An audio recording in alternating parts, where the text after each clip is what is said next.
What's up, Marjan? How you doing? I see you in the chat. How's everybody doing tonight? What's up, Journey to Find K? Come on, pre-roll. Shout out to Nikki Minaj. Okay. Ooh, that water good. What's up, Tabitha?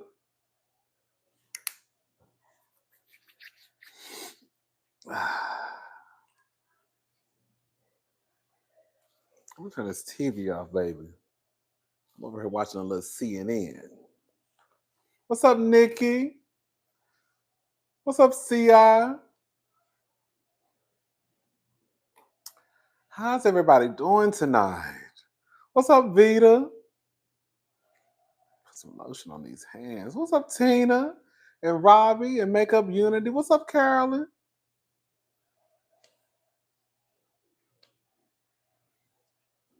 What's up, Naya and April? Yes. What's up, So Jeff? Montrez? How's everybody doing?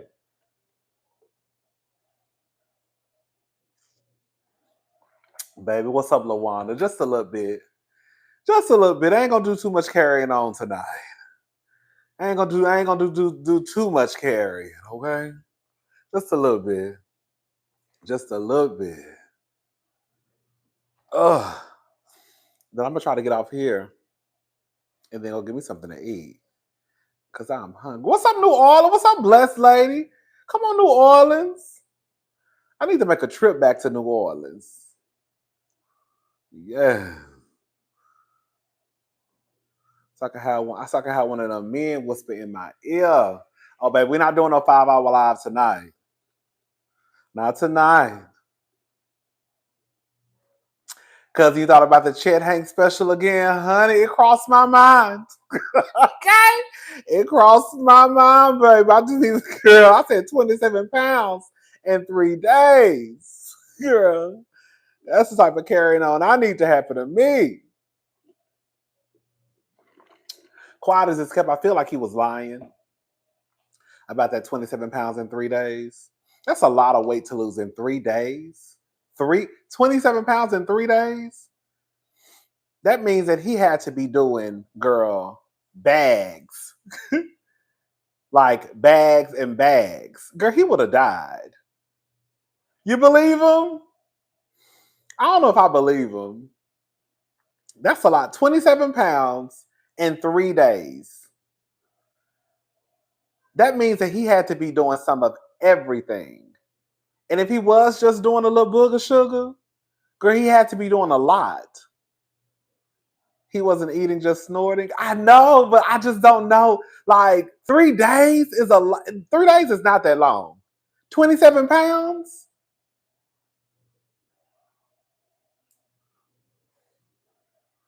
That's a lot. Girl, water weight. Girl, I guess. I don't know. He was doing a Diet Coke. Okay. A week? Maybe a week, I guess, but 3 days. Even a week. God, I forgot all about Huntsville. I'm going to watch it probably tonight. My goal is to have the review out tomorrow. But I just saw that it was online. I just saw that it came on because I saw some clips online. That means he was losing 9 pounds. Okay.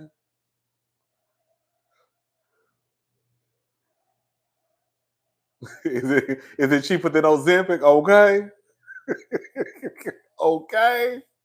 Okay. Right. I don't know, child. I ain't gonna never find out. I ain't gonna never find out, but I was in the hospital for 3 days and lost 18 pounds. It was water weight.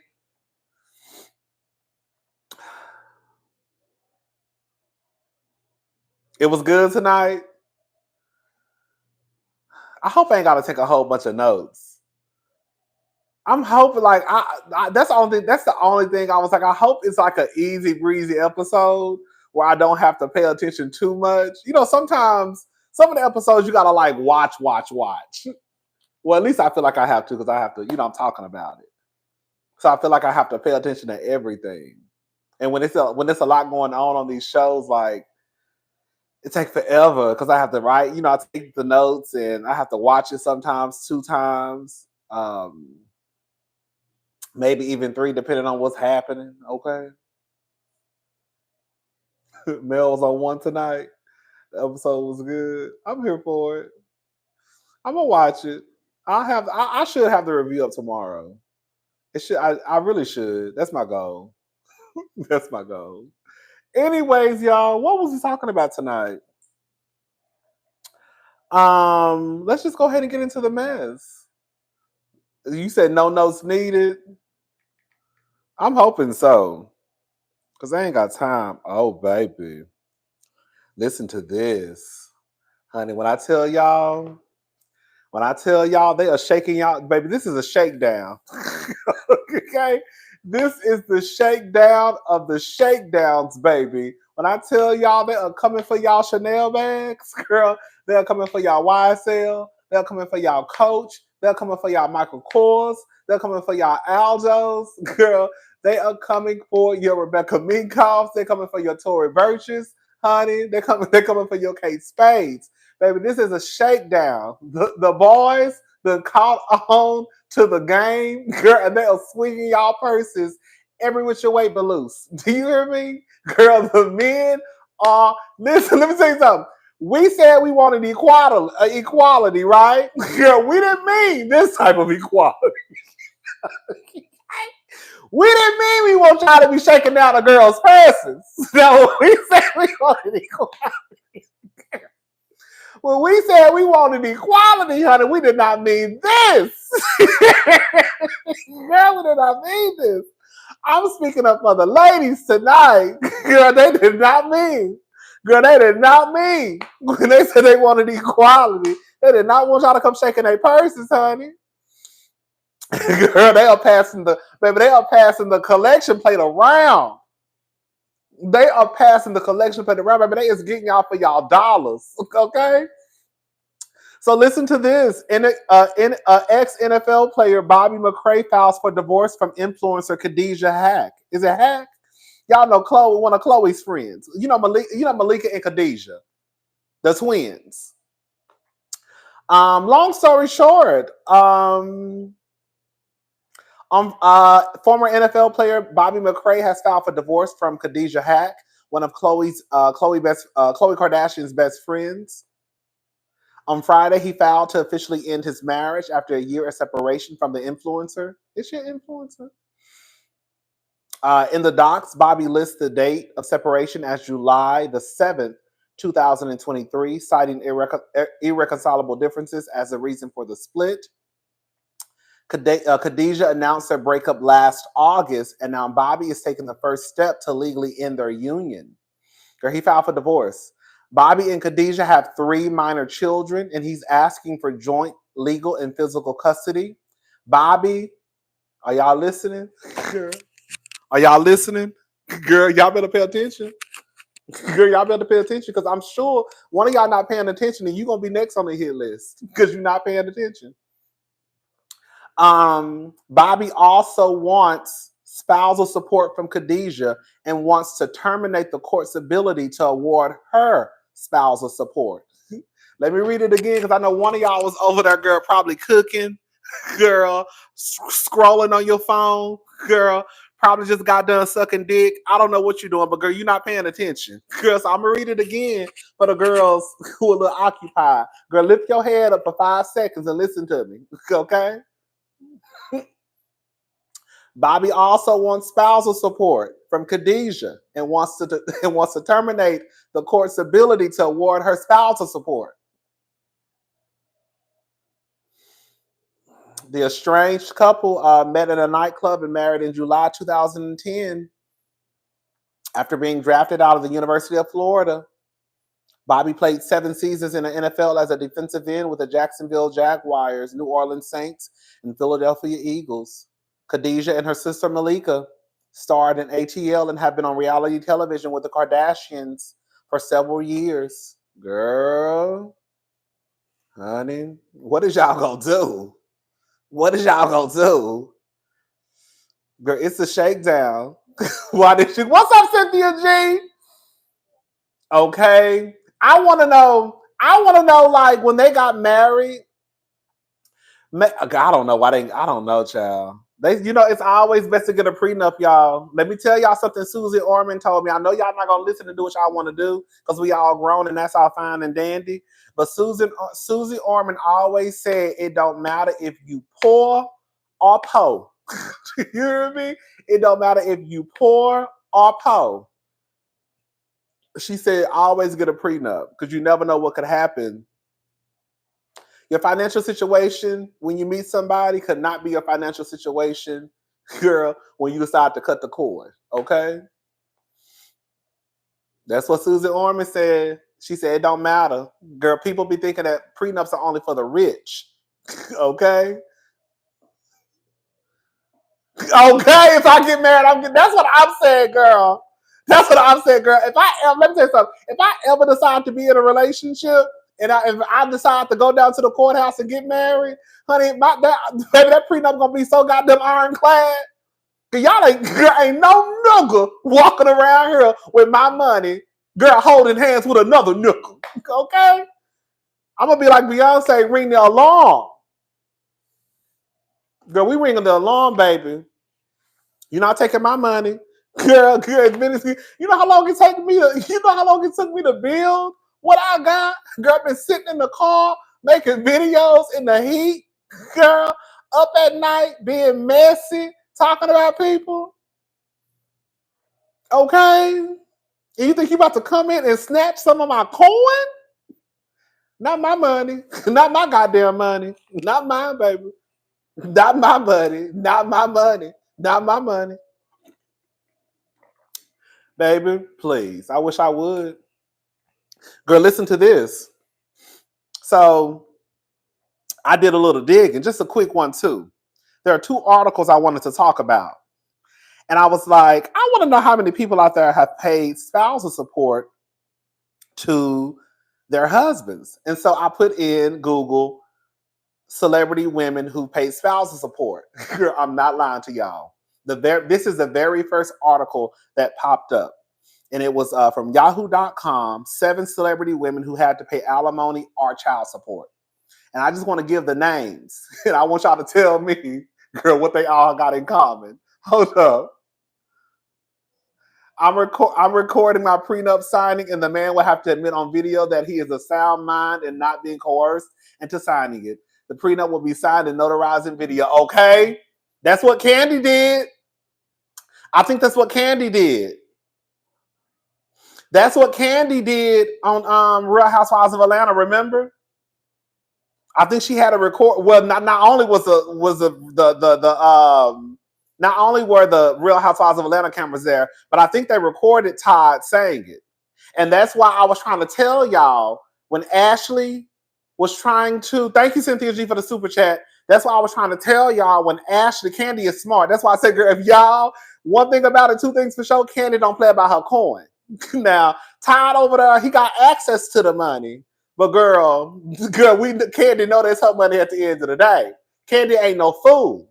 That's one thing I will always can't give Candy her props over. No matter how much in love she is with her husband, she ain't blinded by no love. Hello? No matter how much she go, girl, my man. Girl, when it comes to her money, girl, Candy eyes be wide, girl, be open. Hello? But that's why I was trying to tell the girls when Ashley, y'all know Ashley was my girl, Ashley Darby. Y'all kept trying to say that Ashley was going to be walking away with a whole lot of money. And I was trying to tell the people. And it was like, oh, you just saying that? No, girl. When Michael Darby said, cut the cameras, dead ass, basically, and he went and revised the prenup, y'all really thought that Ashley was about to be walking away with Michael's money? Ashley was stupid and she didn't know what she was doing. Anyway, Michael knew what he was doing. That was not Michael's first time at the rodeo. So I want to tell y'all the 7 women who they mentioned in this article, 7 celebrity women who had to pay alimony or child support. The first one was Mary J. Blige, Toni Braxton, Halle Berry, Candace Parker, Sherri Shepherd, Mel B, Janet Jackson. Now, y'all tell me what all those women have in common, okay? Candy knows that these men will leave you in the dust no matter how much they claim to love you. She don't love her man enough to give her money. Okay? Okay? Girl, what all those women have in common? Oh, who said that? Aaliyah? Oh, Aaliyah. They are all black and married the bus driver. Oh, oh, baby. I didn't say it. She said it. Now, there was another article, too. It named some of the white girls. Girl, they all black and married. Girl, I didn't want to say nothing, but I'm just telling y'all, it's right here. Girl, this is the article. They all black. Girl. Kelly Clarkson paying, too. The girls, girl, I'll be trying to say, y'all don't like to listen to me. So let's just go through this, just a quick one, too, okay? And I'm going to go to the other article with the white girls, okay? So Mary, just a quick one, too. A judge ordered that she pay $30,000 a month in alimony.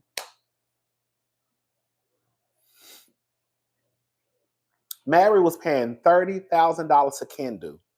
And Kendu wasn't shit. Remember, I always remember. See, some of y'all. See, I'm a little older than some of y'all. I was around when the mess was really like before like the shade room and all that stuff. Cause I was already in the mess. Remember when Mary and I think her sister fell out? Janet Jackson, I don't think had to pay her ex. Her ex is a billionaire. Baby, Janet Jackson been married about 3-4 times. Janet Jackson been married about 3 or 4 times. Not the billionaire, baby. It was the one before that one. They don't like to listen to anyone who tells the truth about marriage, Rodney. Marriage validates them. Okay? No, we talking about a whole nother man. And I think at one point, Mary and her sister fell out. And I don't remember, but I think it had to kind of do with Kendu. I think Kendu kind of played a part in driving a wedge between Mary and her sister. Just for Mary to have to turn around and pay Kendu $30,000 a month in alimony. And the gag is he was requesting $130,000 a month in alimony. But the judge only granted $30,000. Girl, Toni Braxton talked about how she had to pay alimony. It didn't give a dollar amount, but she was at the Red Table Talk and she slipped up and said that men are the new bitches. She later expressed regret for speaking so candidly. Girl, Halle Berry's 2-year marriage to Olivier Martinez has been over for 8 years, but the two did not reach an agreement in terms of their finances until August 2023. Berry will pay $8,000 in child support, though they share joint custody of their 9-year-old son. In addition, Berry will pay Martinez 4.3% of any income she receives above $2 million. And y'all know at one point she was paying the model $16,000 a month in child support. Hello? Y'all remember at one point Holly was having to pay Gabriel, whatever his name was, the model, $16,000 a month in child support? Baby. Candace Parker, here's the next one. She had to pay her husband, well, she decided to just go ahead and pay her husband one lump sum of $400,000 so she wouldn't have to make monthly child support payments. And they share custody of their daughter. So she went ahead and just made a one lump sum payment of $400,000. Girl, bitch, I would have been pissed. Girl, I give it no nigga. Girl, when I say it's a shakedown for the shakedowns of the shakedowns. And then Sherry Shepherd, remember all that mess happened with her husband? They had a surrogate and then they end up getting a divorce. But Sherry, I guess, didn't want the baby no more. But the court decided that she still was a legal mother. We acting like Investigation Discovery and Oxygen don't show up. Okay? Don't show us some of how these marriages end up. Thank you, Miss Willow. Okay? She got to pay $4,100 a month in child support. Girl, listen to this. Girl, Mel B was ordered to pay Stefan, the ex-husband. She was ordered to pay him $40,000 a month in alimony, in addition to $140,000 in legal fees. Girl, that's good, you girl. And then Janet Jackson. Okay, while Janet was the one who walked away hundreds of $millions richer from her third husband, that was not the case in her second marriage to Renee. Thank you, Marjan. Yes, Wendy Williams is another one.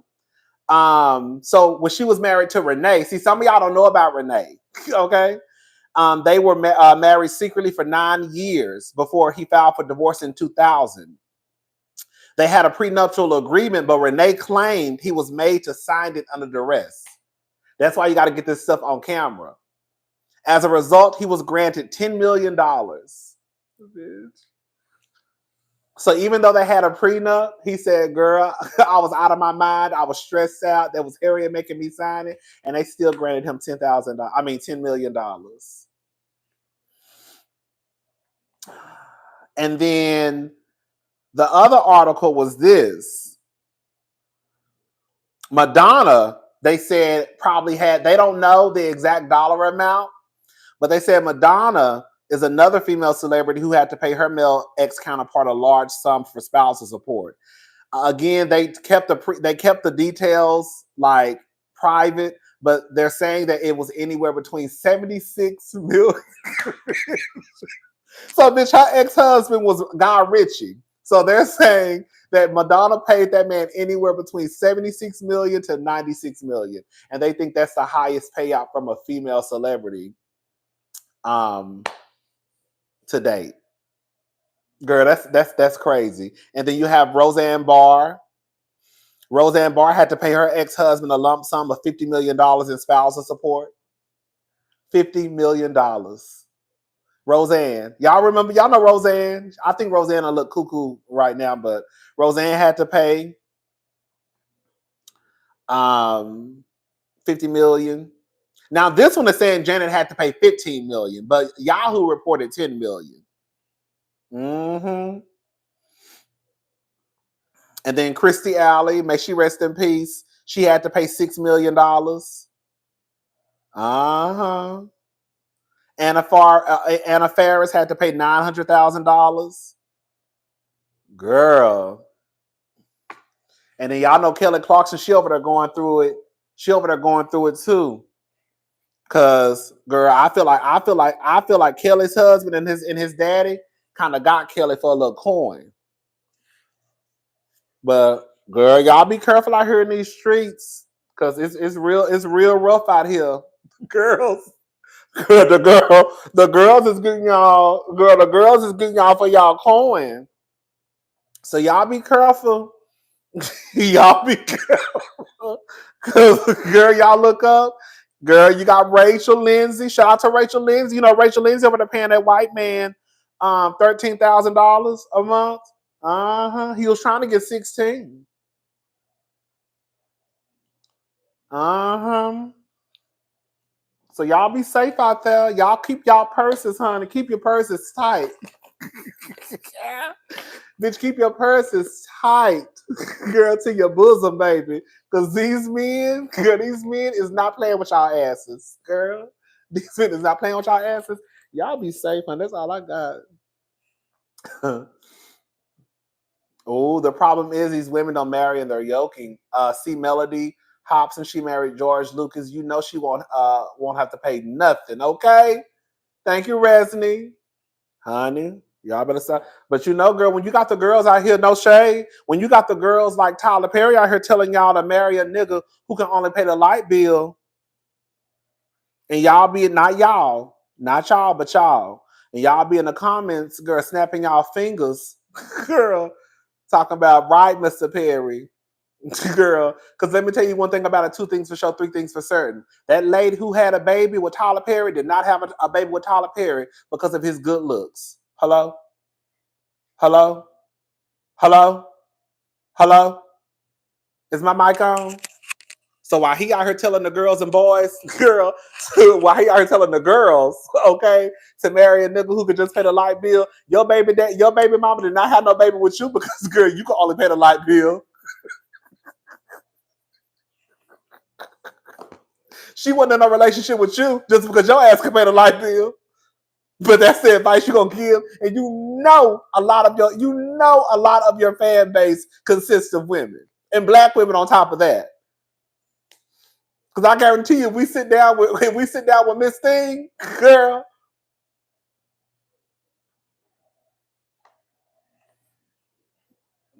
she not gonna sit. Okay, I'm just saying. Then y'all want to get mad at Ebony K. Williams because Ebony K. Williams said, "I'm not dating the bus driver unless he owned the bus." But girl, all y'all down, girl, all y'all, the rest of the bitches down here, girl, getting their motherfucking purses shook. Girl, shang-a-lang-a-lang. Girl, the rest of the bitches down here getting their motherfucking purses shook. And y'all mad at Ebony because Ebony said, bitch, not on my watch. I'm not marrying no goddamn bus driver. He got to at least own the bus. And y'all mad at Ebony. But look at the other bitches getting that goddamn money. Girl, the girls is coming out of pocket. Okay? But black women keep saying that money doesn't matter and they will get the man to where he needs to be. Baby, that's the dumbest shit I ever heard. I hate when people say that. And Ben just said, bet, say less, and decided to make them put the money where their mouth is. Okay? Bethany from Roni. Thank you. Meanwhile, a bunch of black women be celebrating the marrying down, and when it fails, calls them dumb for doing that. Ashanti, protect your money, okay? Thank you, Marjan. Tyler is single, okay? I'm just saying. Girl, the girls you gotta have some standards. Ain't nothing wrong with having standards. Because I guarantee you, as soon as Ebony would have got with somebody who didn't have as much as she had, and if the relationship would have come to an end, y'all would have been online calling Ebony Williams a dumb bitch. And why she married him. And she too accomplished for that. She shouldn't have married him in the first place. That's what y'all would have been saying. But then y'all get mad when she say, girl, if he on the bus. If he on the bus. I date him if he on the bus. Honey. Girl, I got Shang-a-lang-a-lang. Girl, you remember the episode? So ghetto. Remember the episode of Martin when Shanae was like, Shang-a-lang-a-lang? That's where I got that from. That's where I got that from. Shanae. When she was like, Shang-a-lang-a-lang. Girl, the boys out here making y'all Shang-a-lang-a-lang y'all purses, baby. Anyways, girl, let's move on. Oh!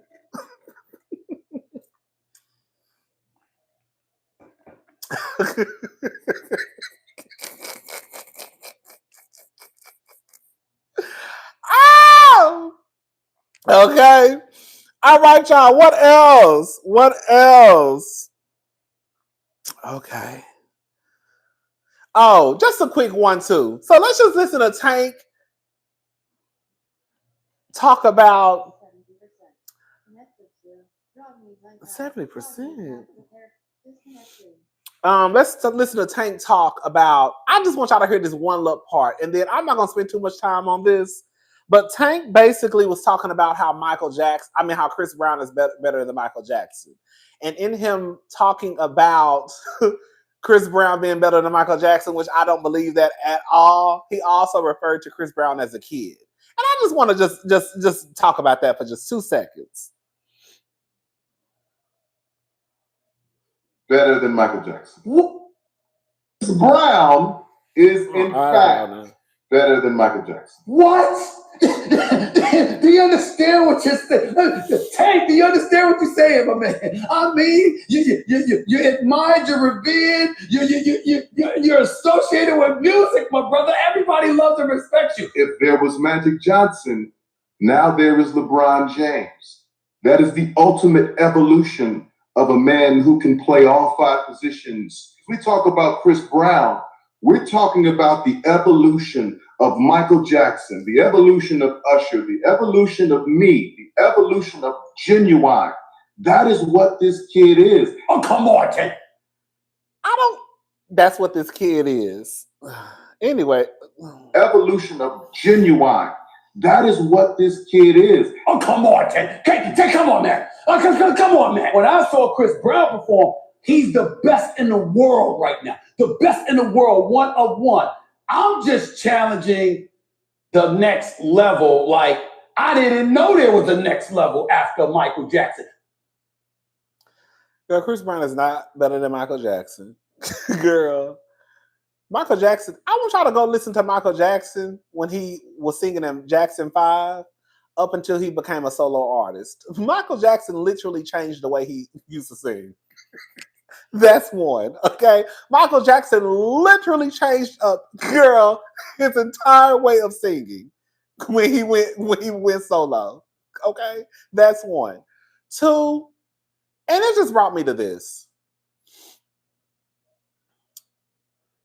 I want people to stop referring to Chris Brown as a kid. Chris Brown is 35 years old. Chris Brown is 5 years away from being 40. Now, yes, Tank is 48 years old. But I also feel like this is a part of the reason why Chris Brown continues to cut up and act a fool, because no matter how old Chris Brown gets, you still have a group of people out there who will refer to Chris as a kid. I could see if Tank was 88, girl, 75, right? But Tank is only 48 years old. Why are y'all still referring to Chris Brown as a kid? A 35-year-old man with 2 kids. Girl. Like, why? Why? And then when we start to have the conversation, people are like, oh, y'all are just stuck on Rihanna. No, girl, y'all are stuck on Rihanna. Quiet as it's kept. Okay? Okay? I just thought that was weird when I heard him talking. That he was like the kid. That kid. What? Are you really referring to him, that grown-ass man, as a kid?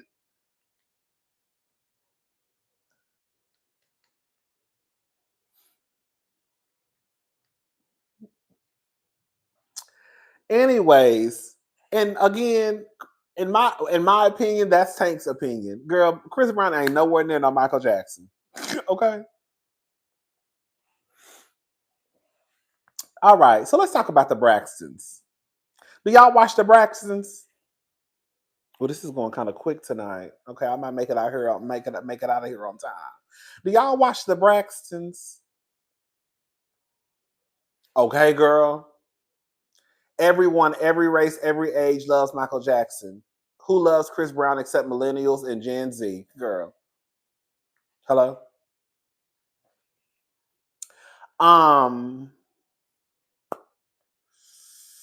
So I was watching the Braxtons. And I think I've just come to. I finished the second episode today too. I had to turn that shit off last night. Well, early this morning, because that shit was wearing me low. Do you hear me when I tell you that second episode was wearing me out? Okay, Chris Brown makes the same three songs, same tempo. Okay,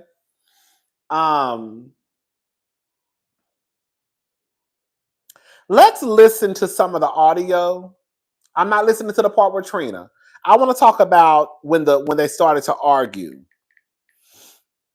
And we're going to start at the part of the audio where Kevin was pulled out of. So basically what happened on the show, since we can't really see the visual, Tracy, which is one of the sisters, she passed away due to cancer. This happened, I think, like 2 years ago. And so now they're getting back together for the show. And they went to see a grief counselor. And Kevin, which is Tracy's son, he was there via Zoom. Also, the father was there via Zoom too.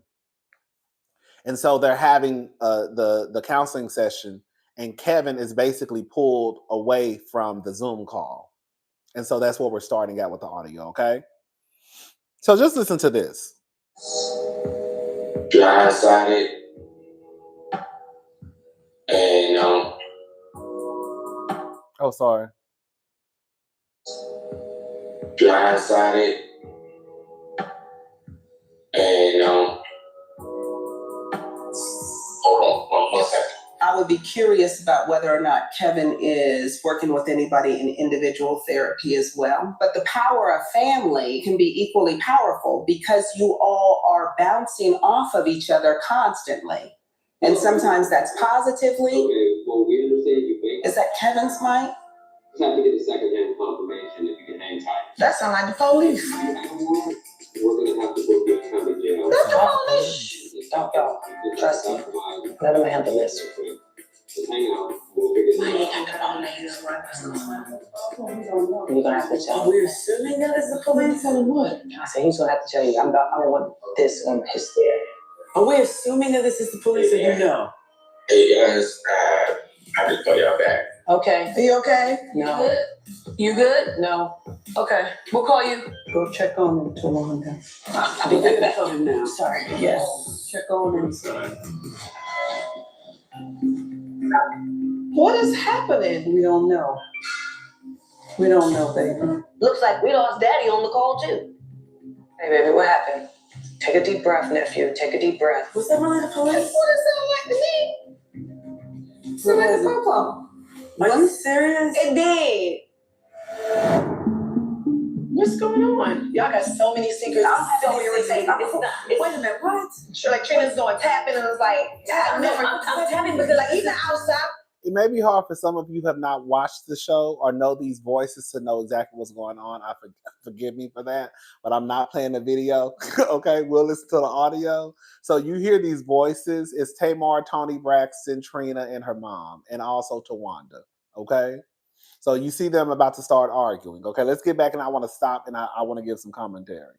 I don't care. But this is not the forum. This is not the forum. It's a lie. This is not the forum. This is no Kevin's business. This is not the forum. You can get such a what. Okay, but what about the outside forum? Anybody call me? I don't know what's going on. Did he call you and tell you? That's not my business to tell you. What just happened? I don't know. Come on, So Jeff, you clocked that? Interesting that Evelyn had Tawanda go check on him. Tawanda has always been called the responsible one. I thought that it was interesting, too, that when it all went down, Evelyn sent Tawanda to go check on Kevin. My frustration is that it's a bunch of secrets, and I'm just like, well, what's going on? Even outside of all of this, I don't know anything. I don't either. But I'm not there to even tell you what's going on. Wait, hold on 1 second for me, if you guys don't mind. I think maybe. Okay, so this is what I want to say so far. So, again, they've met up with Spirit, who's a grief counselor. And we'll listen to more of the audio. I don't think that... I think with them going to see the grief counselor, other stuff is going to come up too. As you can see, now it's went from us being here, I guess, to speak about how we feel, how our life is since Tracy has transitioned. But now all this other stuff is coming up. Now we got Kevin basically getting arrested on camera. Tamar feeling like she's left out. You have Trina and Tawanda low-key trying to give the signal to Tamar to shut the fuck up. That's why Tamar got mad, because she's like, you over there tapping. Can I say something? I don't have an issue with Tamar, but let me just say this. I think that everybody knows that if you see somebody tapping, or if you hear somebody trying to like tell you to like, girl, just leave it alone. Like that's code for girl, don't say nothing in front of these cameras. So I don't think, I'm just saying, I saw a lot of people who can't stand Tawanda. That's completely fine. I don't think that Tamar, girl, that Tamar is too old not to know how to take cues. If that makes sense what I'm saying. If you have Tawanda low key basically telling you, girl, just kind of just like let them do it, like just let it go. And then you notice that Trina, I guess, is tapping Tony to like, girl, just be quiet, let it go. And you steady like, girl, them is in the cops? Is in the cops? What's going on? Like, does that make sense what I'm saying? Does that make sense what I'm saying? Like, girl, leave it alone. That's basically what they're trying to say. And so now we're about to go down this rabbit hole of, not a rabbit hole, but now we're about to, now another door has opened, right? I don't think that it's possible for them to even go to grief counseling because other doors are going to continue to open. So now we're getting into the conversation of, y'all don't ever tell me nothing. We don't know what's going on. Why don't y'all ever tell me, why am I sitting here playing a guessing game? When we're supposed to be here talking about Tracy and our grief, but I think it's hard for them to talk about Tracy and their grief because all this other shit is, you know what I'm saying? They're not addressing the other stuff. And I think that's what Spirit said earlier in the episode. That girl, it's gonna be some other stuff that's gonna have to be discussed. Because it ain't just about your grief with or dealing with Tracy not being here. Anyways, let's keep on going. Happen now. This is not the first time that something like this has happened for you guys. I assume this is just what family looks like, right? Everybody has a personality, everybody has a boundary, a belief. How are you guys feeling about where you guys are now? Kevin is abruptly pulled away. Where does this leave you guys in the process? I wish I could give you some answers. Energy is just weird. What is it? What is the charges? What are the charges? Put them on speaker. I want to know the charges. Our energy got really weird and everybody's energy got defensive, and I don't know why we all went there. I'm going to say everybody. I think all of us got defensive. I don't think this is all just about, Kevin Jr. is a symptom of a deeper issue in our family. I think Tamar being the youngest, sometimes she thinks maybe we don't worry her. I think people tend to do that with the youngest, and that's not okay. That part's not okay. I don't know what's going on. I just know he's going through a divorce. I have no idea why cops would be at his house if that's indeed what happened. Maybe that's happened. I asked the police, I said, so what's going on? They said, well, someone anonymously called and said that he has a warrant. So he has a warrant. For what? He doesn't know. So he just went to jail. Right. So he's going to go before a commissioner to figure out what the warrant is actually about. We can't assume anything, because we don't know. I think that someone close to Kevin called and set him up. The timing of it all, the timing of the grief counseling, the timing of the call of the cops showing up at his house is too coincidental. It's like, really? Who would know that he's there? That's not a coincidence. So what would Tracy do? Be down there right now? Be right there. I can't begin to imagine what little Kevin is feeling right now. He's just lost his mom. He's an only child from his parents. He probably feels alone. And as his aunties, we try to be there for him, but I think there's a void we could never fill. So obviously we're gonna have to meet with you again. Well, that's what I was going to ask. That's the question. Do you all have to focus to do the work, or do we need to reconvene in another time? Reconvene for what? Why do you say that? Because I think the energy is, I don't think we're open to receiving anything right now because I'm worried about Tracy's son. So Tamar is basically like reconvene for what? Like, what do we meet? Like, what do we need to? What do we need to meet up for again?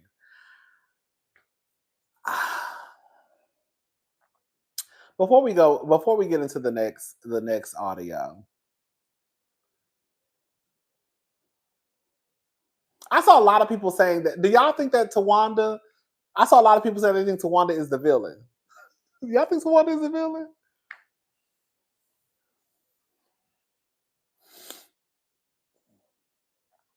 I think they all play a part in it. I think they all play. I don't think any one of them is innocent. However, I do believe they've also played a part in Tamar behaving the way that she behaves.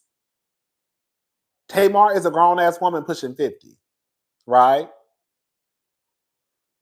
But I also, even with Tamar being a grown-ass woman pushing 50, they still played a part in the reason why Tamar acts the way that she acts.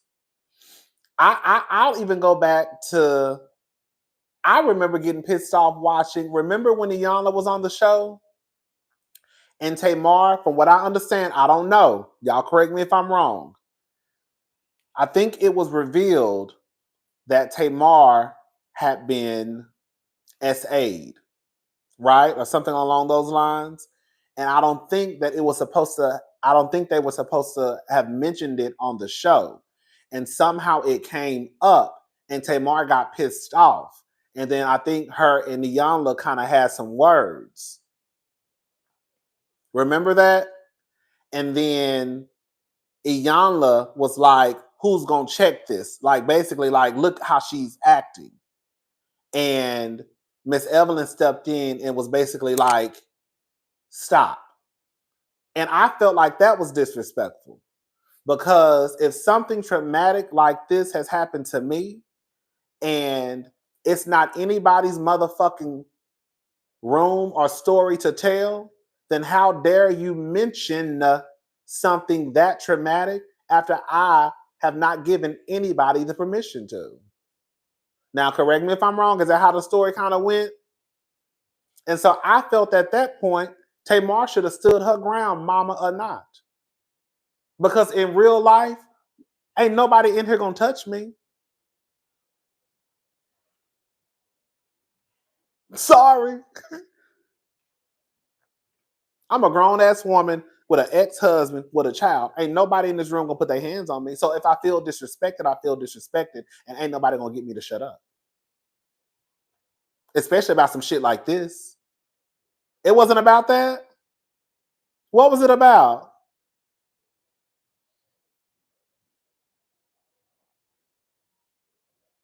Whatever it was about, they can't out let it.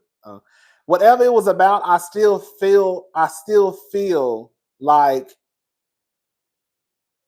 Tamar is sometimes not given the room to kind of, like, I feel like what Miss Evelyn does is when things start to get a little, she shuts the shit down. Like in this moment, we're gonna get to the clip. In this moment, Miss Evelyn just shut it down. And I think that's part of the problem. Girl, let the girls, whatever the girls got to get out, let them get it out. Like Miss Evelyn, you telling them, you hollering and screaming, talking about, oh, y'all, all y'all want to do is fuss and fight and argue. Miss Evelyn, you need to leave the room. Whatever they need to say in order to come to some type of understanding of why they don't talk to each other, why they don't text each other, why they don't go out, like whatever the reason is. You see what I'm saying? I feel like Miss Evelyn is always on some, y'all are sisters. And I see people say that online too. Like I saw somebody say online that out of respect for Miss Evelyn, they should just put their problems to the side. And I'm like, no, that's part of the problem. Because if Miss Evelyn passed away tomorrow, like, the problems are still going to be there. And I'm about to say something that's probably going to shake the table. I also don't believe that just because Tracy passed away, that they should start pretending to get along. People die every day. And I think that's part of the issue.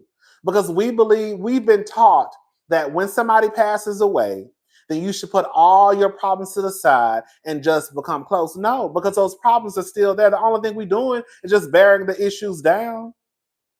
So even with Tracy passing away, that's not a reason for them to act like they ain't got no issues, because they really got issues. Girl.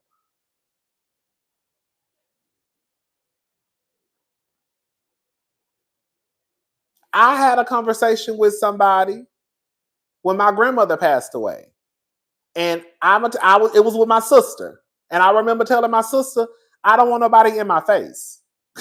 Girl. I don't want nobody in my face. I'm not playing the fake game. I'm not doing the, oh, just because Nanny just passed away, we need to try to know. Girl, it's okay. It's okay. I'm not playing that type of game. If we gonna talk, we gonna talk. It ain't gonna have nothing to do because somebody just passed away.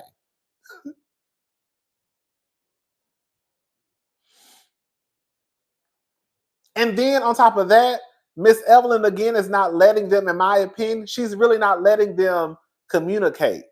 So if Tamar needs to yell, if Tawanda needs to yell, girl, just let them yell. Because the yelling ain't bothering nobody but you. So you don't need to be there right now. Maybe you can come in on another therapy session, but at some point, the sisters need to sit down, and whatever cussing, yelling they need to do at each other, just let them curse and yell and let them get it out. I feel like that's what Spirit was allowing them to do. Girl, let them talk. And then maybe the more that they talk, the more that we could probably get down to the bottom of like really what's going on. But you just want them to get along for the sake of them being sisters. And that's part of the problem too. Because just because we happen to have the same mother and father, that does not mean that we are going to automatically get along. Those are not the ingredients for a healthy relationship, a positive relationship, just because you have the same mother and father. I didn't have a choice in who my sisters were. Quiet as it's kept, I probably can't stand none of these bitches. But I can't say it because y'all have taught us that just because we're sisters and family, we're supposed to love and like each other. When the reality could be, I don't fuck with them like that. And if that's the case, then let that be the case.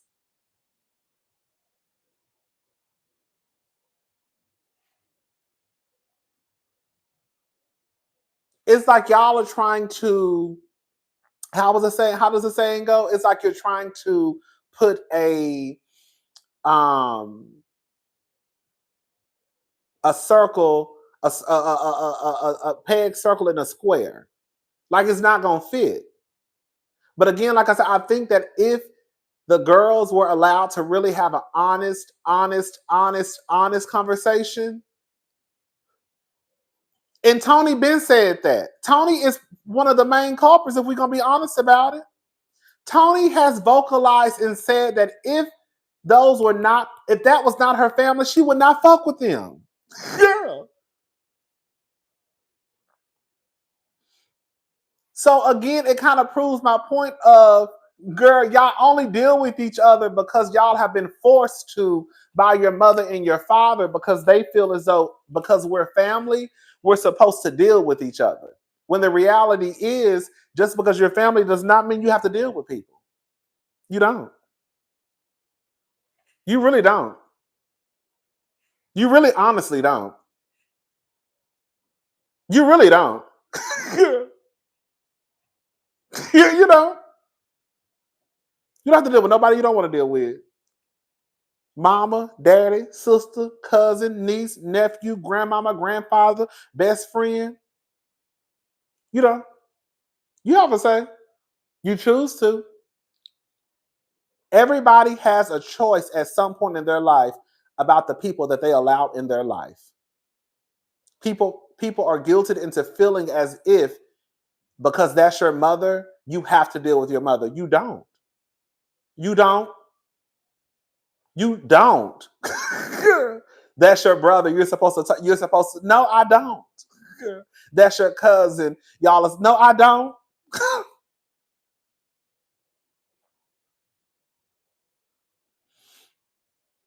I don't even want to really go into it, but I'll just say I'm too old to play the let's be nice just for today game. So like even when my grandmother was in the hospital dying, there were a couple of moments, and I'm not gonna try to give too much information, and somebody spotted what was going on, and it was like, oh, I can't believe you did that. I was like, girl, why? Girl, we really don't communicate. So there's no reason for us to do all of that, all that back and forth today. There's no reason. Because what's gonna happen after today, we're just gonna go back to not communicating. So girl, why even do all that faking shit today? Girl, it is what it is. Girl, I'm not mad. Girl, they not mad. Y'all shouldn't be mad either. Girl, I'm not doing that today. That was my whole thing, girl. My grandmother is about to die in a few hours. Girl, I'm not about to play this game. Not today, girl. And that's where I was with it. No, we don't have to sit here and have these fake ass conversations. I'm not doing that. And I didn't do it. And I meant exactly what the fuck I said that day. I meant it. Girl, I'm too old to be playing these games now. It ain't no hate. I got exactly what we're gonna get back into it. I got exactly what Tawanda was trying to say in one of the clips. Girl, it ain't no hate. It ain't no, girl, I hate you. Girl, if you pass away tomorrow, I would probably even shed a tear. You know what I'm saying? But girl, I don't have time to do the back and forth. Like, I'm not doing it. Even with, girl, our grandmother, girl, 10 feet away. I'm not doing it. It's okay. Girl, we don't never talk. We ain't even got a sword today. Girl, we don't. Girl, y'all think I be on here just shooting like bullshit, y'all, girl. It be some real life shit that be going on in my world that I just don't say on here. But that's how I feel about it. And if you ever get to a point where you feel like, girl, I'm not doing this back and forth, then you don't have to do the back and forth. I don't give a damn if it is family. I don't have to do it. Okay, y'all. Let's keep on. Let's go. And I'm not crying, y'all. I think I got allergies. I'm not crying. Okay. Okay. Let's go to the next one. Okay, y'all. So listen to this. It no longer serves me to beg. I have no desire. Can I ask, what do you mean beg? When you say I don't want to beg. Beg for sisterhood, beg for friendship, beg for time, beg for none of that. I'm sorry if I made you feel like you were begging. That was never my intention. I would never want you to feel like you were begging for sisterhood or time. Like for real, from my heart, I would never want you to feel that way. It's something we're doing wrong as sisters, and we're not getting it because Tamar has felt this before. I call all of my siblings. I damn near beg them to come hang out with me, and the answer is always no, or there is no answer. And I wish she could explain it to us, or she felt she could trust us enough to be vulnerable and honest. There are times that I don't understand my sister. I don't get her, but I'm trying so hard to. I want to see things from her perspective. I feel like what Tamar was saying in this instance is this sisterhood shit is fake. And I'm not about to play this game of, girl, trying to have this sisterhood that we know that does not exist. Thank you, Marjan. Please go see a doctor. Love you. Thank you. I am child. I'm gonna text my mama, ask my mama, girl, because I got high blood pressure because she got high blood pressure. Anyways, child. So I feel like she'll know. Okay. But I feel like it, in a way, that's what Tamar was saying. Like, I really don't have time to be trying to have this. Because I think Tamar has come to the conclusion, like I came to the conclusion a long time ago, girl, that sisterhood shit y'all got going on is fake. Not to say that I don't want to say that it's generic. I'll say that I don't think it is as strong as they tried to present to us. I have been saying this from the get-go. I think that they are sisters. I think that I think they're sisters, girl. But I don't think that what they tried to show us, like we're this sisterhood, and I don't think that's what it was. I think that that's what they were taught to believe. That y'all are sisters. There's going to be a sisterhood. It's 5 of you. No matter what, y'all are always going to be together through thick and thin. And I think that at this point, Tamar is probably thinking, girl, it ain't no sisterhood, girl. Girl, it ain't no sisterhood. Girl, we sisters. Girl, and it is what it is. I think that's what Tamar is coming from in this situation. I do. Girl, why you say now Rodney? What Miss Carter? What you say? Why you say now Rodney? What I say? What I say? Huh? I'm an adult now. You can't force me anymore. Okay, thank you, J Jersey girl. Thank you, High Up, for the cash up. Cash up. Thank you so much.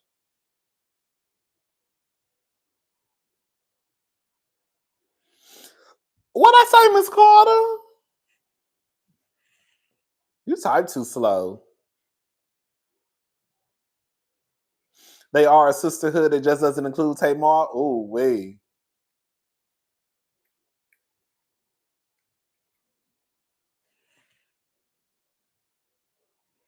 That's another thing too.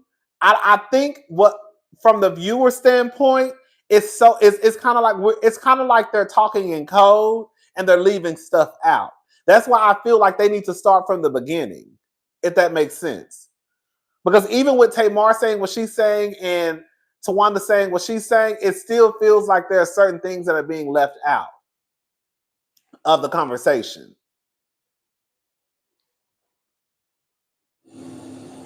I can't speak for anyone but me and you and our relationship. When you call me, you say, Trina, will you come over? 9 times out of 10. 9 times out of 10, where do I go? No, you come. I come 9 times out of 10. I appreciate that. And it's not about appreciation. It's because I want to be there.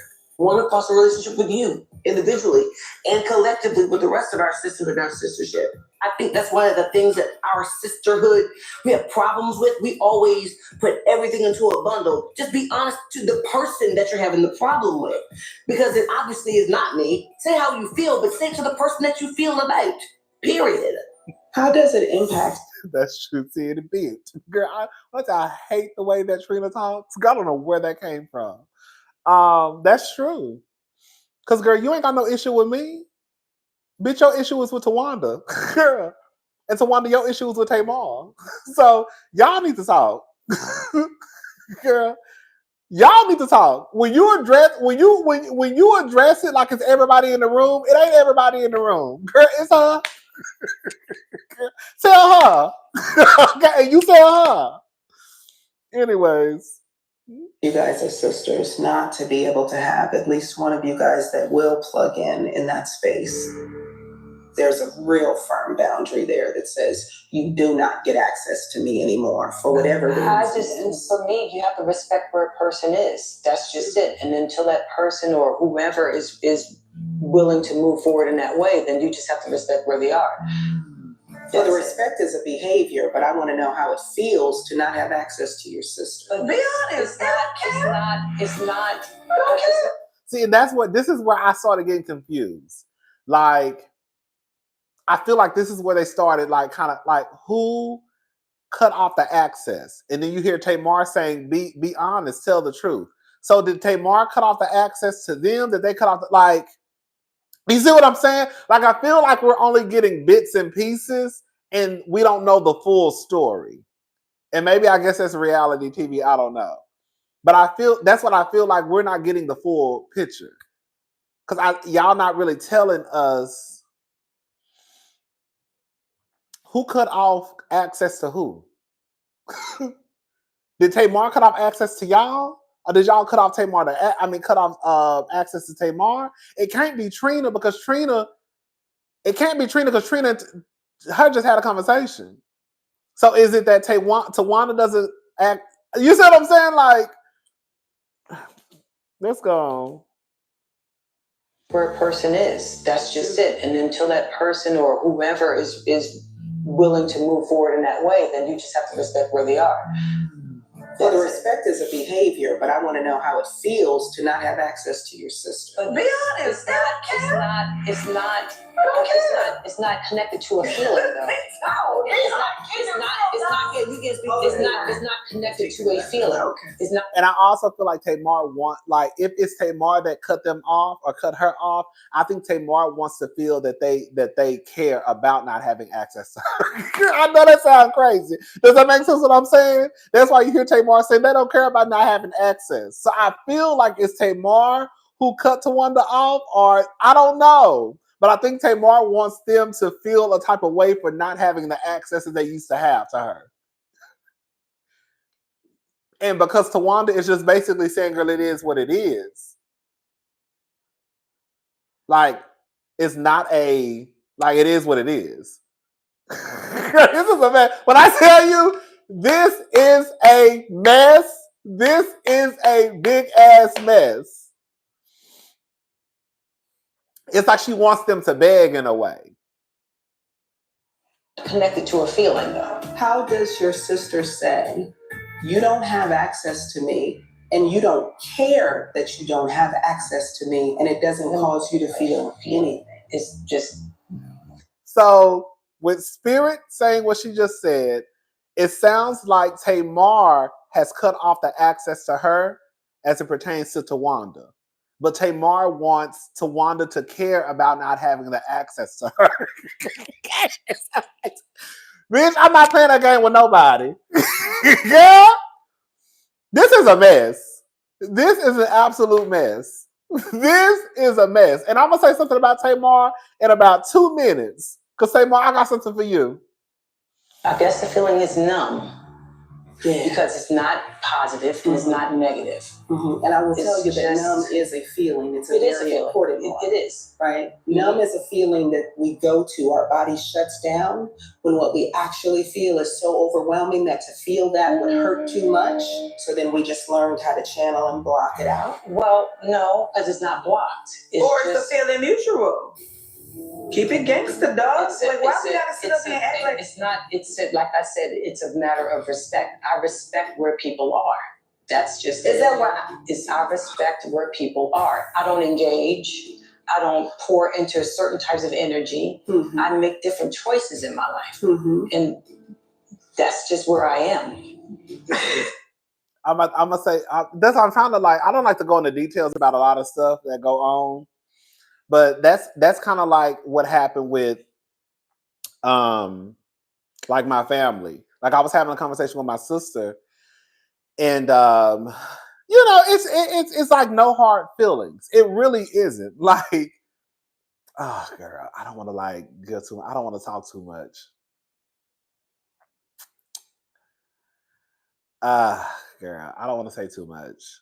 But I basically understand I felt like I understood what Tawanda was trying to say. Like, with the situation, it's like, girl, I don't have no issue with this person. Girl, I can come around. We can be in the same room together. Girl, we can sit. Girl, I could even sit beside the person. Girl, we just don't talk. Girl, that's it.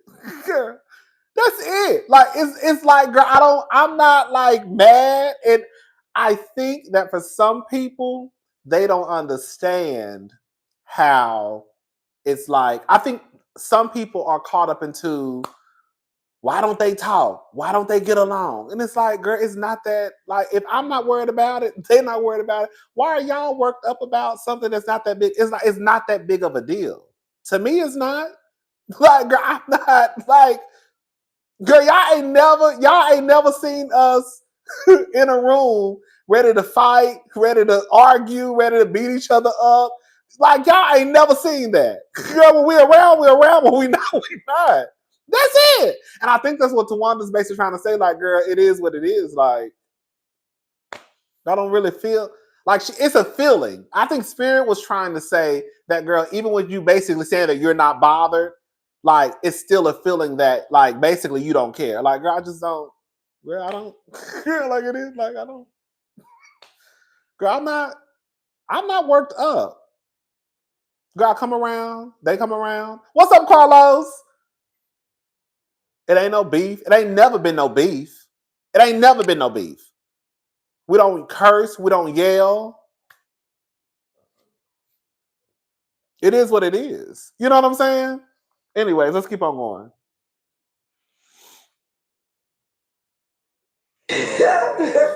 But this is TV, y'all. outside of yesterday and today, when was the last time you talked to me? I don't recall. It wasn't my birthday because you didn't call me. Your birthday's September. Here we are in March. I am in a space. I am in a space of I'm just focusing on my relationship and whoever's in my household. I'm focusing on my children. I'm focusing on my relationship. Trina in your household? Tony's in your household? They call me. I talk to them every day. Girl, you don't answer the phone. That's not true. Stop. Let's be specific. Did you call me yesterday? I did. Did I answer? Well, because we're taping now. No, ma'am. Let me say this. The issue is between Tamar and Tawanda. I understand Tawanda. I'm not going to disrespect nobody's boundaries. If you don't want to be bothered, the last thing I want to do is bother you. I feel like that's what Tawanda's saying too. I feel like that's what she's saying too. Thank you, Roydale. I think that's pretty much what Tawanda's saying too. And can I say something about Tamar? I'm not picking on Tamar because I feel like I've been fair when it comes to these sisters tonight. Tamar makes it hard. It will be hard for me to have a conversation with Tamar because Tamar is so animated in times where there's no need for animation. Like the whole time, we sit here in front of a grieving counselor and you laughing and shit. Like that's not gonna help the situation. What's up, make it make sense? Tamar been competing in the Olympics, got that new body and lost her mind over that man. Girl, because girl, Quadas is kept. What I'm about to do, because when we gonna get to that white man. Like, but I feel like it would be hard. Like, even in this moment right now, we're literally trying to have a conversation and at least figure out a little bit of what's going on. And it's so like immature that you can't even just sit here and be still. The whole time, some of you can't see it, but the whole time Tamar over here.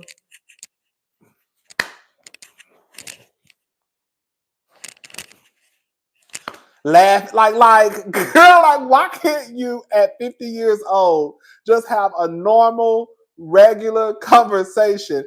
I get we cannot control other folks' faces and the way they express themselves, but girl, we really trying to have in a way, a heart to heart, and we're really trying to get down to the bottom of like the issue, and we can't even talk about that because girl, I'm really about to pop you in your fucking face. Because, girl, you laughing and doing all this movement and all this animation, and it's so unnecessary and uncalled for. Like, girl, you're 50. Have a regular conversation without all the theatrics, girl. You know what I'm saying? Like, just sit there like a normal person, say what you need to say, and girl, be done with it. Anyways.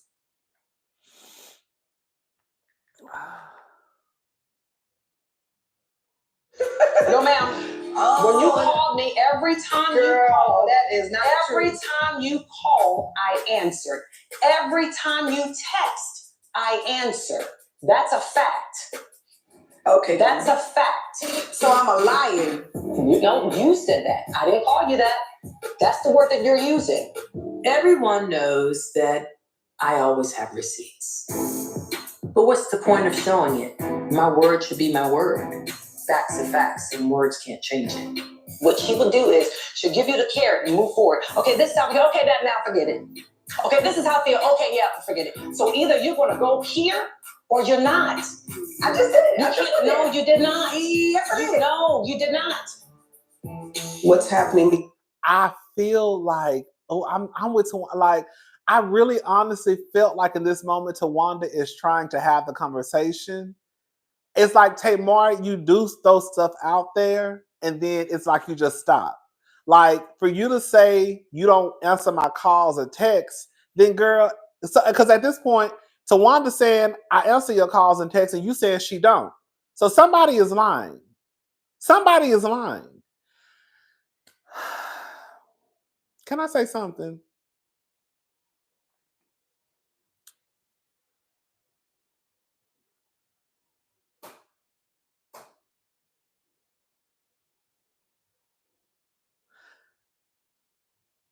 Girl, let me keep on going. Between you and her right now. If a person gives me something and tells me this is how I'm feeling, I respect where they are. That's it. Completely. Tamar has cut off access to Tawanda. This is what I've gathered in this clip. Tamar has cut off access or has drawn a line in the sand when it comes to Tawanda. Tawanda is saying, girl, at this point, I'm worried about my kids. I'm worried about my man. You told me this. It is what it is. When you call or text, I still answer your phone calls and texts. Even though you have cut off access to you. I mean, even though you've cut off the access that I can have to you. That's what it sounds like is happening. And I think Tamar again wants Tawanda. I think Tamar wants to feel that Tawanda feels a certain way about not having the access to her that she normally has. But then Tamar would then turn around and be mad that Tawanda keeps in touch with with Trina and with Tony. But it sounds like, again, if you listen to the clip, and based off what Spirit said, it sounds like Tamar has cut off the access to Tawanda and is mad that Tawanda is basically honoring her boundaries. What's up, Diva? Yo, baby, you late, baby. I feel like does that make sense what I'm saying? And so now Tawanda is basically saying, I just meet people where they at. And girl, if you say you don't want, like, okay, girl, it is what it is. But then Tamar's feelings are also hurt in the process that Tawanda is still in communication with Trina and with Tony, even though, again, it sounds like Tamar has cut off the access to Tawanda. Does that make sense? Tamar wants Tawanda to beg. That's what I low-key feel like.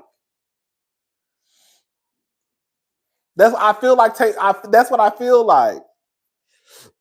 Tamar reminded me of Craig's girlfriend on Friday. You ain't got to lie. My sister-in-law, baby cousin Tracy said she saw you at the show, hair rolling off. Thank you, make it make sense.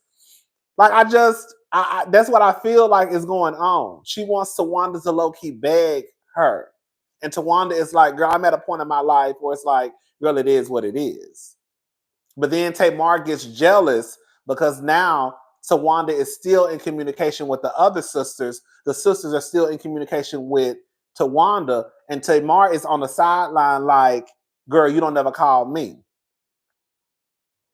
And Tawanda is like, girl, I'm just honoring your wishes. However, when you call me, I still answer the phone call. When you text me, I still respond to your text. Girl, that's what I've been hearing. Okay, let's go. Let's keep on. The reason why is because you can't speak for me, is what I'm saying. Sure, you said because you just said, this is exactly. No, she's not. I'm listening to every word that you're saying to me. You said, no, she's not. And then you took it back and said, I'm not speaking for you, but you in fact did. That's all I'm saying. Okay. You know, I am just so sick and tired. You act like you guys are enemies. I am tired of it. You can't sit down and have a decent darn conversation without all of this foolishness. All I care about is you guys. I just lost a child. Suppose something happened. Trina, I'm like, don't touch me. Yeah, don't get it on the floor. Don't take your glasses, that's all. Suppose you walk out that door tonight. One of you guys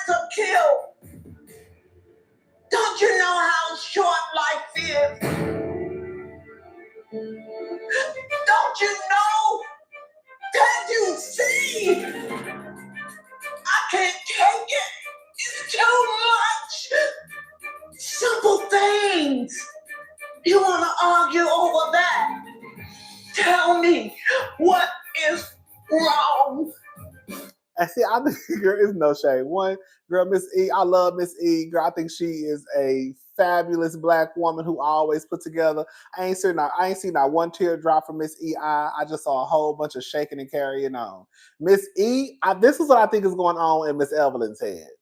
Miss Evelyn, in her head, it's y'all can't sit down and just have a simple conversation, but I don't think she realizes what her and her husband have created. Because in her head, I feel like it's easy to fix because y'all are sisters. You see what I'm saying? In Miss Evelyn's head, it's what's all this carrying on? Because y'all are sisters. So this should be an easy fix. One thing about it, Mama Evelyn gonna have that monologue. Okay, thank you. Tamar wants everybody to kiss her ass, but Tawanda is not with it anymore. That's what I feel too. The others including their mom, Entertain, and Baby Tamar. I believe that too. Tell me what is wrong. Thank you, Gianna. Thank you, Michelle's mind. So I feel like in her head, but I don't think that it's simple, because if it was simple, they wouldn't be sitting there arguing, fussing, and fighting. You see what I'm saying? Like, it's not simple because if it was that simple, it wouldn't be all this carrying on. But it's a lot of carrying on because, one, I think in Miss E's head, she thinks that because they are sisters, they should be able to just get along.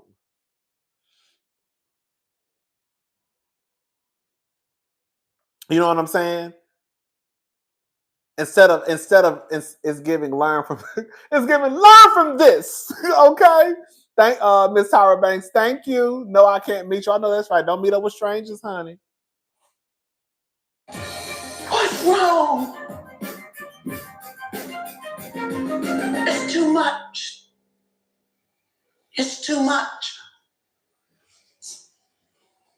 Tracy even talked to you guys, don't you remember? She said, if y'all. But I think it's hard. And I think that's the thing too. Like, they're there for grief counseling, but I think it's hard to this is what I feel. They are there for grief counseling, but I think it's hard for them to really have a conversation without other doors opening. Because even in this conversation, it may not have been in this clip.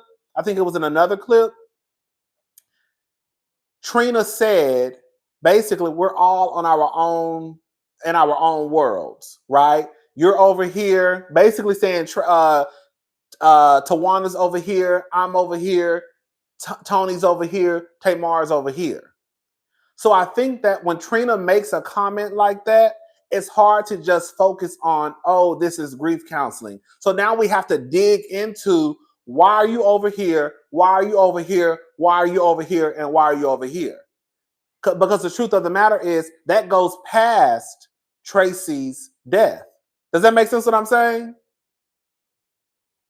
So now we have to open up another door because now we have to get into, why are you over here? Why is Tony over here? And why am I over here? So even if we're here to talk about the grief and to talk about,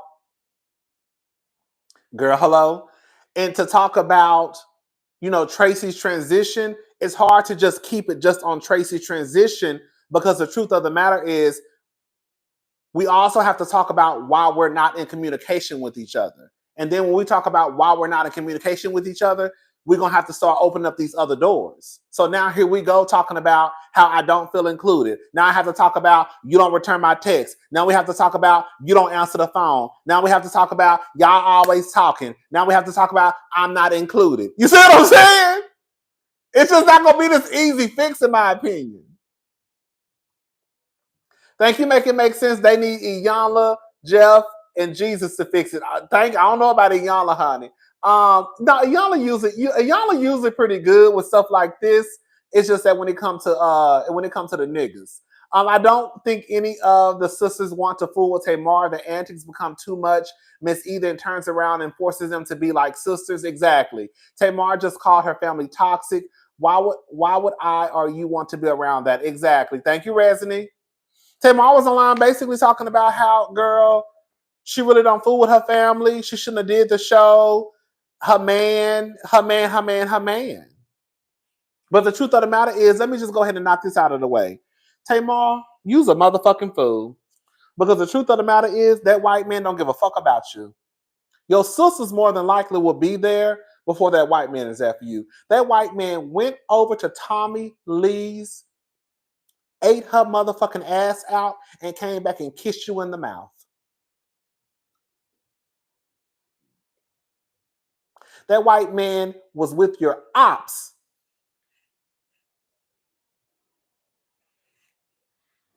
Then got online and said that he hurt you on purpose. Was all at the basketball game, bitch, courtside. All on the motherfucking World Wide Web for everybody to see.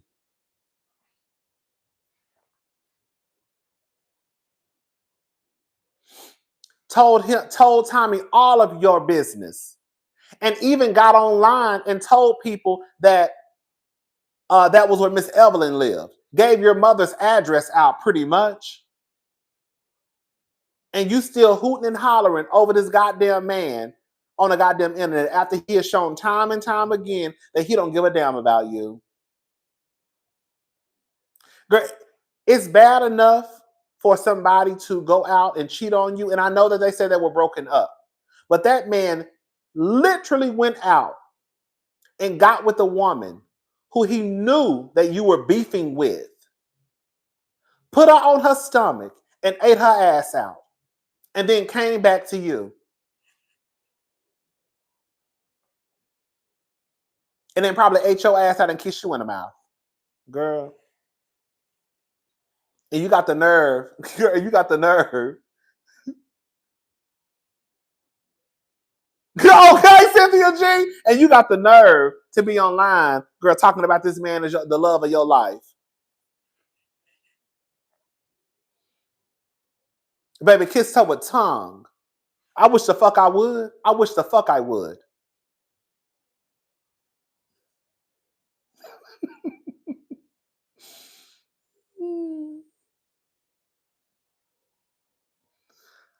Child of people. Hold up.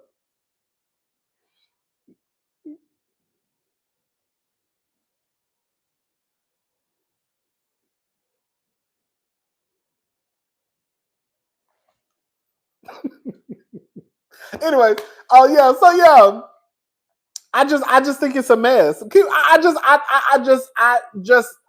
think that I know that.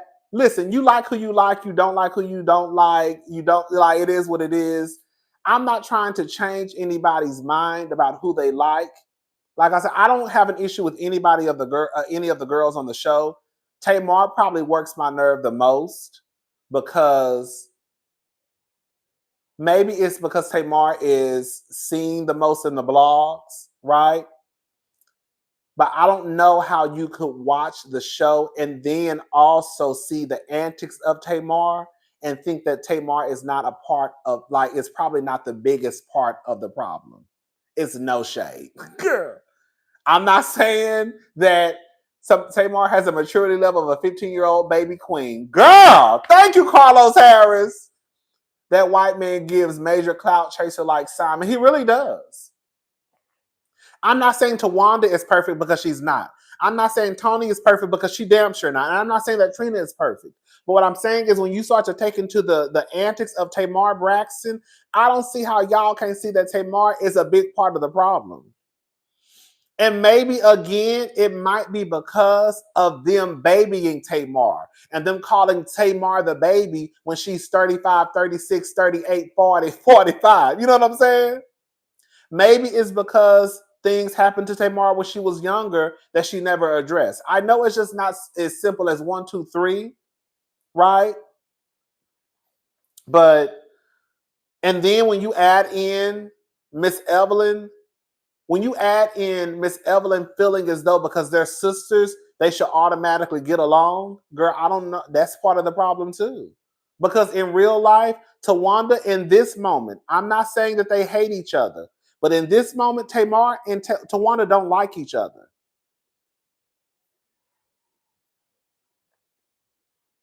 In this moment, Tamar and Tawanda don't like each other.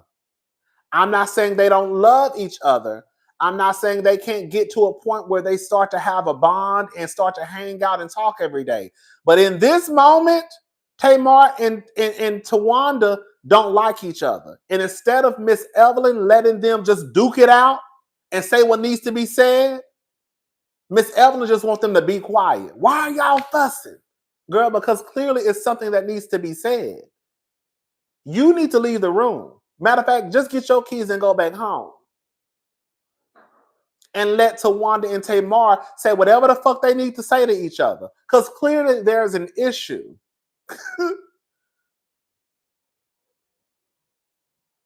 And you just want them to get together and just be like, hey, sister, how you doing? And that's not how it's going to go.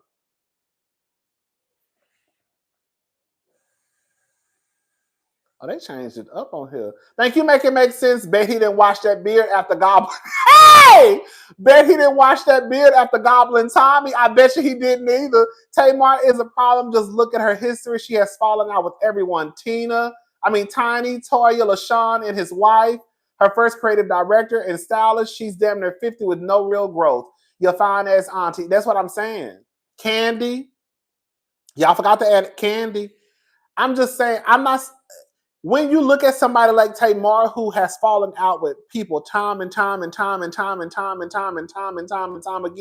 girl, you have to start looking at, girl, you might be the issue. Tamar, you might be the issue. Everybody is not, girl, it's one thing for you to have to bop a bitch once or twice. But girl, you've been bopping, you on your 15 bitches, you done got into it. Yeah. Miss Evelyn wants to put up an image. She do. Miss Evelyn is the type of person.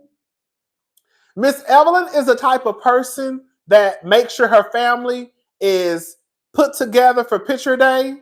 And we're going to take the best picture. My girl's hair is going to be combed. My husband's suit is going to be pressed. My hair is going to be twirled. My makeup is going to be done. And we're going to take this picture. It's going to be me and my 6 kids and my husband, and we're going to show the world that we are the family. That's Miss Evelyn. That's Miss Evelyn. Miss Evelyn is about stunts and shows. Miss Evelyn is the picture perfect, girl, I want to have the picture of my family. Girl, and let me say something about Miss Evelyn, girl. They'll stop performing once she dies. Exactly. It's no shade. It's best that they go ahead and deal whatever they're dealing with right now, because if because we all gonna die. When Miss Evelyn dies, if Miss Evelyn dies before them, you better believe if they don't fuck with each other now, when Miss Evelyn is gone, baby, they when I tell you, baby, it's gonna be a wrap. Because the only reason why they're even hanging on by this thread now is because of Miss Evelyn. If Miss Evelyn dies anytime soon, and I hope she doesn't, but girl, it's going to be a wrap for the sisterhood.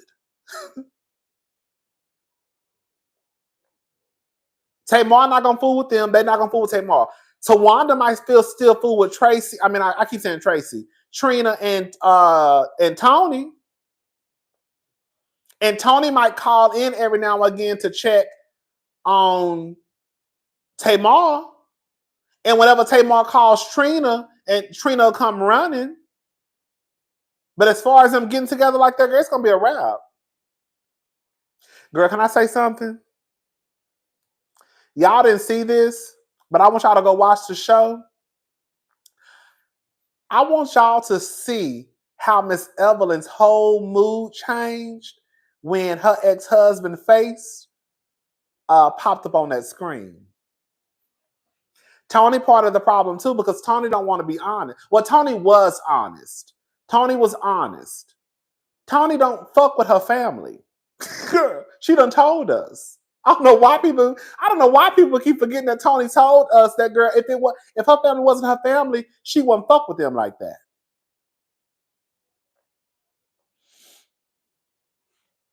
Did y'all see Miss Evelyn mood change when Mr. popped up on that motherfucking TV screen? Did y'all see it? Baby. Miss Evelyn cannot stand that man, honey. While you over here talking about, girl, no shade. While you over here talking about your sisters, while you over here talking about your daughters getting it together because your child done died, honey, you still holding on to some hurt too, mama. I get it. You was with that man a long ass time. A long time. But at this point in the game, Miss Evelyn should be able to see that man and be like, hey, Michael, how you doing? You know what I'm saying? That's what I would think in my head. Like, hey, Michael, how you doing? Right. It's good to see you. All right. Have a good one. Like, girl, she do not like that man. Girl, when I tell you, she can't stand the ground that man walks on. And I got it at first. I'm not going to lie, because I was down here defending Miss Evelyn. Uh-huh. She pretended for a long time. Now she wants her daughters to pretend like they like each other. For her, that's where they learned all that mess from. That's what it is. That's exactly what it is. What about the dad's mistress? Was she in the pic too? Thank you, make it make sense. No, it was just the daddy. It was just the daddy and Kevin, the son. Well, you know, I think they live in different. They might. Does the daddy live in Baltimore still? I can't remember. But yeah, it was just the daddy. Mm-hmm. But it's like Miss Evelyn, girl. It's been, girl, how long y'all been divorced? At this point in the game, like I said, girl, I'm not expecting her to be best friends with him, but I would think that when he came around, it would be a very, quick, like, hey, Michael, how you doing? Hey, Evelyn, how you doing? I'm fine. All right. And then that's it. But girl, Miss Evelyn whole like energy changed when he popped up on that screen. Girl, if she could, girl, when I say, baby, she is not here for that man. Not here for him. Like, not. Anyways. Come on, hurt you. She said, because it's not necessary. That's what she said.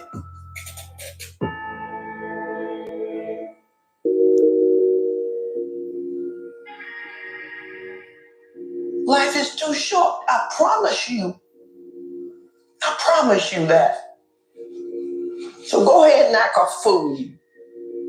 I'm tired of going to God for the same thing.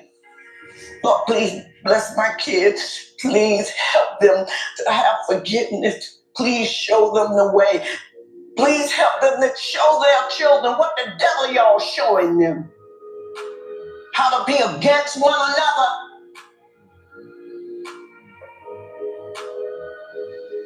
Stop it. I'm fed up. You deal with it, because I'm tired. Bitch. When Miss Evelyn got up, when she said, you deal with it, I'm tired. And she went in that kitchen and finished cooking.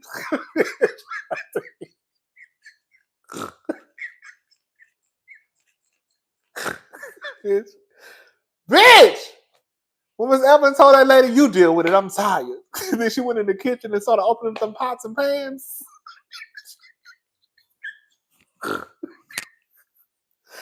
Ow! Bitch, I was over here screaming. Yeah. When I was over here hollering. I will say this, that's one thing white folks are good at, moving the hell on. Your ex-husband from 50 years ago shouldn't still bother you that much. Gianna Mitchell, thank you. That's what I'm saying too. Like, I got it at first. I remember when she first got a divorce, people were like, oh, she shouldn't be over it. I'm like, girl, like, she was with that man for a long time, so I could see how it could take her a few years to kind of get that out of her system. You know what I'm saying? But girl, it's been a long time since Evelyn and Michael have been divorced. A long time. Like a long time.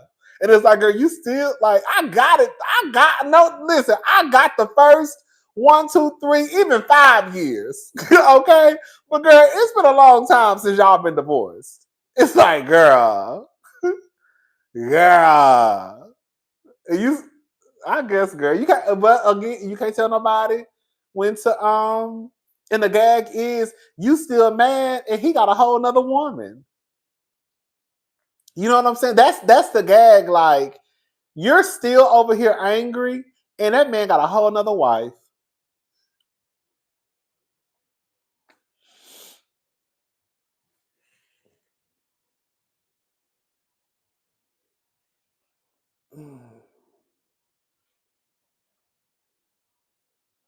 You want to do? These are grown behind people. I'm not going to be in the middle of this. They have issues that I can't fix. And it's not my place to fix it. You know, I'm not a fixer. I'm a mother. And you're not going to kill me. How about that? You said a lot to your girls, and I think it matters. Maybe somebody put they divorced in 2000. Is that the truth? Did they divorce in 2000? They divorced in 2000. Is that the truth? I know it's been a long time. Baby, it is 2024. That's true. That's true too, Diva. You're right. We don't know what that man did to her. That's true. To each of them. They were affected. You don't believe that they were, though? No, that's not it that I don't believe it. I'm just disappointed in them. Because, you know, enough is enough. Yeah. But I would say hold out the hope, because maybe this is the beginning, right? Oh, child, please. Yeah, I know it feels How long like you think that. I've been talking to my children? Forever, since right they then. were in the womb. Well, one of the things that I am hoping for this family, I'm hoping what your mom is hoping, is that you all will find your way to change. But you have to be motivated for it. You have to be willing to do the work for it. And you have to be willing to take accountability for the parts that you are willing to do and the parts that you're not. Obviously, we need to have a couple of these sessions to get to the core, but we appreciate you coming here and taking the time and hoping that we can do it again and do a deeper dive. Absolute pleasure. And anytime that you guys want to do the work, give me a call. And we are going to get you a referral for some treatment. Okay? Because the suffering will not end just because you got a little bit of relief. And I don't want you to stop there. I receive that. Okay? Okay.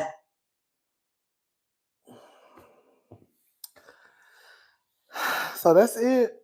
You know, again, to wrap this on up, I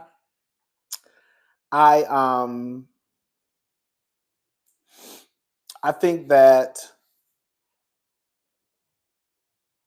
I feel like Tamar and Tawanda need to go to therapy together. I do. I think the sisters need to go to therapy together if they want to. That's if they want. That's the gag, if they want to. But I definitely think that's Tawanda and Tamar, because that's where right now that's who's bumping the head. It appears like that's who's bumping the head the most is Tawanda and Tamar. I feel like Miss Evelyn don't need to be there right now. Eventually, she gonna need to come too. But Miss Evelyn, she just don't want them to holler and scream, and she feels like because they're sisters, they should get along. But that's not the case, because, girl, Miss Evelyn, no shade. How long has it been since they've been fussing, fighting, and arguing? Hello. So clearly, they ain't getting along no time soon. And again, I also feel like we need to let go of just because somebody dies, that automatically means that people should or will get along. People die every day. We all gonna die.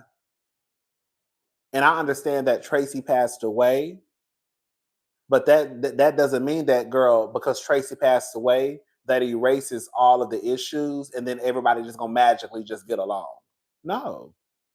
Tracy has been dead for 2 years.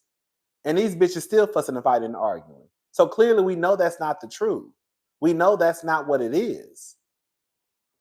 How many people have lost family members and girl, the fighting continued a week after they buried their loved ones? So with Tracy passing away, that don't mean that they gonna get along. Girl.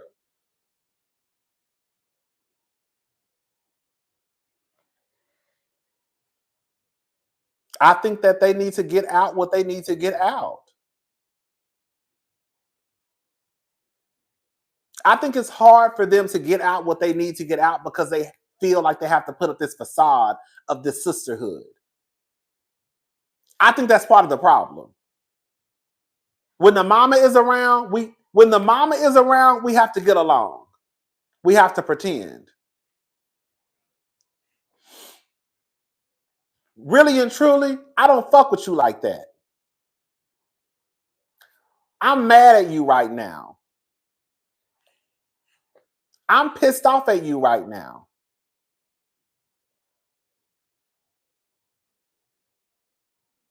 Even with Tamar gets on my nerves. But Tamar feels the way that she feels. And if Tamar feels like she's not included, y'all need to talk about that. You know what I'm saying? But the reason why they can't talk about it is because that mama is around, not that mama. The reason why they can't talk about it in front of Miss Evelyn, because when they talk about it, they're gonna start fussing and fighting. You see what I'm saying? And they can't fuss and fight in front of Miss Evelyn because she don't want to hear that shit. But that's the only way that they're going to be able to get out what they need to get out. And it's going to be some arguing.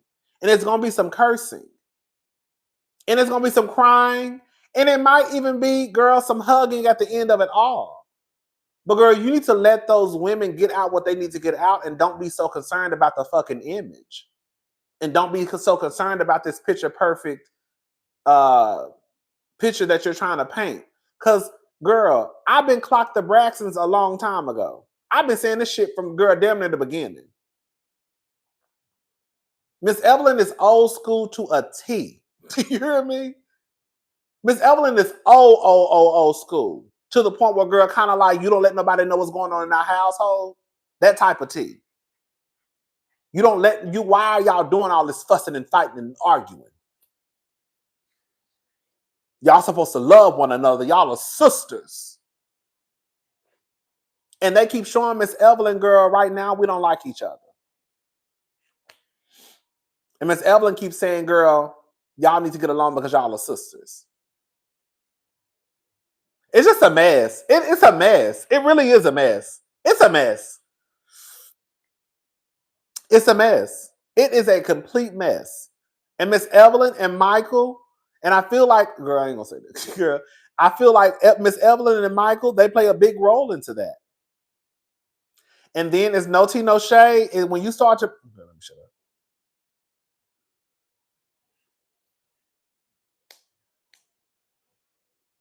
They need to, I feel like whatever the result is when it comes to their relationship, let that be the result. You see what I'm saying? If the sisters go to counseling, therapy, and they realize that, girl, I really don't have to fool with you every day like that. If they come to realize that, you know what? We're not close like that. I love you. I'll see you at Christmas. That's okay. That should be okay too. If they come to say, I don't want you in my life anymore, then that's going to have to be okay too. Does that make sense what I'm saying? Evelyn watching this live right now. You better watch them. Okay? You better watch them. Thank you. Make it make sense. Like, I think they just need to get together and come to some type of resolve of what their relationship is and how they're going to move. If it's, girl, I really want to work on our relationship and I want us to start to communicate more and hang out, then that's fine too. Whatever the end result is, that's just going to be the end. But I think that in order for them to get to that point, they're going to have to talk about it. And they can't talk about it in front of their mama, girl, because the mama going to tell them to shut up and just be sisters.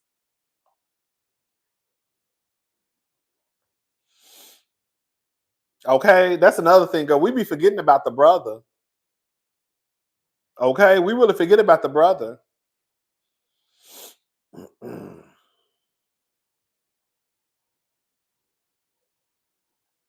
Baby, that brother still away, honey. He know they all messy, honey.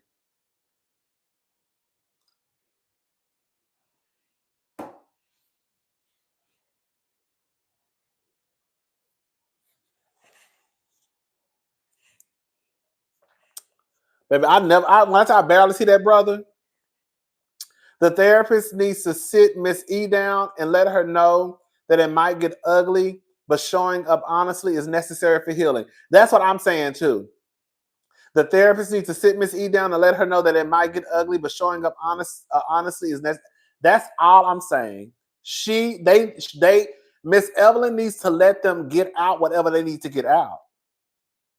And once they let it out, they can come to whatever they need to come to.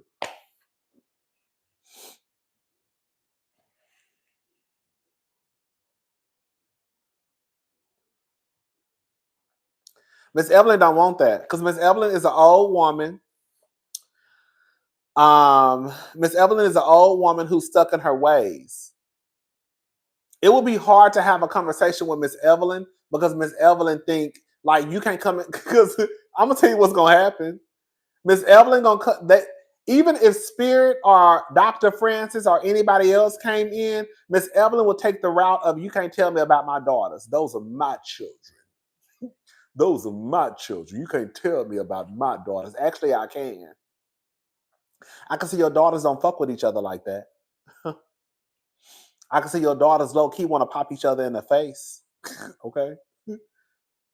Girl, it's the reason why your daughters don't talk like that. And when they do talk, they fussing and fighting and arguing and cussing each other out. Okay? I can see that. I can see that, girl. The picture that you have in your head is not reality. That's a picture that you've painted in your head, but it's not reality. Girl, I ain't even got to be no therapist to see that. Now, girl, shout out to the therapists who can really break the shit down. Shout out to the goddamn grief counselors who can really break the shit down. But shout out to the professionals who can really break the shit down. Hell, we breaking the shit down and some of us ain't even therapists. Okay? And we see it some fuck shit. So if we see some fuck shit, I know the girls and boys who are certified. Shout out to the certified. Girl, I know the. What's up, good boy? Hey, good boy. Girl, you know, I know the girls who are certified, who done went to school for this shit. I know they damn sure clocking the T. And on some real shit too. You know another thing too, and I'm glad y'all mentioning that. Y'all already had issues before Tracy passed away. Remember Tracy said that Tamar makes it so hard to love her? Tamar, I don't know where y'all, there's no shade. I don't know where y'all getting off that Tamar ain't a walking mess. Tamar is a walking mess. Because even her own sister said, girl, you make it so hard to love you. Y'all don't remember Tracy saying that? Y'all don't remember Tracy saying you make it so hard to love you?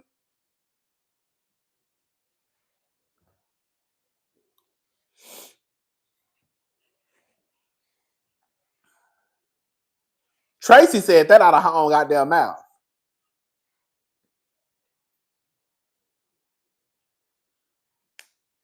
Tracy was about to whoop Tamar's ass that day.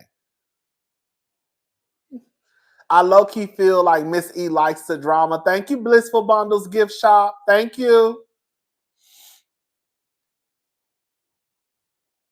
They all have, right, Ashley, they all have things to improve. And that's the thing, like, you just can't put it on one person because they all a mess.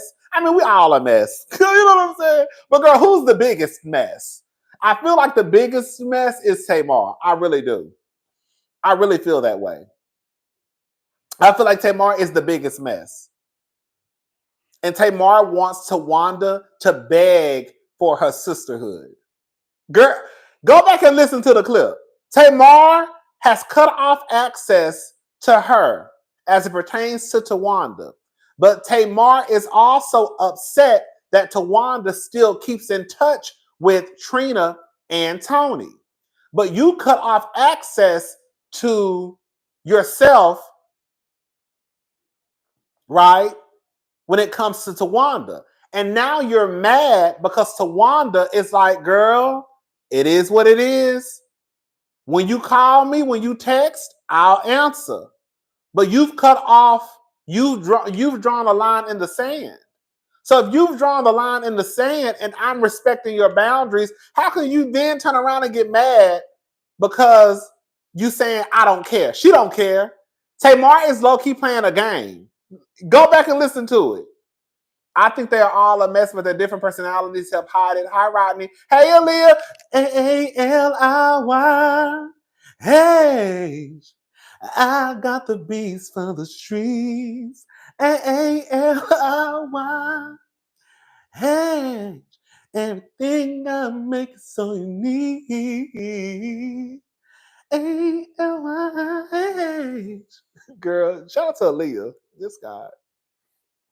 Your love is a one in a million. It goes on and on and on. You give me really good.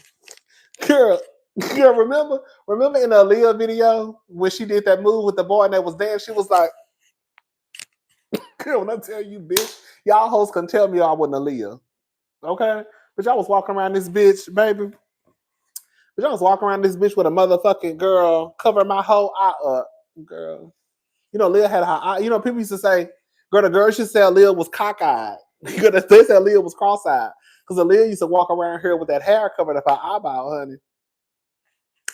And girl, the girl said that she was cross-eyed and cockeyed. Because, girl, she's always had that swoop, girl. That swoop used to be sickening, honey. And so the girl said that she was blind, that she was cockeyed. And then everybody was surprised when she finally started showing her eyeballs because everybody thought her eye was fucked up. But her eye wasn't fucked up. That was a style, baby. Okay? Okay. Anyway. Okay. But yeah. What was I saying? Come on, bang, okay? What was I saying? Yeah, it is what it is. It's just they're gonna have to get to a point where either they have to decide if they want to continue or rebuild a relationship, or either they just keep fussing and fighting. But I think Tamar cut off the access to her when it comes to Tawanda. Tamar wants to feel. Tamar wants to feel that Tawanda cares that she no longer has the access to her that she had before. Tony don't have nothing to improve other than her finances and that relationship with that man. Lil Wayne kissed on the lips. I mean, Birdman. Oh, he's so messy. Thank you, make it make sense. And Tawanda is just basically like, girl, it is what it is. And Tamar don't like that. Tamar low-key playing a game. That's what I was saying. Tamar low-key playing a game with Tawanda. Does Tawanda even like Tamar? Girl, that's what I said. I feel like in this moment, I'm not saying that they hate each other. I'm not saying that they will never get to a point where they like each other. But I feel like in this moment, and that, like, I don't think they really like seeing for each. I don't think they like each other. I don't think they like each other. When you listen to the clip, when you watch the show, the problem seems like it is not between the sisters. The problem seems like it's between Tawanda and Tamar. Tamar and Tawanda, that's where the problem. I ain't gonna say the problem, because I think they all have, but I think like the problem right now, the biggest problem is between Tawanda and Tamar. And it's fucked up because then when you add in, hey, Rodney, the last few days, You've really made you really been making me laugh from my gut. Love you, support you. Thank you, Shaqmar1. Thank you.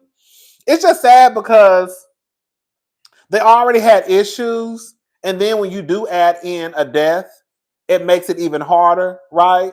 So now, girl, our sister dead, you know.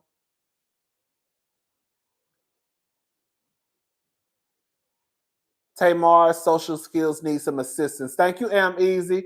The clip I saw, Tawanda was checking Tamar on how she was communicating, saying she didn't say something when she did, like Tamar was gaslighting. Girl, I was with Tawanda. Girl, I was with Tawanda. I felt like in that moment, Tawanda was trying to have a conversation about their situation. And I think that it's hard to have a conversation with Tamar because Tamar is so dramatic and so, theatrical and so animated when she talks. If you watch the show, you'll see Tamar.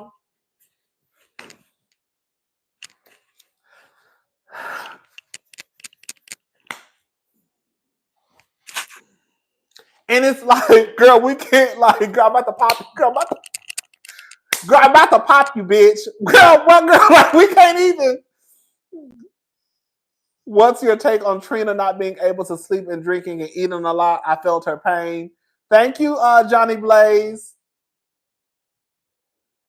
That's what it is. I'm gonna get into Trina in a little bit. Tamar wants to put on a show, and that's the thing. Like, I think Tamar is still stuck in season 1 and season 2 of Braxton Family Values. Like,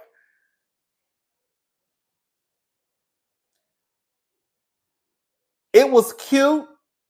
Tamar was the reason that the show popped because we love Tamar. I know some of y'all don't probably like, but we love Tamar.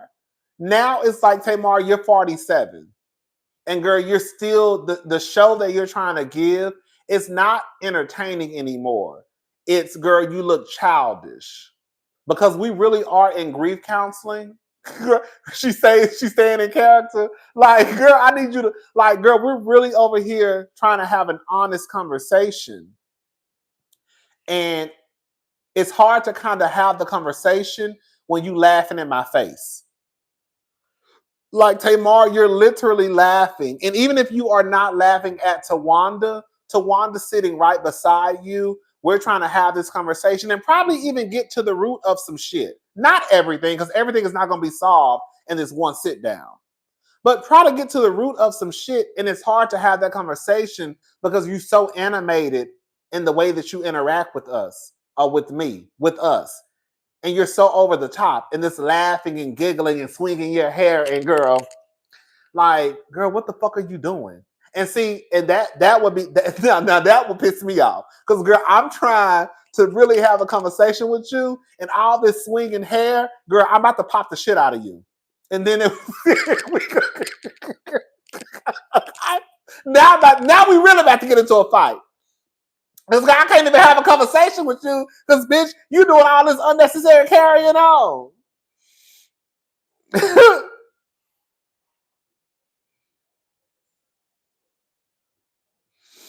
Okay. I don't know. It's just like Tamar does a lot, and it would be hard to have a conversation with her. And I really felt like Tawanda was trying to have a conversation. And Tamar, and another thing too, Tamar isn't good at communicating. And I know, but Tamar, like Tawanda said, it's like Tamar will throw something out there, and when it's time to talk about it, it's kind of like, girl, you done. Girl, if you want to talk about me not texting you or not calling you, girl, let's talk about it. You want to throw it you know what I'm saying? If we're gonna talk about it, let's talk about it. Girl, if you don't want to talk about it, then I guess we ain't gotta talk about it. I just like Tamar. I don't know. I just want to say it's not that I dislike Tamar. I just think Tamar will be a lot to deal with. And I felt like Tawanda in that session, I felt like Tawanda was kind of right. Even if you go back and you watch the show, if you go back and watch the clip, even when the cops came knocking on Kevin's door, Tawanda and Trina were both trying to tell Tamar and Tony, and I think Tony got it at one point, to basically shut the fuck up. And Tamar was the one who was, those are cops. Did y'all see her all in Tawanda's face? Those are cops. Girl, what's going on? And Tawanda is like, girl, let it, girl, like. Then Tamar gets mad because she saw Trina, I'm assuming, tapping Tony's leg, because Tony was sitting right beside Trina. Then Tamar gets mad because Trina is basically tapping Tony, telling Tony, girl, be like, girl, shut up. Girl, right? Now Tamar feels like y'all leave me out of stuff and I don't know what's going on. When, girl, we'll tell you when these motherfucking cameras leave, girl. Because the truth of the matter is the show is not about Kevin. I'm not going to say I'm sure. I don't know if Kevin is getting paid. So if Tawanda feels like, girl, we're not going to expose him because this ain't really got nothing to do with him, then, girl, I felt like Tamar should have let it go. Girl, I'm my big ass age. Tamar is her big ass age. You get cues. When people start, Tamar is 47, 48. If you hear people saying like, girl, just don't, and you steady going like, girl, what's going on? What's going on? Girl, that sound like the cops. Girl, that sound like the cops. Girl, that sound like the cops. It's like, girl. And now you mad because Trina trying to tell Tony to shut the fuck up and you feel some type of way. Like, girl, you ain't the only one that's left in the dark. Clearly, Tony don't know what's going on either. But Tony is catching the cues to shut the fuck up. You need to shut the fuck up too, Tamar. That's what they're trying to tell you. I don't know. It's just a lot. I don't say more. It just would be hard. It just would be hard. But anyway, yeah, Trina. Back to the super chat. Oh, hey, pretty Pisces. Hey, cuz you ignored me the whole time. Hey, pretty Pisces. Oh, hold up.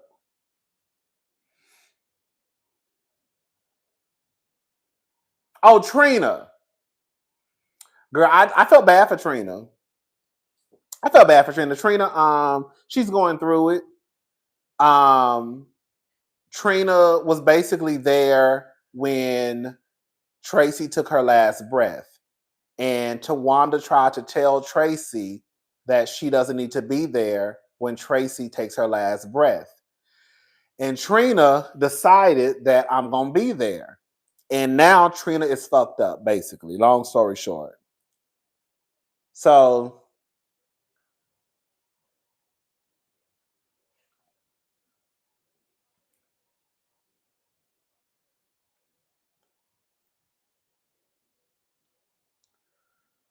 girl, yeah, you got to be. All I'm gonna say is, we all do. You all do what you can do.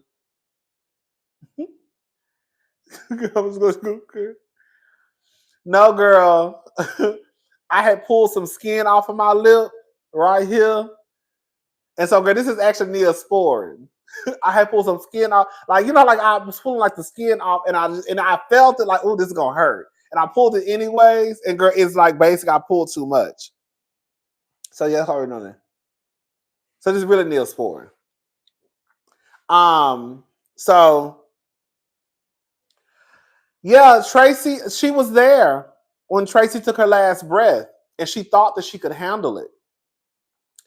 And basically, long story short, she can't handle it. So now Trina's basically fucked up. She's been eating a lot, drinking all the time. She doesn't go to sleep until 6 or 7 o'clock in the morning when the sun comes up because she doesn't like to be in the dark. It's yeah. So, and Tawanda tried to tell Trina, you don't need to be there. And Trina was like, I'm gonna be there. And Tawanda said she told her, girl, you don't need to be there because you too sensitive for stuff like that. And Trina was there, and now I felt bad for Trina. I really did. Mm-hmm.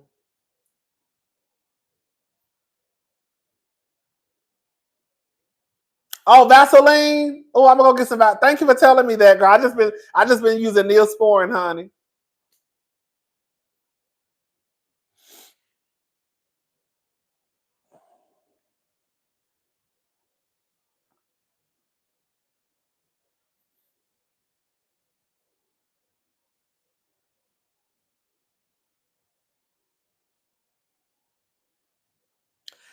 Yeah. So, girl, I don't want to talk about that no more, girl. I was about to start crying. All right. What else, y'all? That's it, y'all. Y'all about to get me started tonight. What else? That's it. That's all I have to talk about.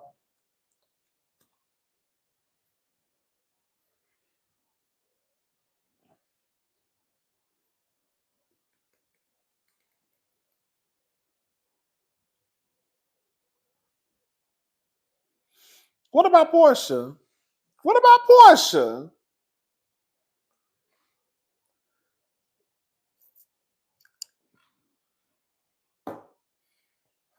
What's going on with Portia?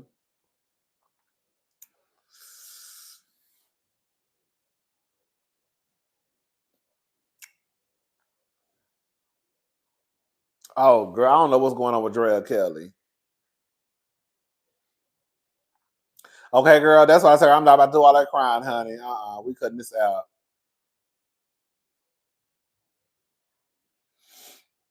I don't know what's going on with Drea Kelly and Cisco. I thought that was so weird and random. Girl, weird and random as hell. I said, girl, as far as I'm concerned, girl, Cisco trying to get back on Love and Hip Hop New York. I'm sure that's what he's trying to do.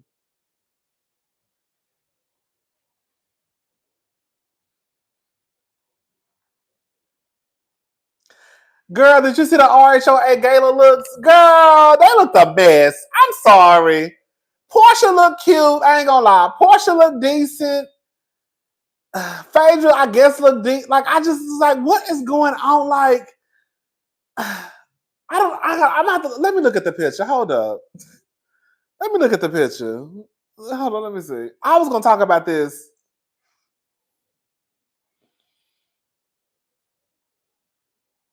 Brittany don't look bad. Kelly, I don't know. Shamil look a mess. Shamil look the worst. Girl, Shamil look a mess. Drew look a mess. Phaedra, I don't know. Phaedra don't look bad, I guess. I don't know. It's just a lot going. I think it's just like it's a lot. Like it's just a lot going on. It's a lot going on, and then it's like, and then it's like, girl, I heard this was the last episode. I heard this was the season. I heard they finished taping. Girl, I can't believe that was a finale scene. Girl, I was about to say, girl, y'all really brought Phaedra in. If y'all gave Phaedra a peach, girl, for 2 weeks of filming, 3 weeks of filming, girl.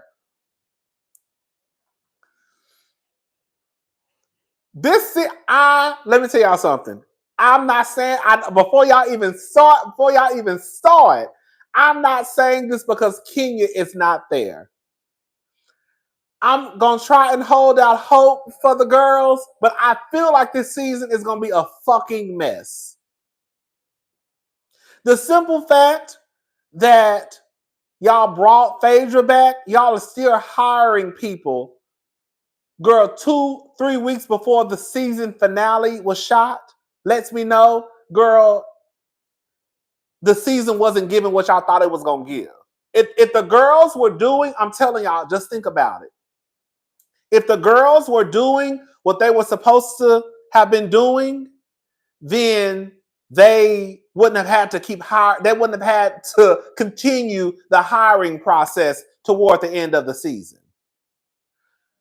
I just feel like this season gonna be a mess. I really feel that way. You got these random girls together. It's not gonna give what it's supposed to give. And the only episodes that are probably gonna be the highest receive the highest viewership will be if they show Kenya. I've been hearing different things. I've been hearing they will show Kenya, and I've been hearing that they scraped it and they're just gonna start, I guess after Kenya left. But if they show Kenya, I'm telling y'all, those are gonna be the highest episodes, and then it's gonna drop. Portia can't do the show by herself. That's why she was online begging. Portia is not an anchor. Okay? Portia is not an anchor. That's why she got online and was begging for Phaedra to come back. She can't carry the show. She couldn't carry her own solo show.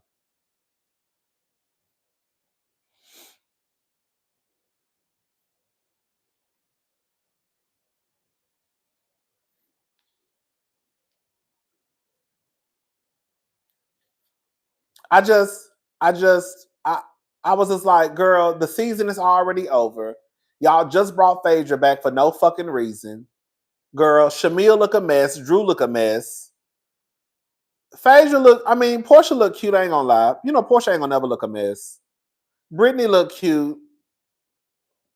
You got Angela, she look like she going to the club. Like, I don't know, girl. Can I say something? And I'm not trying to be funny. Girl, I'm not no stylist. Portia working with HR recruiting, okay? Girl, I want y'all to stop hiring these young, inexperienced... Girl, okay, this is going to sound so fucked up. No, I'll take that back.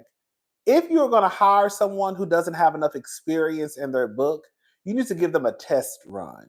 Because I feel like what's happening is y'all hire these gays who say they are fashionable, and girl, these gays are a mess and they can't really put no pieces together. So now you probably got Drew over here with some young punk that be at Bulldogs on Thursday nights. Girl who done put her together, she look a mess. You got Angela, girl, she look like she going to the club, she look a mess. You got Kelly out here, she look a mess. You got Shamil, she look a mess. Like, I'm just like, God, what's going on? Like, girl, RHOA is headed to Peacock. I believe it. I believe it. This is what I do feel. If RHOA does not succeed this season, I feel like they're going to yank it. I feel like if they don't yank it, they're going to do a full reboot like they did on Real Housewives of New York. I do. If RHOA flops this season, they are going to do a full reboot. And when they do the full reboot, they'll probably give them about 3 to 4 more seasons, and then they probably going to yank Atlanta. I think we're at the end of the Housewives reality situation anyways. I do. I think that Housewives period probably has about 3 to 5 more years before they start to yank franchises off. Like, okay, girl, this is going to be your last season of so-and-so. This is going to be the last season of so-and-so. I think within probably like 7 years, Housewives will probably be done fully. But I think they're going to start yanking different cities off in about 3 to 4 years. And I've probably been generous with the 3 to 4 years.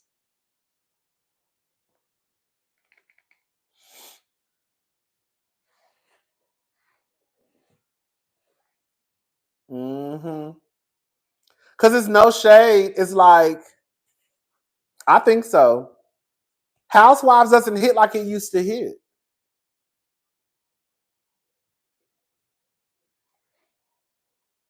And that's across the board. The only girls that are probably in the clear are Real Housewives of Beverly Hills. And that's because, girl, they're going to bring in 1 million plus. But Quiet as It's Kept on some real shit. Back in the day, when you had Atlanta pulling in 3-4 million viewers, hello, 1 million wasn't shit. But yeah, I think they're gonna eventually start to kind of like give them their pink slips. I do.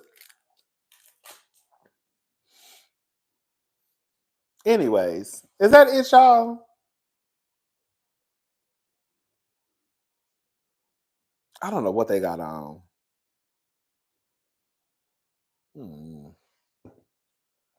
Andy is to blame. Like New Jersey. Girl, New Jersey should have had a reunion. New Jersey, it wasn't that much carrying on to the point they couldn't have had a reunion. Let me tell y'all something.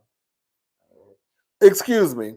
To me, New Jersey was not that bad to the point where they couldn't have had a reunion. And a part of me does believe that they did not want to have a reunion because I think that they would have wore Jennifer Aiden and Teresa out. I do believe that. I hate to be like the conspiracy theorist, but I do believe that they are, in a way, we're trying to protect what's her face? Teresa and Jen. Aiden. I do. Because it wasn't that much going on. Let me tell y'all motherfuckers something. let me tell y'all this one thing, okay? Bitch, if Potomac can have a reunion and come back the next season, you had Candace and Monique get into a full-fledged fight. Blood was everywhere. I ain't gonna say everywhere, but Monique was bleeding. You had Candace over there trying to make sure her wig didn't get clapped off. Okay. You had bottles broken, glass broken. And I heard the word on the street was that the very next day, they did the promo shoot. Remember with the purple dress? I heard the day after the fight happened was the day they did the promo shoot for the season.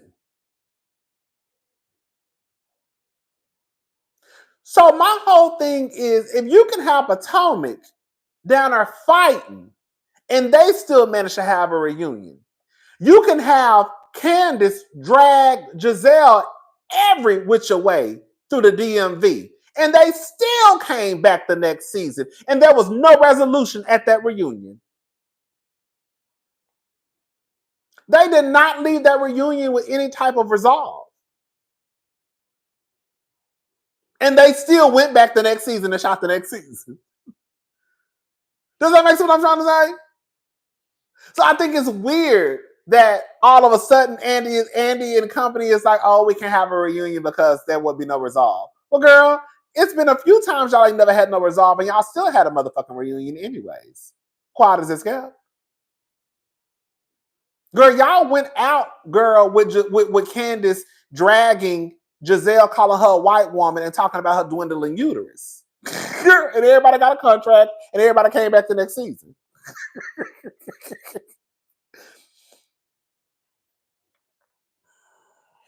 I don't know, child.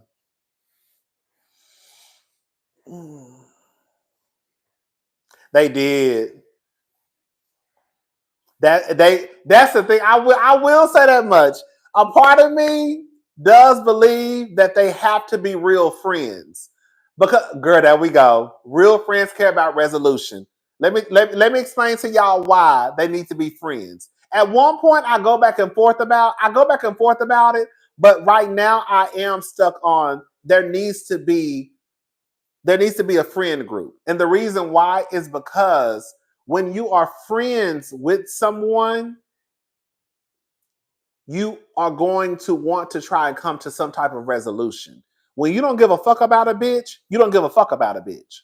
So it's easy to just throw the friendship to the side because, bitch, God don't fuck with you anyways. You know what I'm saying?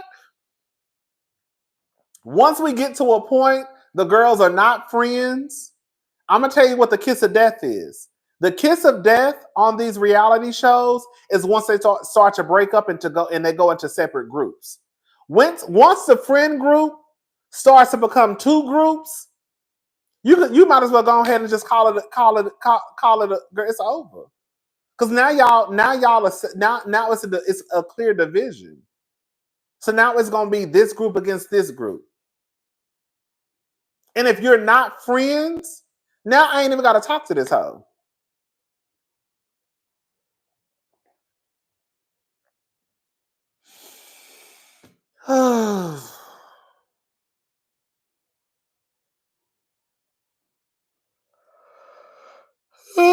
Excuse me.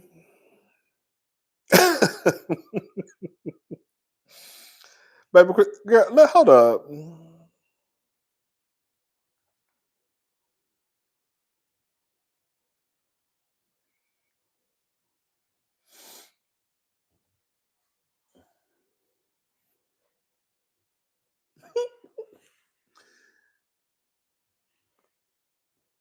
I don't watch Dubai. I ain't seen not one episode of Dubai, child. So I don't know what's going on with Dubai.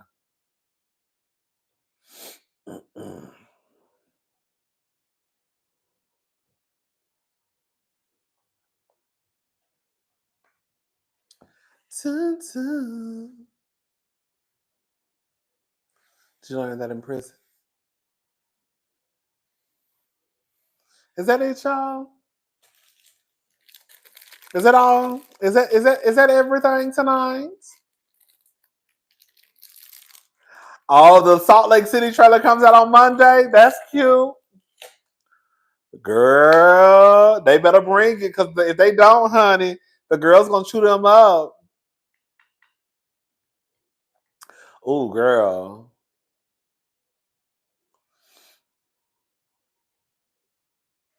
What? Did you hear Jan, Aiden, and Jackie G are reportedly fired?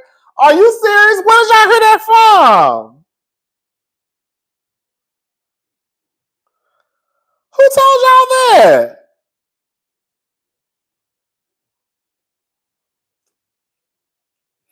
I haven't heard that.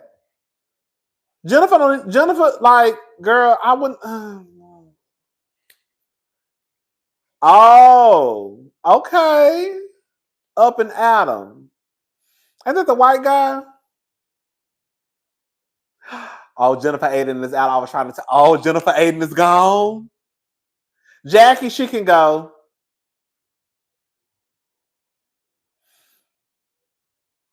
Girl, what you think they're gonna do about what? So what about Teresa and Melissa?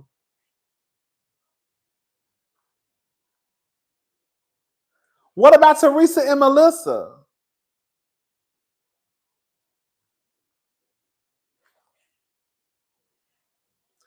I know y'all. Listen, okay, I know y'all like Teresa. I just don't think Teresa. Okay. I know, girl. We about to tussle, girl. Let me take a sip of my drink, girl. Y'all know I've been drinking tonight, girl. Hold on.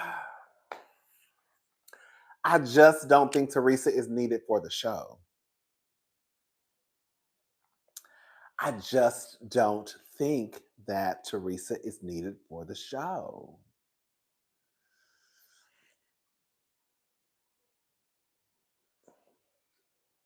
I don't think Teresa is needed.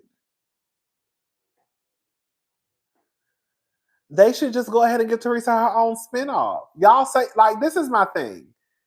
Y'all say that Teresa is this mega superstar and that she's a reason for the season, and that the only reason why they have a storyline is because of Teresa. If Teresa is doing all of that, Teresa should be able to succeed on her own show. It's not like New Jersey is not in a fucked up situation anyways. So what I'm trying to say is, even if they got rid of Teresa and gave Teresa her own spinoff show, if New Jersey still failed, it's not like y'all are already not in that situation to begin with. It's not like y'all trying to fix something that's not broken. Bitch, it's broken. That's what y'all said. Y'all said that they was fucked up. I'm talking about Andy, not y'all. Andy, y'all said they was fucked up. So it's not like we don't have a fucked up situation. So even if it doesn't work out with Teresa not being there, then bitch, I was already headed down that path anyways. And if it doesn't work after this season, just bring Teresa back. Girl, I was watching Erica De Niro review. I don't give a fuck. I'm with her. I don't give a fuck what none of y'all say. Ain't none of y'all gonna convince me that when y'all saw Teresa, Jen, Aiden, Jennifer, Jennifer, Aiden, Teresa, Jackie, that y'all thought that was the show. Girl, y'all did not think that was the room that could lead the show.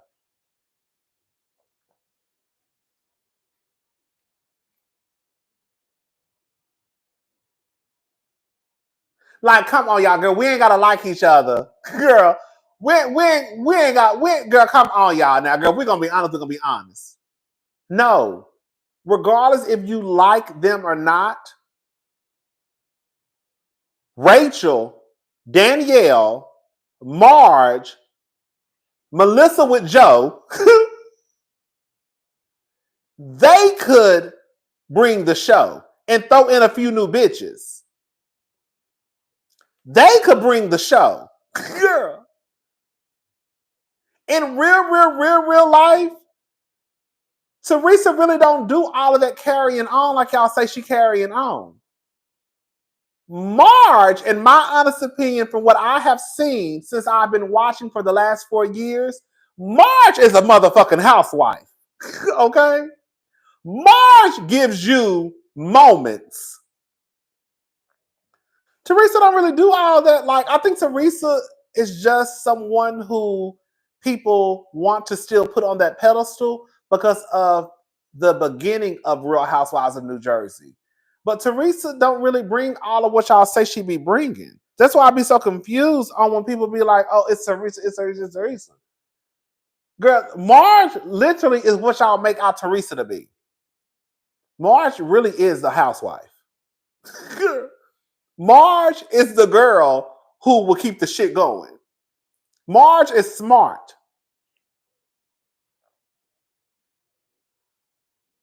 Marge, the reason why Teresa does not see it for Marge is because Teresa is threatened by Marge.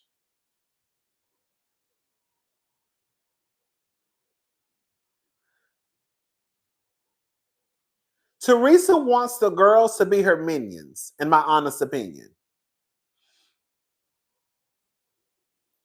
Regardless if you like Melissa or not, when I hear about New Jersey, all I hear people say is Melissa, Teresa, Melissa, Teresa, Melissa, Teresa, Teresa, Melissa, Teresa, Melissa. Y'all don't mention Teresa's name without Melissa's, and y'all don't mention Melissa's name without Teresa's. That's just what I've noticed. Regardless if Melissa is a good housewife or not, Melissa has come in and made her name. Now, to be honest, I don't think Melissa is this good housewife. I think Joe is the good housewife, okay? To be very clear. Did you hear about Louis' advice for Teresa's daughters, how they should have fun while they're young, by going out to the clubs and wearing thongs? Oh, no. Thank you, Shauna Michelle. Melissa and Joe are a good time. That's like, I feel like you need Melissa because you have to have Joe. And Joe is in charge of the boys. That's how my head is working. You can't have Louis because they don't fuck with Louis. And we've already seen what Louis would bring to the show. Louis wants to have the niggas in the goddamn room sending love letters on a podcast, making videos to their wives. Okay, girl, whatever. Joe gonna have the girls over there, girl, eating steaks, getting drunk, having a good time. I would rather see Joe and his frat boy ways before I see Louis. I'm sorry, I just would. Teresa gonna be in the kitchen talking to Gia, making meatballs. Girl. Y'all not gonna convince me that Teresa is this over-the-top housewife. Teresa gonna Have a conversation with Gia, and she's gonna make meatballs. That's it. That's it.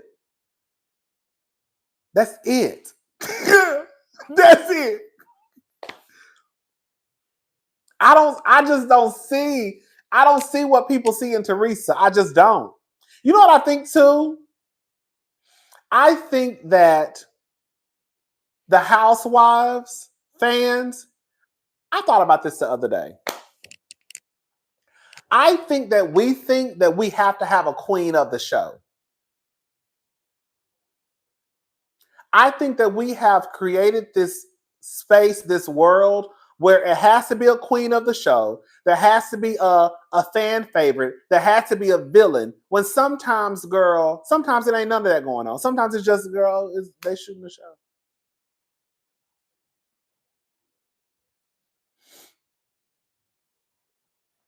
Does that make sense?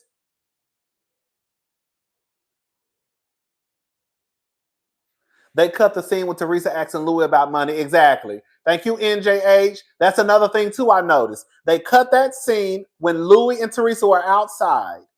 They cut that scene about that money discussion. Don't forget to like the videos, cousin. Thank you, Gianna Mitchell. Thank you.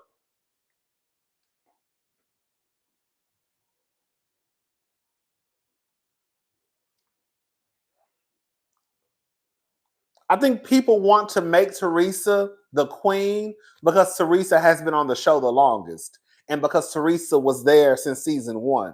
But again, in my honest opinion, and this is just somebody who's been watching the show the last 4 or 5 years, I have not seen Teresa do anything in the last 4 or 5 years that gives me iconic housewife.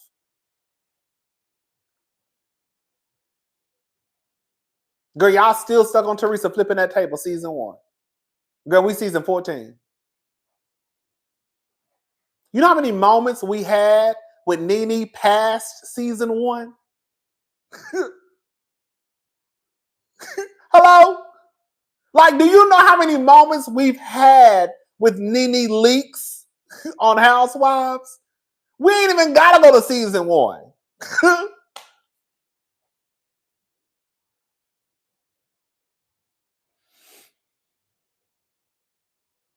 You know how many iconic moments we've had with Kenya Moore? Hello? Teresa's just not that girl like that. I'm sorry. Teresa is not that girl. She's not this legendary, iconic housewife. She did one thing that made her go down in housewife history, flipping that table. And past that, girl.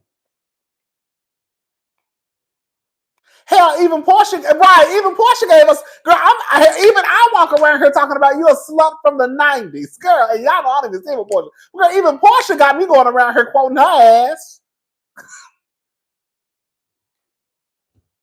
Hell, even Phaedra. Go away from me with this, Apollo. Go away from me with this.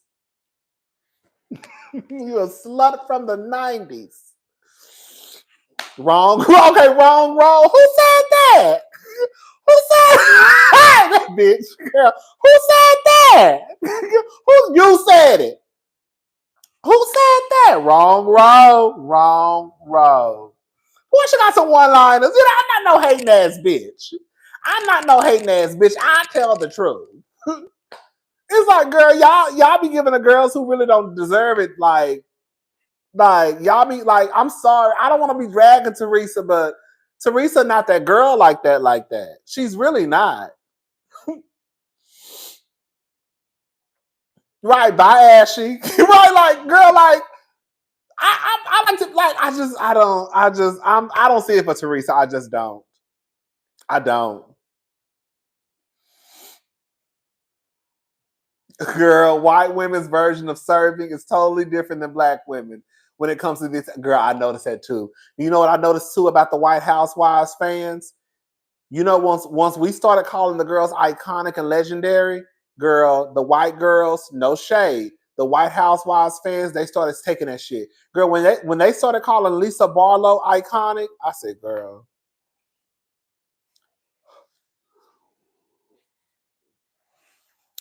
When they started calling Lisa Barlow iconic, girl.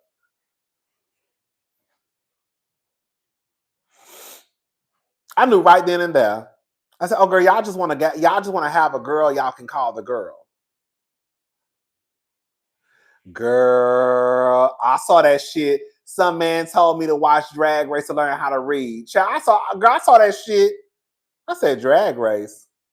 Because they really think that the white girl, I'm not saying not all of some of the white girls do be reading, but they really think the white girls, girl, let me shut up. I was going to get a whole nother speech. They really think the white girls set the bar.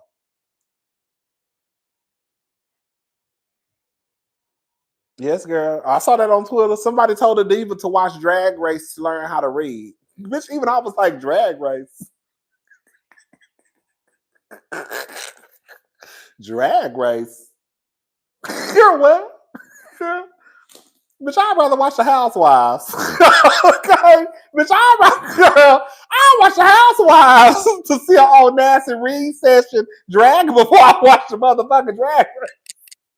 Bitch, I turn on the ladder. Bitch, I turn on motherfucking Potomac and see Candace drag the girls before I turn on fucking Drag Race. You know what? I watch Nene and Claudia Jordan go down to Puerto Rico if I want to see a drag session. If Teresa is out next season, expect a divorce. Ooh, shout out to Carlos. What is up, Carlos? Thank you. Girl, a part of me does want Teresa to come back, girl. We was talking about this. A part of me does want Teresa to come back because, girl, when it's time for them cops to knock on the door and take Louis off in handcuffs, we gonna want to see it. We gonna want to see it. The same way when it was time for them cops to come and knock on Jen Shaw's door, we wanted to see it. So that's the only thing. Okay. I like Lisa. Lisa all right to me, but girl, I'm not gonna call her iconic.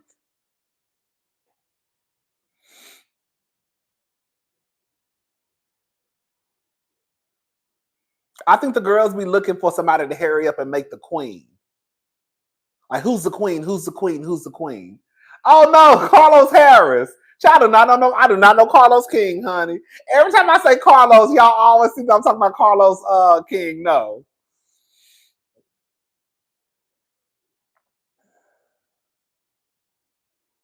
Okay.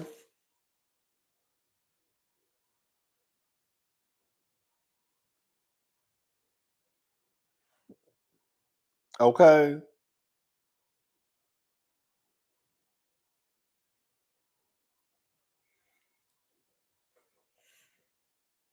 Girl, I heard that. Girl, did Carlos King and Heavenly fall out?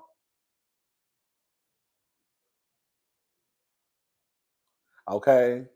The commercialization of the word reading makes me loathe the word girl. Ugh. White people be trying. Let me shut up.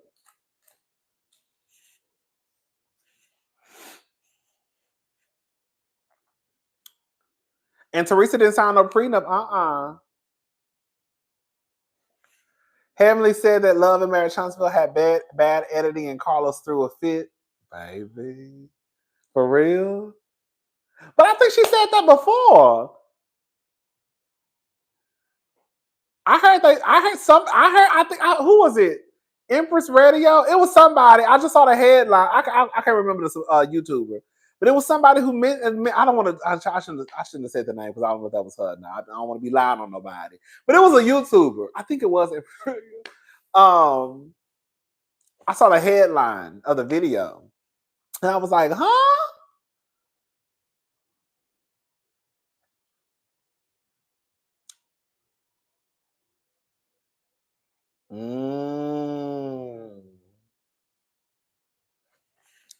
Oh, girl.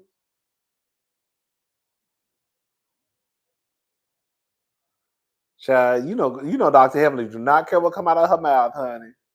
At all.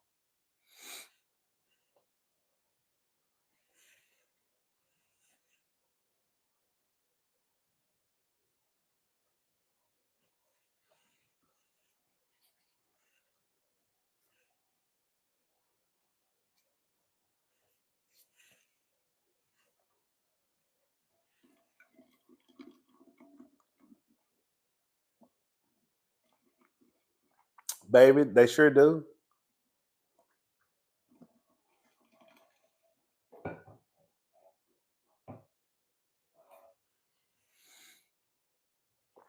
Oh, excuse me.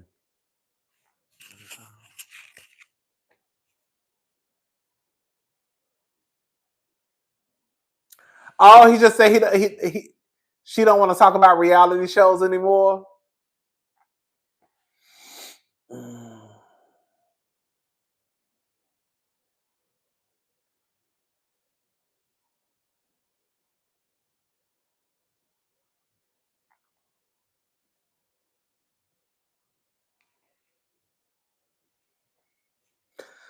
Ooh-wee.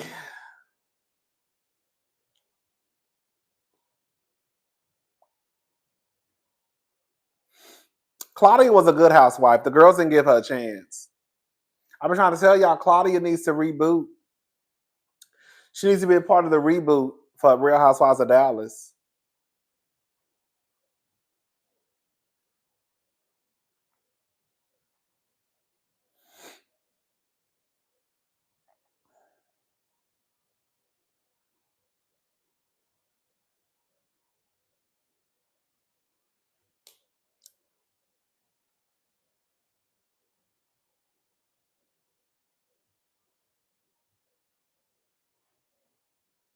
Ooh.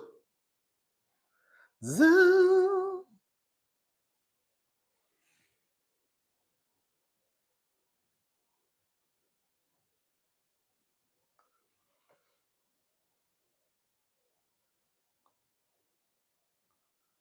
I watched Real Housewives of Dallas for 15 minutes, the first season, first episode, and I think I started falling asleep. I never could get into Dallas. I never could get into Dallas.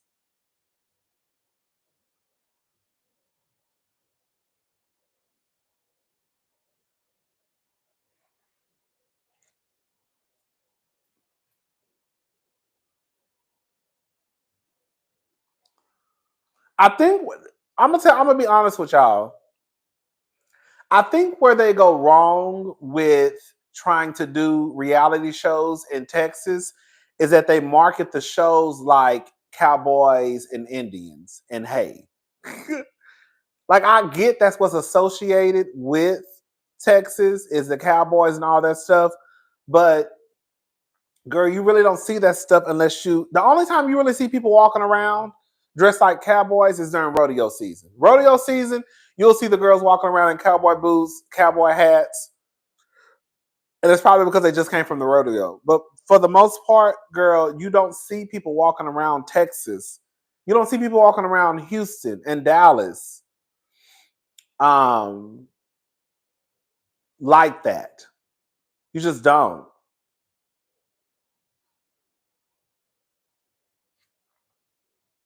And I think sometimes, I don't know. I heard that they had money on Dallas. I heard they showed money on Dallas. The Real Housewives of Dallas. I heard that some of the girls had a cute long coin. Okay. I can't. My uncles, they used to be cowboys for real. Girl, I grew up in a town where we actually had a horse parade. Like we literally would get out of school early on Fridays. It was a very big event.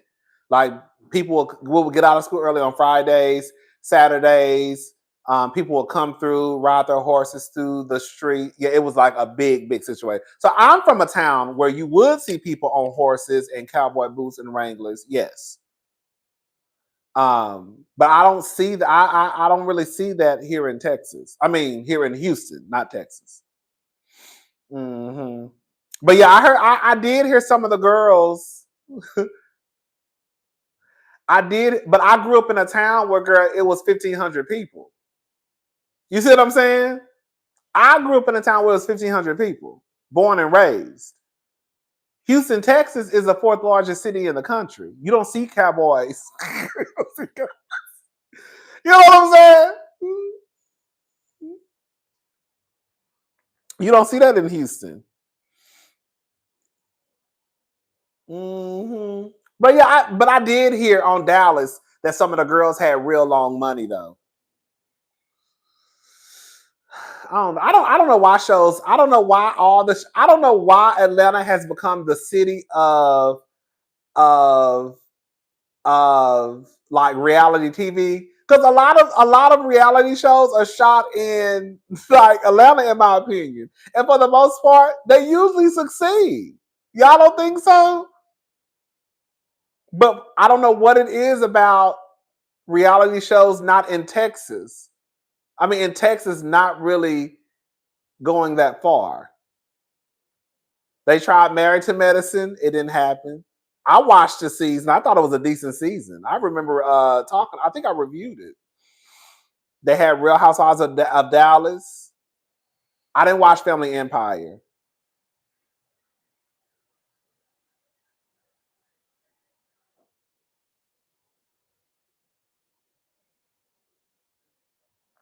I know we had more than one church. We had more than one church.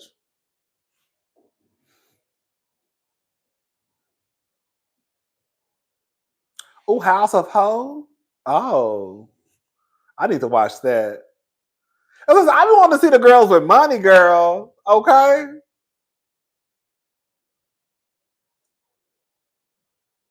I don't know. I don't know what it is about shows not really like. I don't know. I don't know.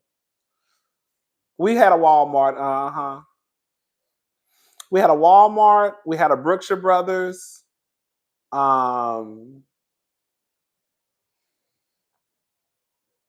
We had 2 grocery stores. We had a Walmart. We did have a Walmart.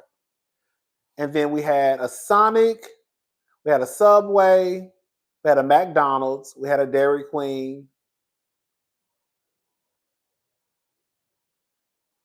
I think that, and then we had like a mom and pop, like Mexican restaurant. Now they have I think they have a Jack in the Box, a Whataburger. I think the town has grown now. I think it's like 2,500 people in the town now, but yeah, it was small, child. It was real small. We had one traffic light. It was real small. Where my grandmother lived, girl, we pretty much walked everywhere. We could walk to the baseball field. We could walk to the high school, Walmart. Girl, we walked everywhere. You know, girl, literally, girl, we walked, girl, on some real shit, girl. I don't know, girl. I don't know if this is good or bad, girl. We was 9 years old, 10 years old, walking down the street by ourselves. Well, I grew up in the town I grew up in, we really didn't have a lot of crime. We did when we did, but we didn't have a lot of crime, so it was like safe. It wasn't like now. You know what I'm saying? I remember being like 10 years old, just walking to the store, okay, by myself. Well, with my cousins, you know what I'm saying? Because wasn't nobody bothering nobody. And if somebody saw you walking down the street, they was more than likely call your grandmother, call your people. Hey, you know, I saw Rodney and so walking down the street. Oh yeah, I told them they could go to the store. Girl, now you know, girl, the girl, you can't, girl, okay. We had a Cool Cup lady. My great grandmother used to sell Cool Cups and pickles. 25 cents for the Cool Cups, 50 cents for the pickles. She lived in the projects. So she sold Cool Cups and pickles. And then it was another lady. We used to call her the candy lady. She had like a little candy store. She was mean as hell. When I tell you it was mean as hell, girl, like she was a person who you had to go in and get what you gonna get and get out. But we used to always go to her. We used to go to her. She was mean as hell, but she used to have like in her living room. It was a section. She would have like Snicker bars and Reese's Pieces and like just candy. And we would always go to her, even though she was mean as hell. Girl, Mob Wives used to be my show. That was back in the day. That's when the shit was real, real, real. Hello? I don't know why it's dangerous now. Back in the day, girl, I'm telling y'all, we used to be everywhere. Like literally, I remember just like walk. The only time we got a whooping one time, girl, because we went across the girl. If we went places, we couldn't cross the main road, right? Which I don't know the difference was between the fucking main road and the streets we walking on. One time we got our ass whooped by my grandmother because we was at my great grandmother's house. And my great grandmother played us. We asked her, could we go to Dairy Queen and get a free baby cone? Because back in the day, Dairy Queen used to give out baby cones, and you could get a free cone every day. And so my grandmother used to live not too far, probably like a 20-minute walk from Dairy Queen. And so we was like, hey, we used to go, anyway, so we walked to Dairy Queen. She told us we could go. My grandmother got off work. And girl, my great grandmother tried to act like she didn't tell us we could go. And she told us we could go, girl. We got our ass whooped because we crossed like the main road to get to the Dairy Queen. Girl, we got our ass whooped. Girl, because my grandmother said regardless if she told us to go or not, we knew our ass was supposed to cross the street. Girl, she whooped our ass.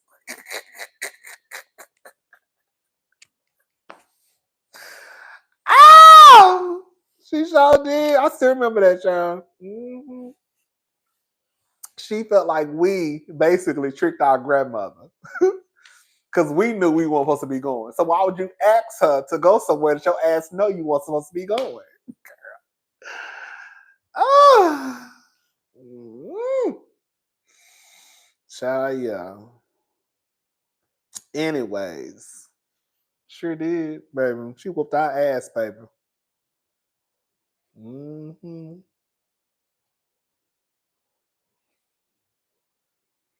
A cool cup is basically, girl, just frozen Kool-Aid, girl, red, like a red. We call it red. You got a red cool? Okay.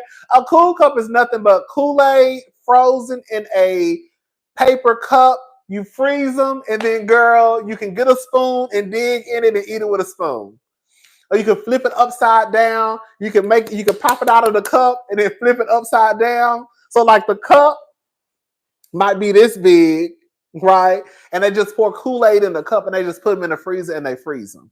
Girl, country, old school, ghetto, Banji. Okay? We call them cool cups. Y'all call them icy cups. We call them cool cups. Oh, y'all call them freeze cups? Okay. So some people call them freeze cups, icy cups, icebergs. Oh, y'all call them icebergs in New Orleans? Okay. We call them cool cups in the country. Mm-hmm. Oh, baby, Drita. Let me tell you something about that motherfucking Drita. That bitch. When I tell you, I used to low-key stan Drita. When I tell you, Drita was that bitch to me. Banji, hood, ghetto. Bitch, when I say I'm whooping your ass, bitch, I'm whooping your ass. When I say when I walk into the motherfucking building, I'm putting my purse down, and bitch, I'm girl, bitch, it ain't gonna be no, it's gonna be girl, hey, Karen, girl, move. Girl, Drita was that bitch who was bitch. When Drita said she was whooping your ass, Drita was whooping your ass. See, some of y'all don't know about Mob Wives. Y'all gotta go back. This was probably before was it before Housewives? I can't remember. Maybe it was at the beginning of Housewives. Some of y'all need to go back and watch Mob Wives. Mob Wives was the real, like, the host, like, they was fighting. It wasn't none of that old girl throw a drink in your face. No, bitch, we throwing full-blown punches. Girl, let me tell you something. Bitch, I knew that drink. I'm going to tell you, this is how, girl, that's why y'all be trying to talk about girl act like a lady. Bitch, the Mob Wives didn't know nothing about that act like a lady bullshit. This is how the girls used to talk on Mob Wives.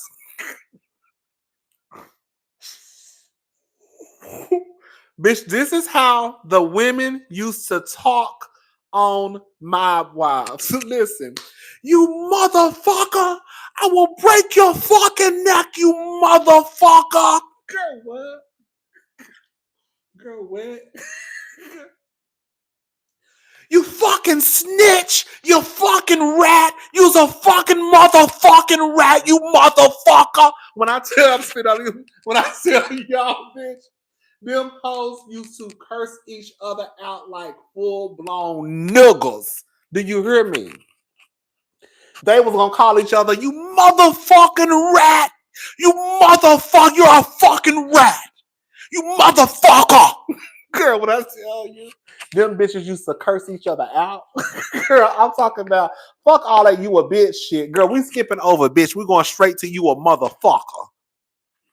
And girl, a rat is probably the worst thing you can call somebody.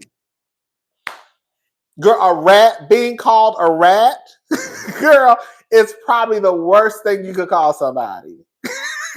I'll tell you, them bitches was dead ass serious on Mob Wives, like dead ass. Girl, like dead ass serious, girl. They was gonna curse each other the fuck out, call each other, girl, motherfuckers, fucking asshole, fucking motherfucker, girl. They talk mob bonics, okay? They talk mob bonics, okay? Motherfucking bitch, you motherfucker, bitch. You bitch, motherfucking asshole, bitch, girl. They used to be cursing, putting words together. I was like, God damn, yeah, yeah. These hoes is have me scared. Like, girl, I won't fuck with them, honey. They be cursing too hard for me, honey. I thought y'all was gonna come in calling the girls bitches and hoes and sluts. Girl, they skipped all over that, honey. They was gonna call you rats and motherfuckers, okay? Shit. Girl, Big Angel's everything, girl. Okay? When Drita walked in the room and said, "Get up, Karen." Honey, Miss Thing, baby. Girl, baby, the get up. Ooh, so y'all talking, okay? Girl, y'all ain't seen shit till y'all saw Mob Wives. Thanks for always being you, Rodney. Thank you. Thank you, POB Naturally. Thank you so much. Okay, baby, the girls did not play. Girl, that was ghetto boots, baby. I'm talking about ghetto boots. Baby, them girls was gonna tussle. Tussle, baby. Honey, they was gonna curse each other out. Baby, they was gonna have on fur coats. So that's nothing too, bitch. That's why, girl, low key, when Rachel got out of that car, Rachel was giving me old school mob wife tea. Rachel from New Jersey, when I tell you I thought Rachel looked so sickening, girl, when Rachel got out of that car, when they went to the Last Supper for the Jersey reunion, whatever the fuck that was, the Jersey dinner, when Rachel got out, that wasn't the right. No, I'm sorry, that was the season finale. I just heard a whole lot. The season finale. On the season finale, when they went to when they had the last dinner, I was getting confused. I've been drinking a little bit. When Rachel got out of the car on the season finale, baby, that Rachel bitch was sickening to me. Girl, that Rachel bitch, baby, Rachel looked good. I said, "Oh, bitch, baby, that Rachel, baby, from head to toe." Albanian fish. Hood Albanian fish. When I tell you, Rachel was giving you old school hood, ghetto, drug dealer, girlfriend type of thing. When I tell you, bitch, baby, Rachel got out that car, fur over her shoulders, jet black hair, bitch, everything. I said, "Oh, bitch, she giving you old school, girl. My husband is the head of the motherfucking mob, bitch. And I'm not the bitch to fuck with because I got a motherfucking pistol in the Chanel bag and a blade in this hole too." That's the type of shit that I be with the girl. When I tell you Rachel was giving me everything I needed when she got out that car, I don't know how y'all don't go up for Rachel. I go up for Rachel. Rachel is a good housewife. Rachel is a good housewife. I don't know why y'all go, girl. I get so bothered. I guess I feel how y'all feel now. I feel like Rachel is a good housewife. I really, really do. Rachel is a good housewife, and her beef with Teresa makes sense. That beef just didn't come out of anywhere. You know what I'm saying? Well, hot dog, okay. Rachel gonna cuss your ass out. Girl, she gonna call you a stupid ass bitch. Girl, you know I like for the girls to carry on. You know I like a ignorant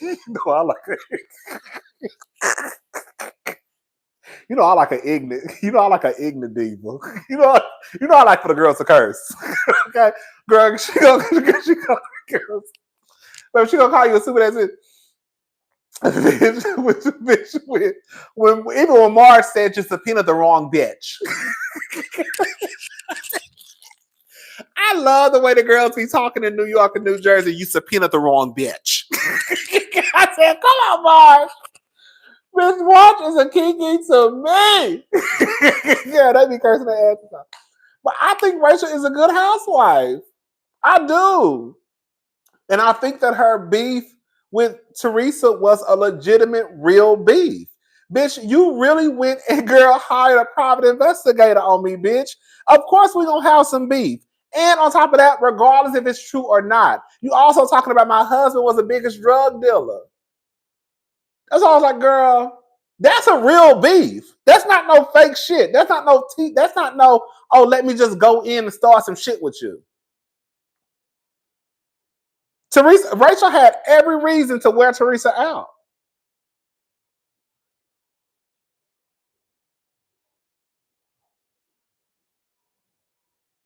It was Louis. It was Louis. And she was taking it for Louis like a dummy. That's the gag, because it was Louis. So now I got beef with I really got beef with your husband, but now because I got beef with your husband, bitch, I'm going to have beef with you. You see what I'm saying? So Rachel was naturally going to have beef with Teresa because Rachel was going to have beef with Louis. And John was going to have beef with Louis. So now I'm going to have beef with you because that's your husband. Okay? Excuse me. I think Rachel is a good housewife. I really do. I think Danielle is a good housewife. Danielle needs to get control of her emotions, but Danielle is a good housewife. That's why we're trying to tell you, we got to give the girls time to grow. Danielle fucked up last season. I was like, I don't know about Danielle. She started out strong, then she ended kind of weak. But I think Danielle went and girl sat down and got her shit together. And Danielle was solid her second season. I personally would bring back Danielle and Rachel.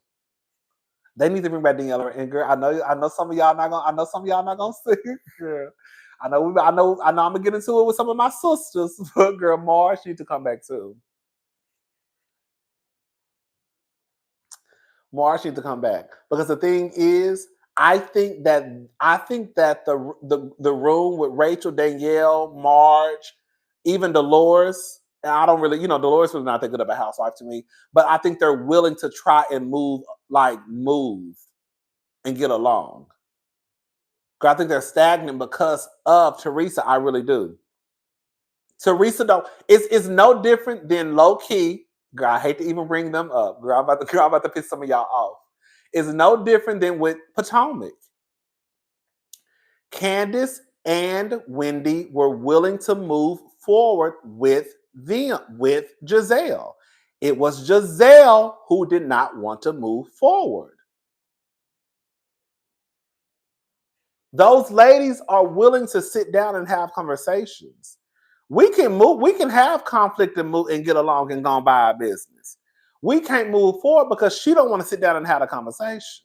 But y'all don't want to hear that. Girl, I'm gonna leave it alone. Girl, let me shut up. I don't want to bring up Atomic, girl. I know that's a trigger. It's a trigger for some of us, honey. Hello. Dolores can be a friend, quiet as it's kept.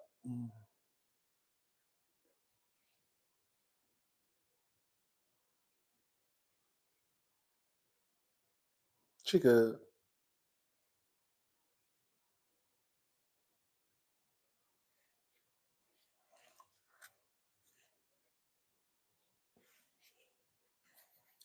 If Andy, let me tell y'all something. Andy has said, girl, my phone about to die, y'all.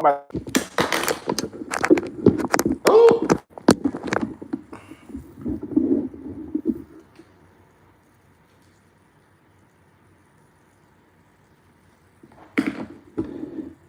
Girl, my phone is about to die. I had to take my microphone off and put my charger on. Girl, let me tell y'all something. Can y'all hear me?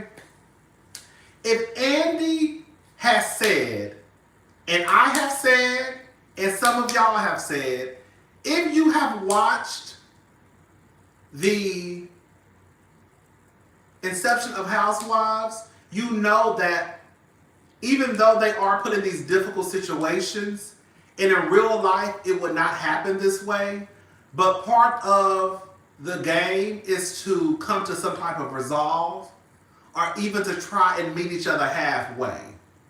You know what I'm saying?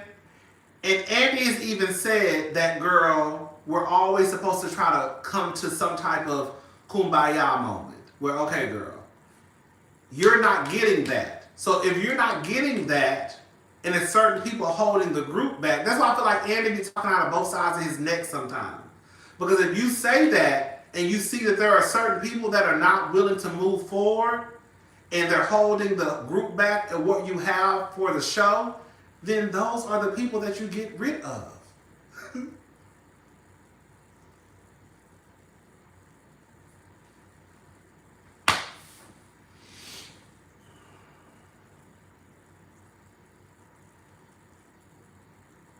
Housewives is a job where even if you don't like each other, they are paying you to be around each other.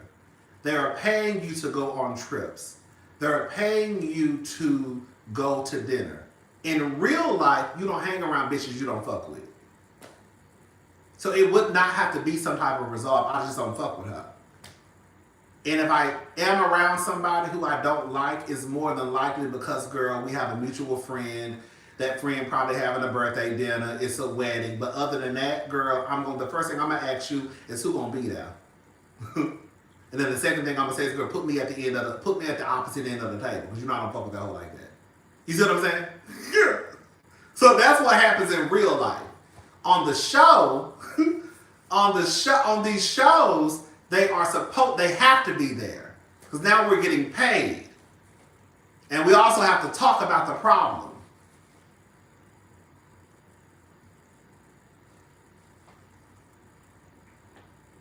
I'm not even good for birthday dinners. I know that's right. Okay. It is what it is, though. It's going to be what it's going to be.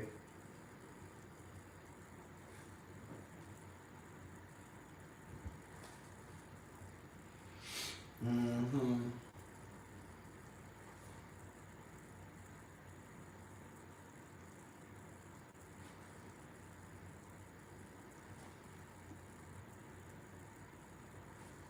Okay.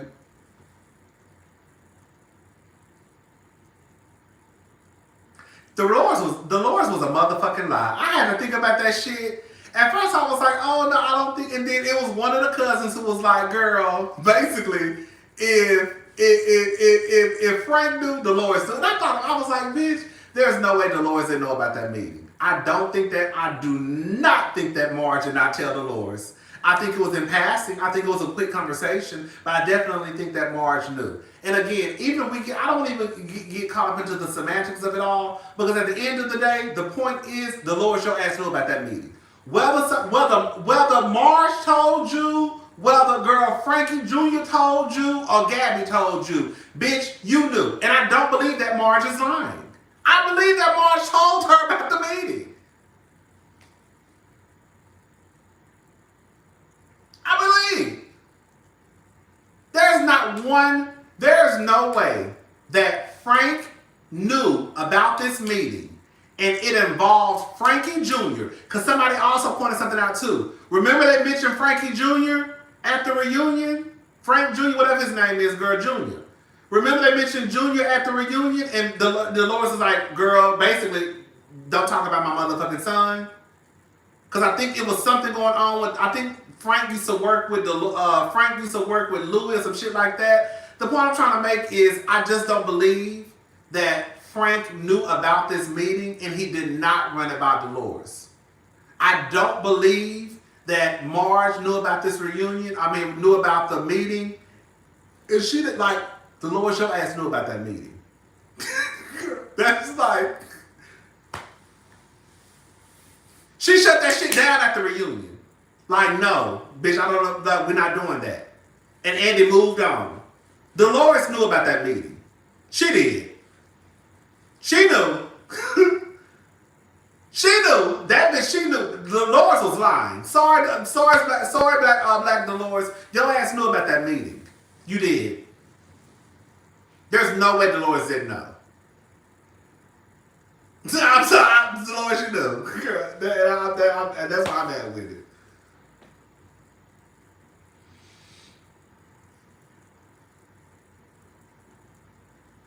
I gave Dolores the benefit of the doubt. I was like, oh, because remember, initially I said that I did think Marge told Dolores. I just didn't think that Dolores remembered. That's what I said in my review. I believe Marge told Dolores. I just don't think that Dolores remembered. When I After the cousin left the comment, it was like, child, if Frank knew, bitch, Dolores knew. And I was like, you know what? I was like, bitch, you know what? Now I think about it, no. Dolores didn't know. And I that's where I'm at with it. Dolores, you know. Regardless of how you knew, your ass knew about that meeting. You know. Dolores, if Frank went to a meeting about a private investigator, as close as Frank and Dolores are, Frank told Dolores about that meeting. Dolores has already come out and said, out of her mouth, that having a meeting of the minds before the reunion, that's something that's not uncommon. That's what Dolores also said. Remember she said that, y'all?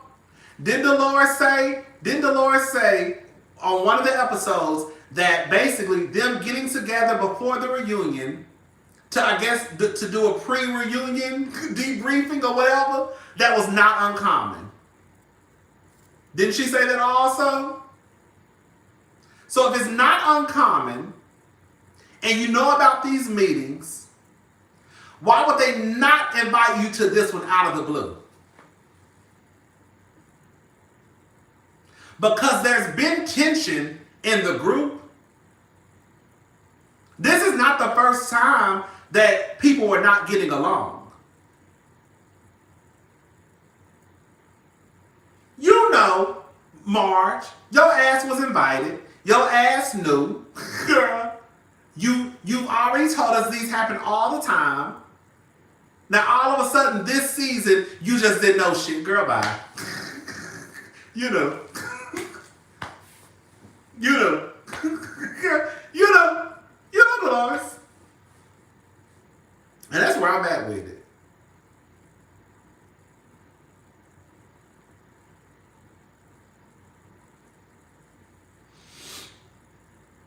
That's where I'm at with it.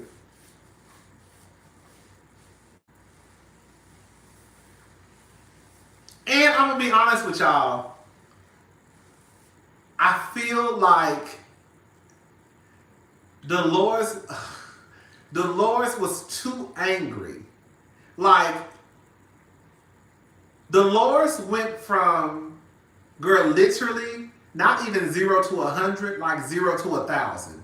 Girl, Dolores' skin was turning red. She had veins popping out of her neck. She was calling Marge a fucking cunt. Girl.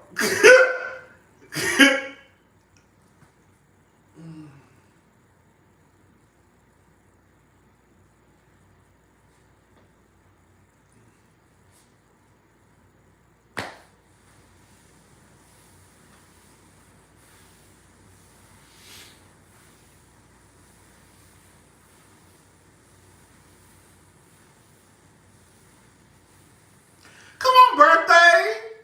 Happy birthday. Ooh, child, this is all I got right here. We can take a shot. I can take a sip of my drink. I'll take a shot with you, girl. Was that a boy or a girl? Oh, that's a man. Oh, that's a man, baby. Girl. Oh, that's a man, baby. That's all man, honey. Let's take a shot. Let me go just get a little bottle. Okay? Well, I said, baby, I had to see if that was a bitch or a nigga, baby. I said, well, that's a nigga. Okay? Let me take a little shot. I got a little cola left. Okay? The girls, girl, a nigga asked you to take a shot, honey. You start taking, you be like, girl, let me take this drink. Here, this nigga done asked me to take a drink, but okay, that's what I said. You see? You know what I'm saying? Something? That's how Kevin Hart tried to do the girl. Like a little 1800. Let me see. Ooh, this is a big shot, girl. This is a big shot. Ooh, I wasn't even planning on getting this fucked up tonight. This is a big shot, girl. This is a big shot. This is like a triple. Oh, girl. Y'all ready? Come on. Yeah.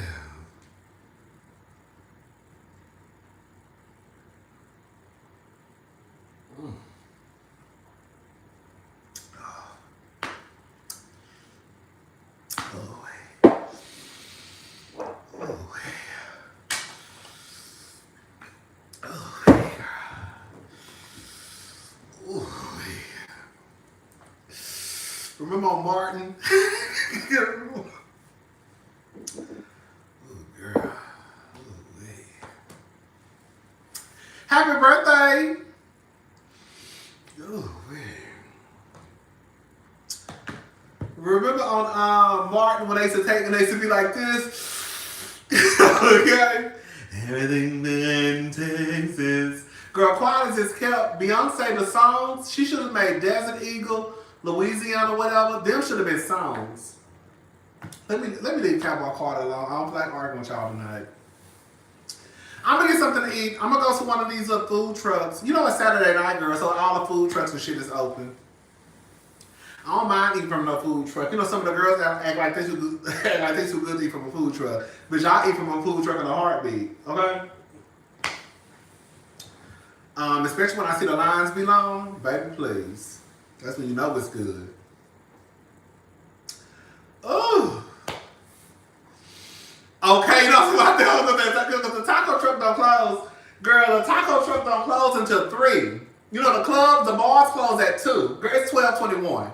It's 12:21 here. The taco truck don't close till 3. It's a few of them around. So I might go to the one. I haven't been to the one that when the Asian guy knew my name, he would be like, Rodney! Girl, I'd be so embarrassed. Anyway, so I'm probably just gonna go to the taco truck. And it's a bar too. I kind of got a taste for some wings.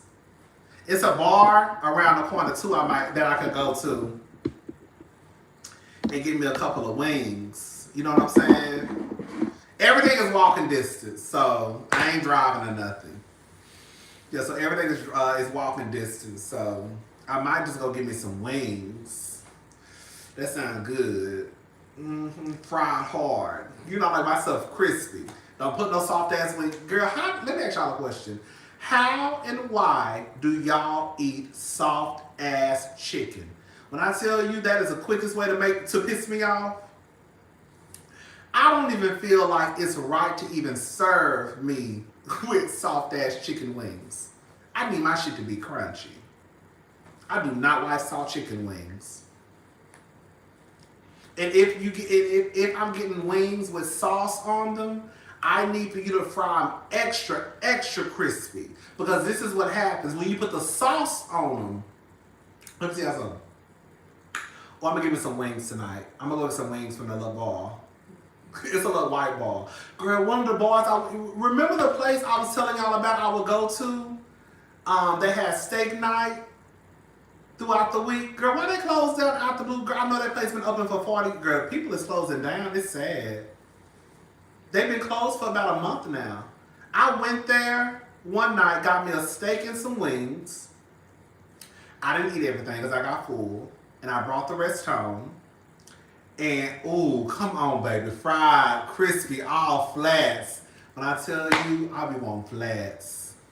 I can eat a drum, but the reason why I don't get drums anymore is because the drums be too big. Like, girl, give me all. Girl, I do not like big ass. When I tell you, if you give me a big ass wing, I'm not eating it. Like, I remember Wingstop years ago, they started advertising jumbo wings. Who the fuck want a jumbo wing? Who the fuck want a jumbo wing? Girl, no, I want my wing to be a wing. And so that's why I started only getting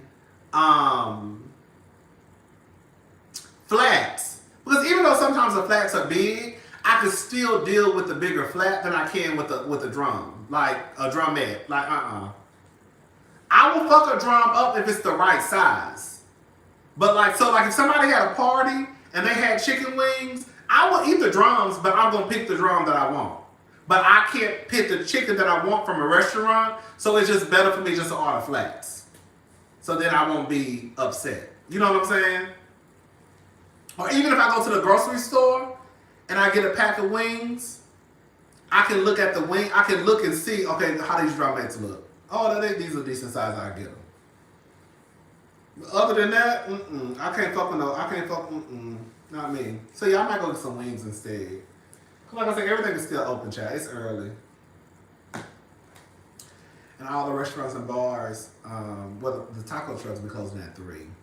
The bars, they close at 2 here. Anyway, child. Yeah, that's it.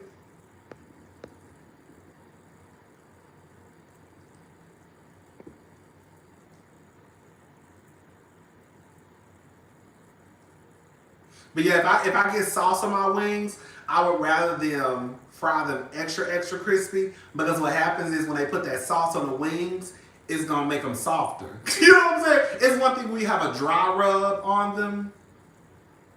Okay? It's one thing when you have a dry rub, then you good to go when they just do it crispy. But when you put a sauce on the wings, you need to fry them extra crispy. Because when you put that sauce on them, then it's going to drench them and it's going to make them a little bit softer. So just make them extra crispy. So then when you put the sauce, it'll be extra crispy. But if you just do them extra crispy, when you put the sauce, it's going to make them back to the regular way they was. You know what I'm saying? I'll ask for all of that, girl. I just say extra crispy. Then sometimes that, honestly, when they don't even do them right, I just come home and put them in my air fryer. I'm like, I just put them in my air fryer, child. Okay.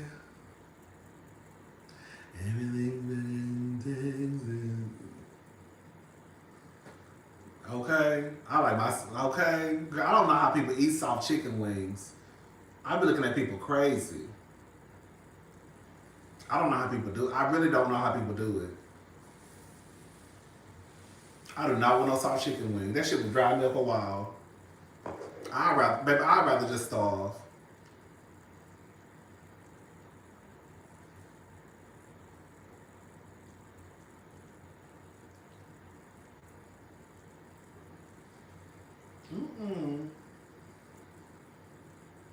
No, baked chicken is different. I know that sounds crazy. I know. Girl, you know what's so crazy? I know that sounds crazy. No, baked chicken wings. Okay, now that sounds, okay. I know that sounds crazy, what I just said.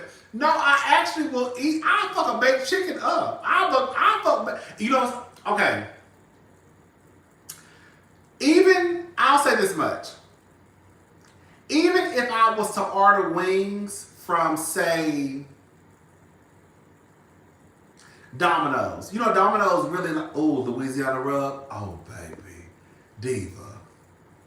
My favorite flavor of wings from Wingstop is Louisiana rub. When I tell you that is my flavor, Louisiana rub. Louisiana rub, all flats, extra crispy. Girl, also give me the corn. I want the 5-piece corn, girl, with a 20-ounce sweet tea with extra ice. You know, I need extra ice in everything. Girl, I want extra ice. Sometimes I get a 32-ounce because I like to have a lot of ice in my cup. So give me a 32-ounce drink with, I'm going to do my own, you know, you do your own drinks at Wingstop. Give me the 32-ounce drink with, and I'm going to put extra ice, and then I want sweet tea, and then I want a 10-piece, okay? Sometimes I do 8. It depends on how hungry I am. If I haven't eaten all day, like today I haven't eaten. Today I ate 2 boiled eggs. I'll tell you what I ate today. This is all I ate today. I ate 2 boiled eggs. I ate an apple and some caramel. I drank a glass of water. I drank a cup of coffee. And that's it. That's all I ate today. That's all I ate. That's all I ate all day, okay? So I'm probably gonna get me a 10-piece from the little bar, the little white bar, because Wingstop closed at 12. So they close. But you know, the bar is still open till 2. The food truck's still open till 3. So yeah, if I go to Wingstop, I want me a 10-piece or an 8-piece flat, okay? Extra crispy Louisiana rub. Sometimes if I get a 10-piece, I will get 6 or 7 Louisiana rub, and then I'll get like 3, like a different flavor. But it's always gonna be Louisiana rub is the most, right? I'm gonna either get 6 or 7 Louisiana rub and either 3 or 4 of a different flavor. More than like honey, the barbecue, or the medium, or the original hot. Yes, that's that. If anybody ever bring me some Wingstop, just give me Louisiana rub. That's it. You ain't gotta worry about the other flavors. Just give me Louisiana rub, extra crispy, well done, all flats. And if you give me some drums, make sure the drums is small. Louisiana rub is a dry rub. If you give me some drums, make sure the drums is small. Don't bring me them big ass drums over here, cause I'm gonna be like, thank you, and I'm gonna give it to my brother-in-law. He'll eat that shit. Girl, my brother-in-law, he gonna eat anything, child. Girl, I'll be like, oh, thank you so much, thank you. I'm gonna eat this later. Be like, hey, you want this? Somebody brought me some wings. I ain't eating this shit. Girl, these drums is too big. Bring these big ass motherfucking drums. Okay? Motherfucking legs. Okay? They're like a 10-piece from Popeyes. I don't want it.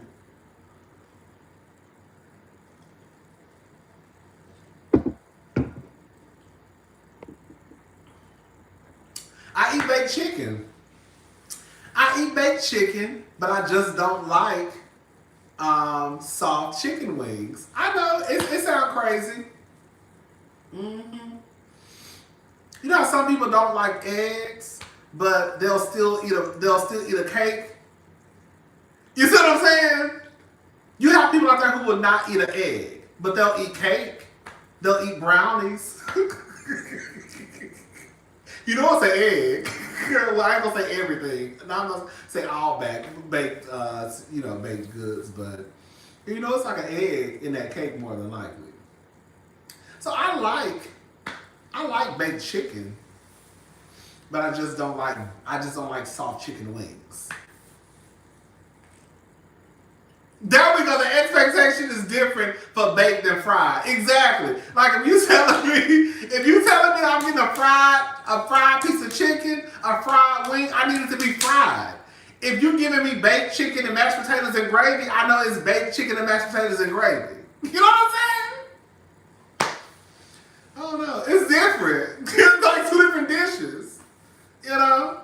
I have not tried the hot honey rub because I feel like it's going to be too hot. Even though they do advertise the Louisiana rub as hot, when you look at it, they advertise it as hot on the menu. If you look at it, get like the spice level. I cannot eat spicy food at all. Okay. Well, I can eat it, but okay, anyway. So I can eat spicy food, but I shouldn't eat spicy food. So I've never had Louisiana rub, and it bothered me at all. But if you look at the menu, I think they give it like 3. I think they give it like on a level 3. I think it's like 5 levels on Wingstop, and I think they give it a level 3. And I've never had an issue with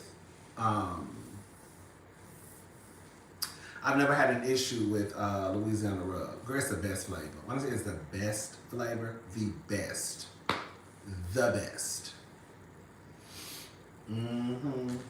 Anyway, I think I'm about to go. I think I'm about to go try to find something to eat at one of these places around here. Okay. All right, y'all. It was fun. I'm gonna watch Love and Marriage Huntsville tonight, and then Love and Hip Hop. No, Love and Hip Hop will come on Tuesday. Girl, when I tell y'all, baby, girl, I was at a restaurant the other night. And was it last night? Oh, this was last night. I was in a restaurant last night. When I said I was hollering, baby, the way the diva was dragging the shit out of y'all down to the dumb and hip hop. Baby, when I say I was in the restaurant, because I go out to eat by myself. I don't care. Girl, I can eat by myself. Stuff like that don't bother me. Even one of the waitress asked me, why do you always come out to eat by yourself? Because girl, I eat by myself. I don't need nobody to. Girl, I don't need nobody to. Girl, the video you did you was talking about love and marriage, not love and marriage, love and hip hop. Girl, it's alcohol. Love and hip hop Atlanta. You was talking about Love and Hip Hop Atlanta. And you were just talking about the clips that you had saw from the show. But when I tell y'all, girl, I said the way I was in the restaurant, But when I was in that restaurant giggling, girl, that's what I'm saying. Like, girl, she said, I can't say it. She said it. She said this is what I wanted to say. Girl, that's what I'm saying. Like, girl, y'all be looking crazy. Girl, when I tell y'all looking crazy down to Love and Hip Hop, I don't even want to get into that right now because I don't feel like arguing with nobody. Because I know that some of y'all are like, you know, I just, let me shut up. Let me shut up.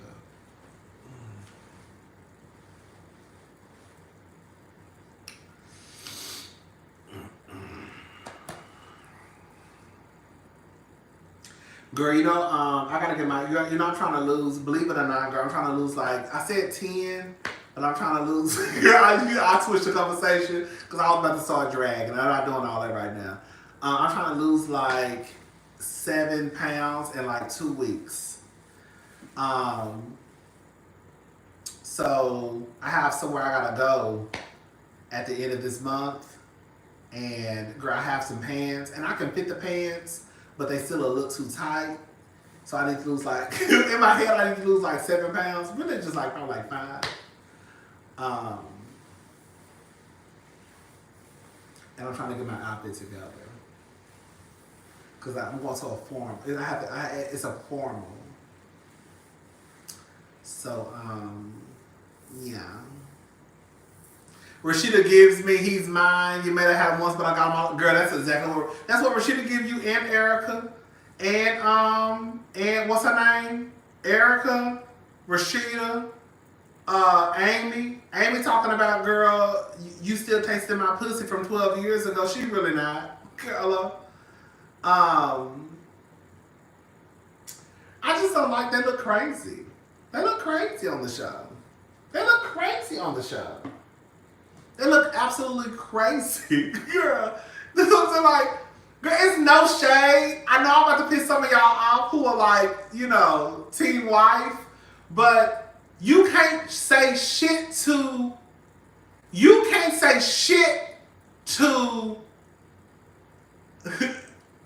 what's that bitch name? Girl, I forgot.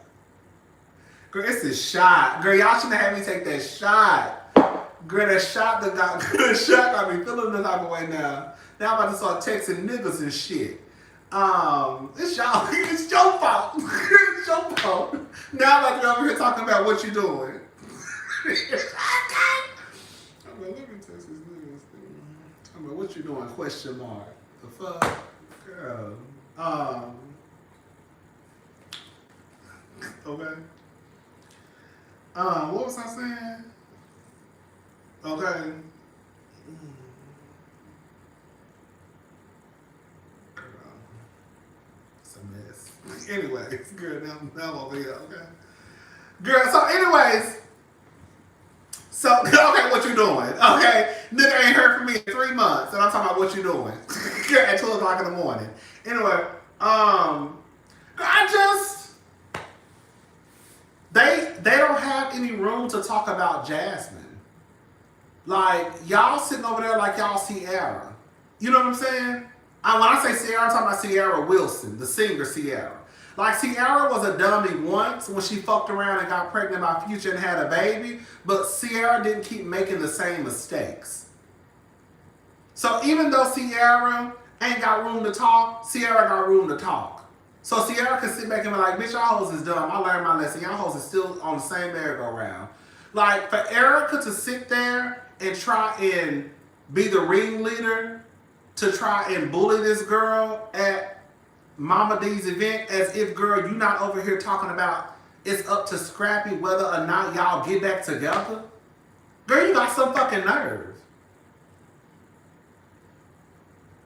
And how dare you even talk about side chicks when the truth of the matter is on some real shit. Girl, when I tell you, girl, baby, the diva was dragging y'all on some real shit. Girl, y'all all were side chicks in y'all marriages. Y'all just feel like because you're legally binded to this person, that doesn't make you a side chick. But the truth of the matter is when this nigga go out and he with the other bitch, where are you on the side? At the house. You the side chick too. You just just a legal side chick. But you're still a side chick. That's all. You ain't no main. He's splitting his time between all y'all. So for Erica to sit here and act like she better than Jasmine when you was just down to the reunion some years ago bragging about Scrappy eating your pussy out while he was with Bambi, you was a side chick too. You were at the reunion talking about how Scrappy was eating your pussy out. But he was with Bambi at the time. So what does that make you, Erica Dixon? You think just because you had the first baby with Scrappy that it excludes you from being a side chick. But it doesn't. It doesn't. It really doesn't. It doesn't. You got Carly Red out here, girl, with a nigga who got brand new baby, newborn babies. And she out here talking about, yeah, I'm about to have a baby. I'm about to have a baby. Girl, who gonna carry the baby? Girl, you really out here low-key competing with these other bitches who had a baby with this nigga. And girl, you know what? I want to apologize to y'all. Girl, keep your ears to the street. Because even when I did that review, shout out to the cousins. Girl, the cousins actually broke that tea first. There were people in my comments saying, you know that you know that Carly Red's fiance has 2 babies. And I was like, girl, I ain't heard about that. And I kind of just left it alone. But it was like a few people in my video, in the comment section, telling me that shit. I be reading our comments. I just be like, okay, girl, I just like and go on.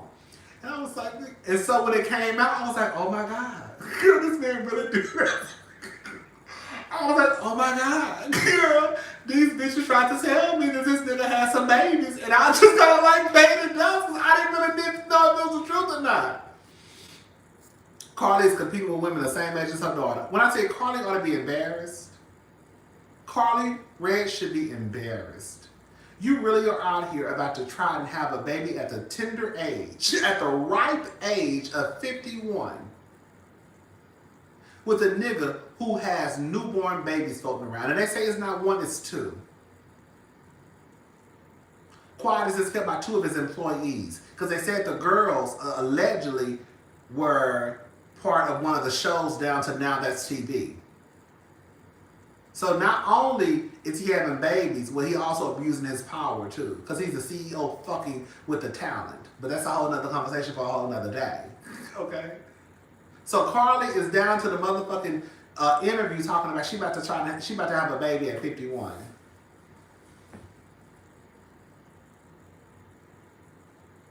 Girl, for what? Can I say something? I would understand if Carly had never had a child. I could understand if Carly did not have a child. I really could understand that, believe it or not. If Carly had no children and she was like, I really want to become a mother, I would say, girl. But I could at least understand why she wants motherhood, even at 51. Carly, you have a grown-ass daughter. You have experienced motherhood. Be happy that you experienced it, because there are some women out there who cannot experience it. I know that's not your problem or none of y'all problem, right?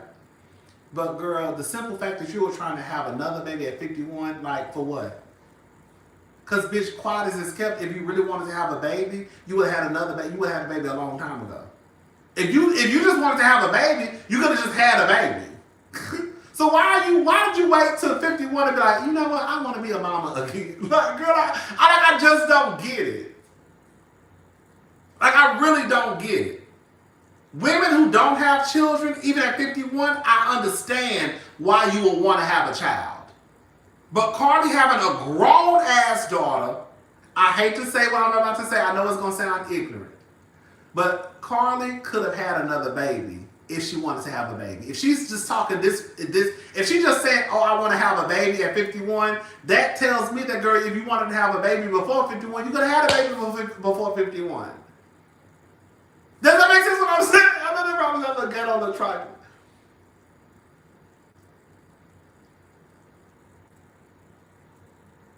Like Kenya having a baby that late in life, it made sense.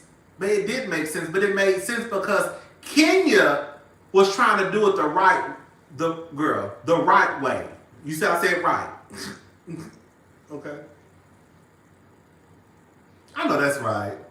Kenya tried to do it the right way by getting married, getting married, getting pregnant, having a baby. So Kenya was late having her child. Thank you, Royal Smith. Never sent a super chat before, but I love. But I love you and your content so much from one day to another. Thank you for offering your voice to the people we needed. Sending good vibes. Thank you so much. Thank you. When Kenya had her baby, I could at least understand it a little bit. Like, girl, it's her first child. Kenya wants to be a mother. She probably wants to try and show her mama, bitch, girl, I'm gonna be the mama that your ass wasn't to me. So I can at least understand that. Carly just having a baby out the blue, like after you already have a daughter who's like damn near pushing 30 probably, it's fucking insane. And you having a baby with a nigga who got, they say 2, not just 1, but 2 newborn babies that are the same age. That's another thing I'm leaving out, girl. The people say that allegedly Carly Red's fiance has 2 babies that are the same age. So not only are you a goddamn fool, but girl, Carly, you're reckless and you're stupid with your body. Because it's letting me know that if your fiance actually does have 2 babies with 2 women, and they're the same age, he just around here fucking bitches raw. But here we go. I don't want to go down that road. But let me shut up. Girl, they say that man has 2 babies and they're the same age by 2 different women. And they're both from Now That's TV. That's what the people are saying, allegedly. I don't know. So your man is just reckless with his dick. Just fucking bitches raw. And you around here like, oh yeah, I'm about to have a baby too. I'm about to have a baby too. Girl, I'm about to have a baby too. I'm having a baby. I'm having a baby too. Girl, I'm pregnant too. I'm about to have a baby because I'm getting a baby too. And who the fuck is y'all competing with? And then you got Kendra down there talking about, girl, everybody else can have a baby. Girl, why would you want a baby with a nigga who got 12 kids already? Girl, I don't know. Do what y'all want to do. Them y'all pussies, them y'all uteruses, girl. I ain't taking girl nobody kids. Now do what y'all want to do, girl. I'm just gonna sit on the side and talk about you. But Erica had some motherfucking nerve walking up to Jasmine. And girl, I hate to even sound like I'm defending the side chick, but girl, Jasmine ain't did shit to y'all. Girl. And why is Erica getting worked up over Jasmine when Rashida's shooting scenes with Jasmine? Hello? Why is Erica getting worked up over Jasmine when Rashida and Kirk and Amy, okay? When I tell you, I'm sorry, I hate this. I'm going to go ahead and say it. When I tell y'all, girl, I really wanted to be Jasmine's friend in that moment. Girl, because I didn't like the way they was treating that girl. Yes, Jasmine fucked a married man. Don't get it twisted. But girl, Jasmine didn't climb on top of herself and get herself pregnant. Y'all got too much smoke for Jasmine and not any for Kirk. And I get that Kirk is Rashida's husband, but girl, at the end of the day, girl, keyword husband. That's Rashida's husband who still left the house when it stuck his raw dick inside of another bitch, did not pull out, shot up her club, she got pregnant, had a baby, and y'all mad at her.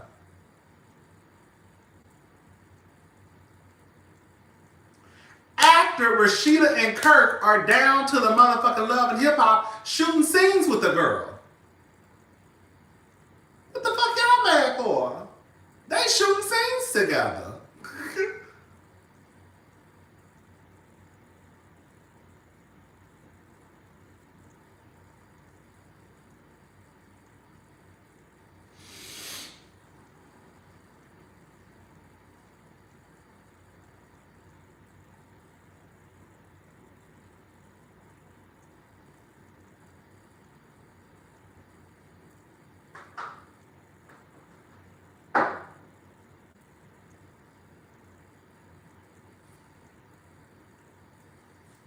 Y'all should be dragging Kirk. Don't be dragging Jasmine. Girl, okay. Jasmine has a whole motherfucking mic pack, done signed contracts and all types. Y'all do know that Jasmine had to sign paperwork in order to be on Love and Hip Hop Atlanta. Y'all do know that Jasmine had to be mic'd up. Y'all do know that Kirk and Rashida knew that Jasmine was going to be on the show. Y'all do know they agreed to sit down and shoot scenes with Jasmine. Girl, like what is the outrage over now? Girl, it's 7 years later. The baby is 7. What are we still talking about? And I can guarantee you, girl, okay, I can't guarantee you nothing. But if y'all think it ain't another side bitch out there, y'all think these niggas be cheating, and they just stop cheating. It ain't the same side bitch. It's a new side bitch. Hello? That's the part that y'all don't want to accept and acknowledge. Jasmine ain't the side chick no more. But it's probably a new one though. Hello?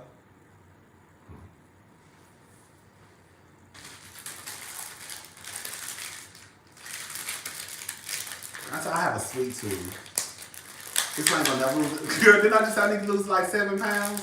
And here I go over here. I be having a sweet tooth. That's my problem. It be sweets, girl. It be the sweets for me, girl. That's why I can never lose no weight. Damn.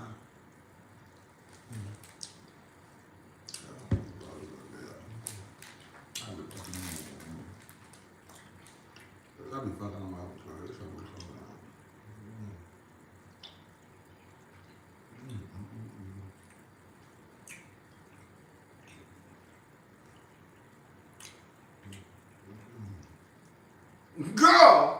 girl, that's my issue. It's this motherfucking sugar. It's this motherfucking sugar. Girl, I be feeling like, girl, let me shut up. I be feeling like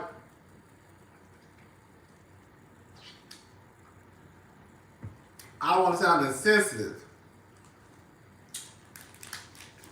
to the girls who really going through the struggle. But the girls who have real bad sweet tooth like me,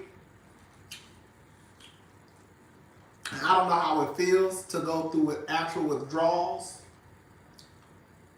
But bitch, when I tell y'all, trying to stop eating sweets,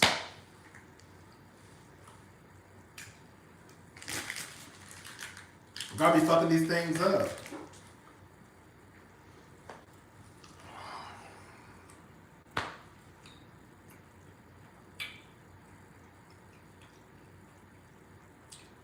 I've always been, even when I was a little boy, I've always been like a sweet person.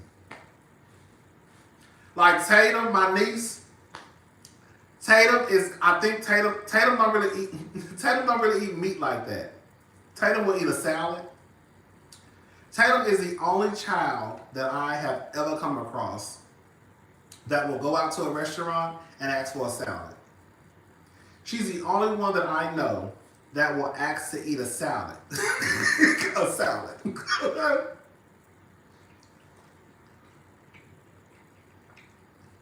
She really don't like to eat meat a lot.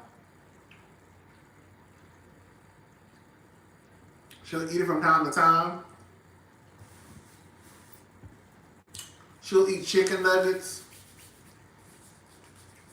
But she'll probably eat like 4.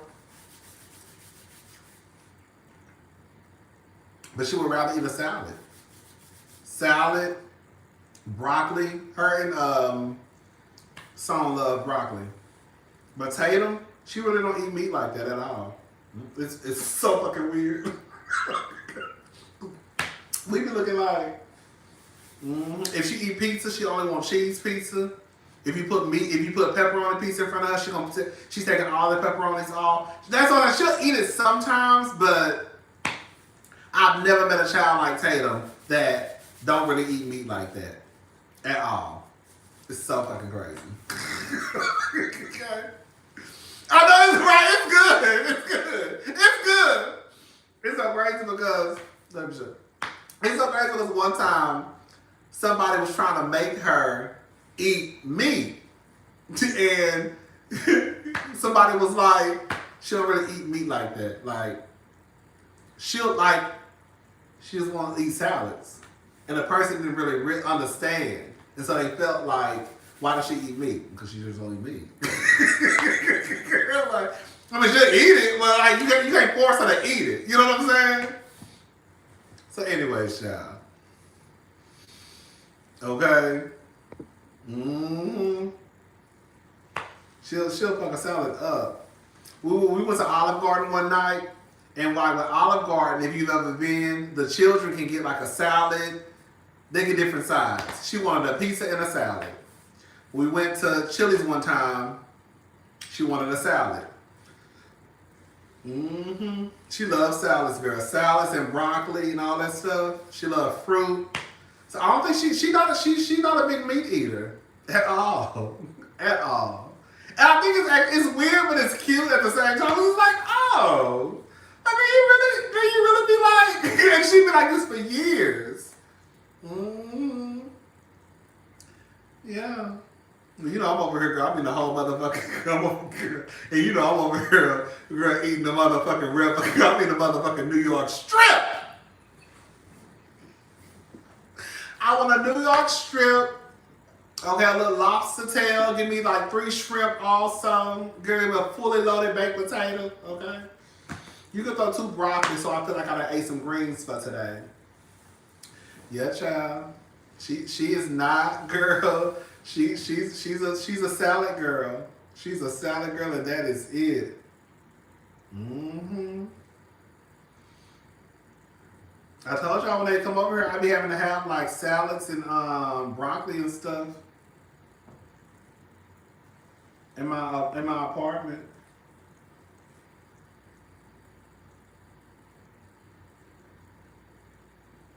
Okay, cream spinach and shit, girl. The only thing she'll probably, like I said, the only thing she'll really eat is like chicken nuggets. And even then, she probably gonna eat 4 or 5. And she'll eat the fries or chicken strips, but you know, she'll dabble in meat every now and again. But girl, she be wanting like the greens and stuff. I don't know, child.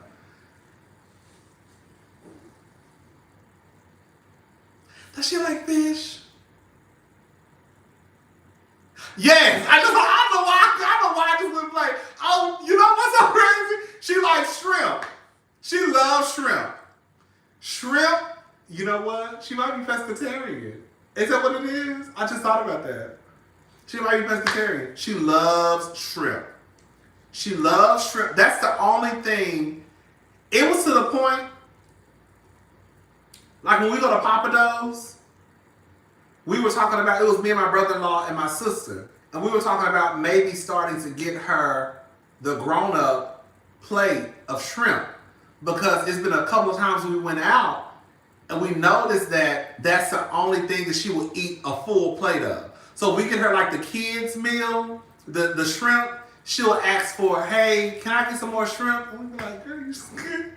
So we were talking about maybe pushing her up to when we go out to eat, to her getting like, if we go to like, you know, a seafood restaurant, we'll give her the grown person's, you know, meal when it comes to shrimp. She loves shrimp. Loves shrimp. Loves shrimp. Mm-hmm. Yep. But shrimp is her food.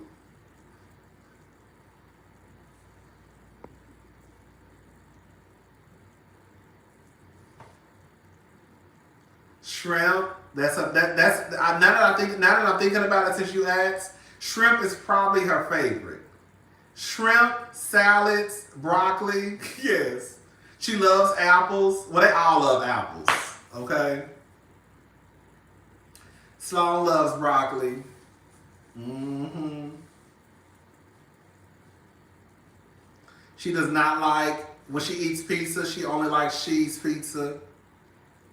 She told me sometimes it just depends. I may eat pepperoni, But it just depends. A lot of times I just peel it off if it's meat on there. You know, like, okay, girl. Even when I order pizza, and it's so crazy because I be trying. I believe it or not, like I try and I'm not one of those uncles. Girl, this just for me. Okay, this just for me. I'm not one of those uncles that try and force them to eat certain stuff.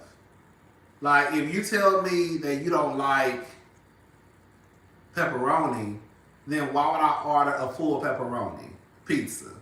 You see what I'm saying? So for me, I order, like if I order the pizza, I'll order like half cheese and half pepperoni. Even though I know she's not gonna eat the full half of the cheese pizza, because it's only 3 of them, you know what I'm saying? Like, I just feel like it's just, I just believe that, girl, you still need to respect, even though they're children.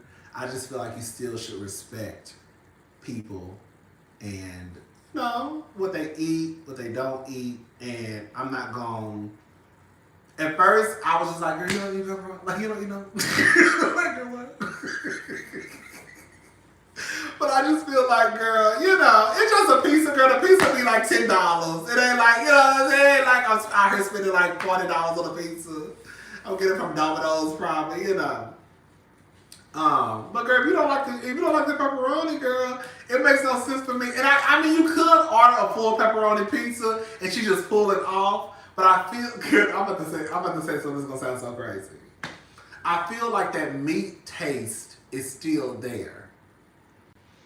So, if she don't like pepperoni, I feel like it's kind of fucked up for me to still order a pepperoni pizza, knowing that she doesn't like pepperoni. Because in my head, I be making shit up. In my head, that meat juice is still gonna be on the pizza. So just order half pepperoni, half, you know, cheese, and then, you know, if you know, Bailey might eat a slice of the cheese pizza, and Sloan a slice of the cheese pizza, you know. So that's just how I just like to, you know. I don't make them eat nothing they don't want to eat at all. I always ask them what they want to eat, what do y'all have a taste for. But yeah, I don't understand. I've never understood. Even I'll be like, so Tatum, what's so good about cheese pizza? I don't know. It's just so delicious. You know, but it doesn't have any meat on it. That's the best part. Okay, girl. Okay. I'm like, okay, girl. Okay, girl. That's what you feel, girl. Thank you, Rodney. Thank you so much for this live. I'm at work, and this is making my night fly by. Thank you. Hankus, thank you. Right. Mm-hmm. So, yeah, she's like a little fruit. Was it fruit and vegetable? Was it, the carnivores? A carnivore is a meat eater. Wait, who's a carnivore?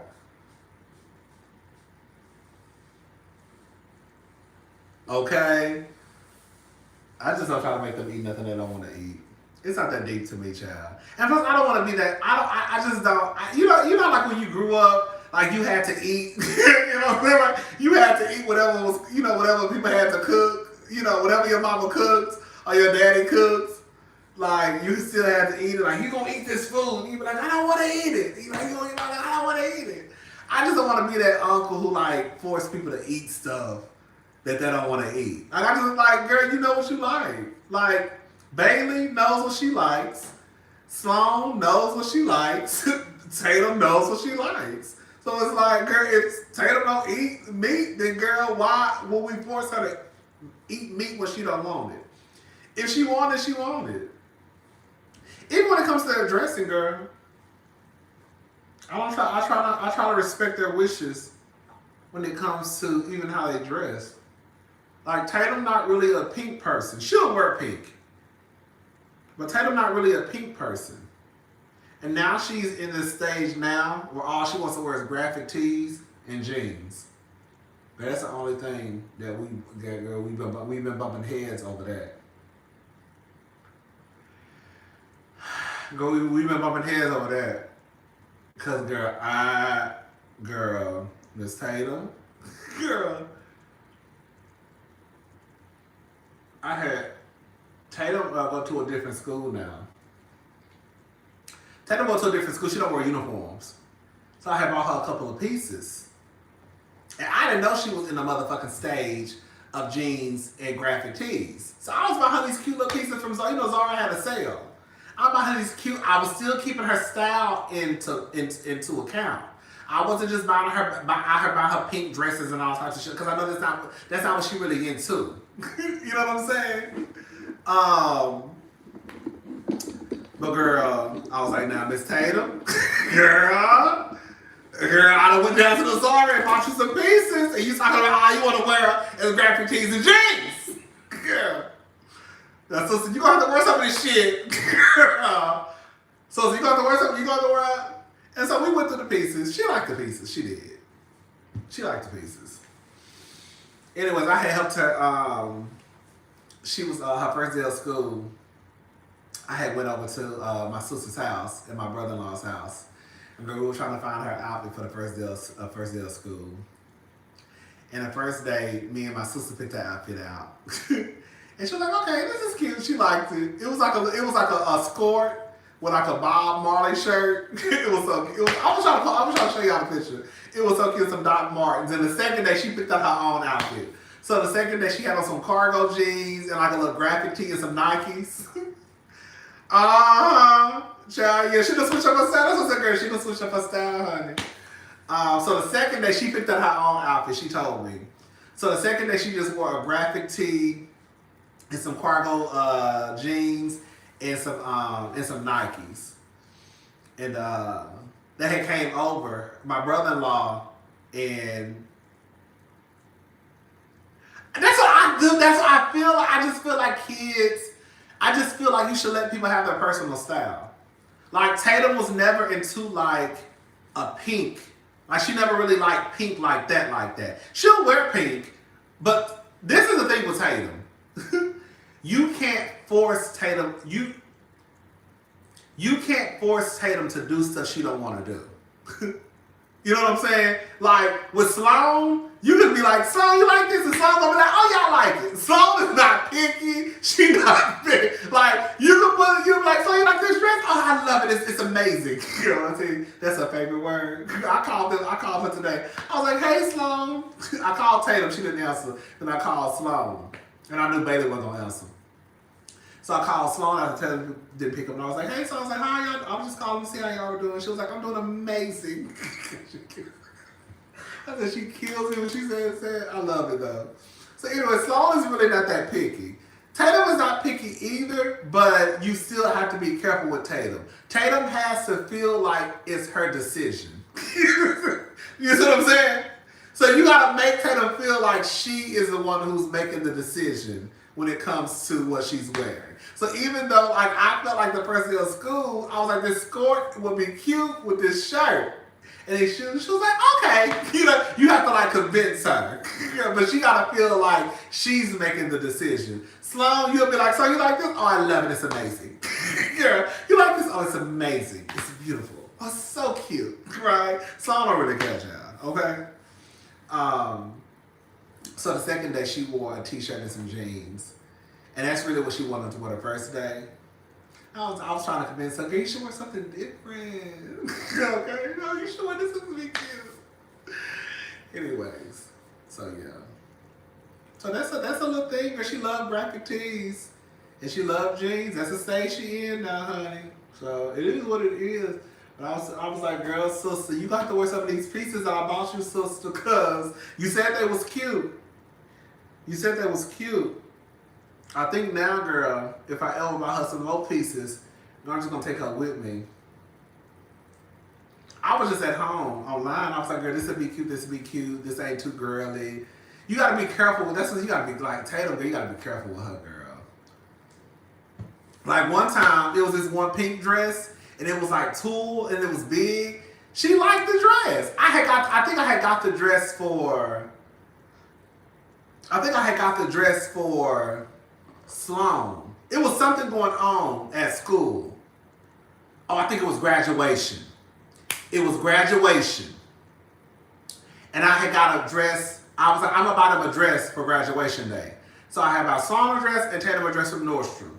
And girl, I got Sloan dress. Sloan dress was pink. Tatum dress was black. Girl, Tatum got pissed off because she liked Sloan dress better than she liked the black. Well, girl, you said you don't like pink. That's why I didn't get you a pink dress. I got you the black dress. Girl, I got you the black dress. You said you don't like pink. But then she was like, she liked the pink dress. Girl. Girl, you be acting like you don't like pink. So, girl, I don't force you to wear pink. So I get I get Sloan the pink dress. Now you pissed off because you think the pink dress is better. Okay, girl. I don't know what you want me to do, sister. I don't know what you want me to do. So now, girl, I gotta take the dress back and exchange it and get another dress. Okay, girl. Okay. Girl, it be y'all girls, honey. you see I switched up on y'all that fast? It be y'all girls. Girl, give me a headache. Girl, it's okay, sister. Okay. Mm-hmm.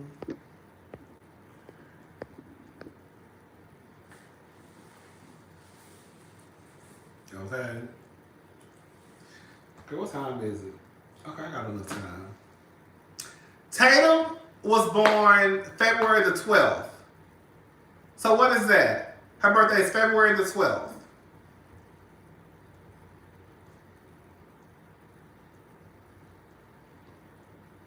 What is February the 12th? Tatum's birthday, February the 12th.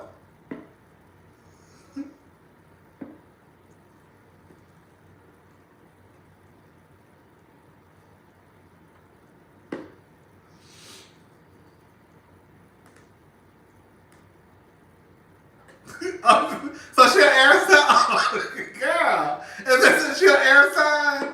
But what's she wearing me out, girl? Girl, Miss Steve be wearing me out. Cause she be wearing me out, child. I don't be knowing. Girl. And you gotta explain stuff to her, child. Girl. She gonna ask some questions too.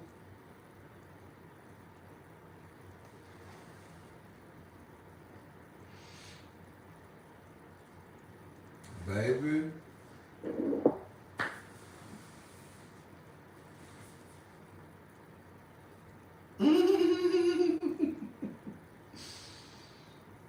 Baby, yes! Oh my God, you have to be very, very, baby, I swear to God, that is Tatum. You have, girl, all that just telling somebody something, that shit not gonna fly. Girl, when I say you have to be very, girl. And don't say, girl.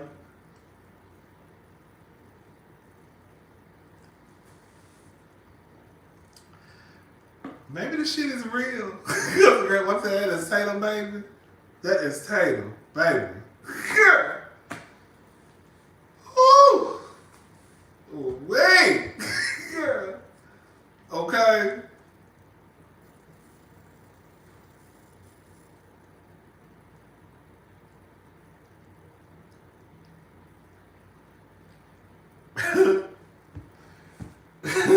Okay.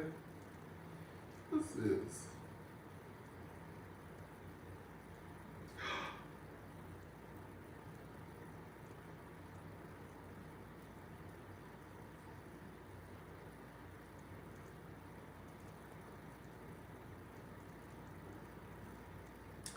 Anyways, child.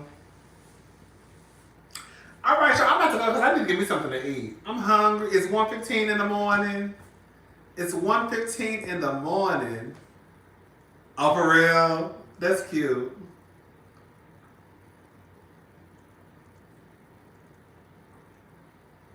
Girl. All right, y'all. I'm gone. I will see y'all tomorrow with the Love and Marriage Huntsville review. And then, yeah, I'll probably do a Hot Topics video tomorrow, but I'm not doing nothing else tonight. I'm about to go get me something to eat and come back and watch Love and Marriage Huntsville, and I'm going to watch a little bit of SWAT. Girl, Oh my God. Girl, she get in trouble for that. Cause she think everybody dumb. Oh my God, I swear to God. She's that's dumb, girl. That she get in trouble for saying shit like that. And they think everyone is dumb more than girl. When I tell you Tatum is quick to say something that's dumb, quick. Like quick. Girl. She get in trouble for that. You cannot be calling people dumb. Even when you don't call people dumb, you like low key calling people dumb. That's dumb. That doesn't make any sense. I'm telling you, this is shit she say. That's dumb. That doesn't make any sense. No, I think that's dumb. Girl, what? You cannot say that. Girl, you cannot say that. She get in trouble for that shit all the time. Girl, should be dumb to her. You hear me? Should be dumb to her. And it don't make no sense. Girl, that don't make no sense. Sometimes she be right though. I be wanting to say, girl, that was dumb. But I can't. Sometimes she do be right though, I ain't gonna lie. Yeah, but girl, you can't say that though. No. You cannot say you can't say stuff is dumb. But sometimes she do be right. I can't encourage it. But I be thinking in my head like, girl, you right, but girl, you can't say that. Girl, if you better let your mama and your daddy in here, you say that because you'll get in trouble. I'm not gonna say nothing. Because I'm thinking in my head, because look, he was actually right.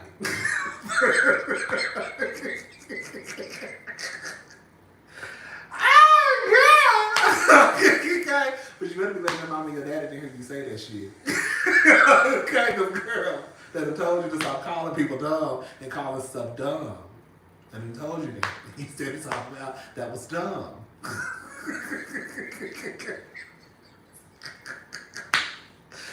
Oh God! So it's so true. When I tell that to turn down so it's girl. Anyway, that's a mess. That was a hot ass mess. All right, y'all. Well, that was actually kind of funny, girl. But that's my Tatum though. Shout out to my nieces Tatum, Stoney Baloney, and Tatum and Bailey Whaley. Okay, we call Tatum Tatum Bug. All right, y'all. I'm gone. I will see y'all tomorrow with the Love and Marriage Huntsville review. All right, bye, y'all.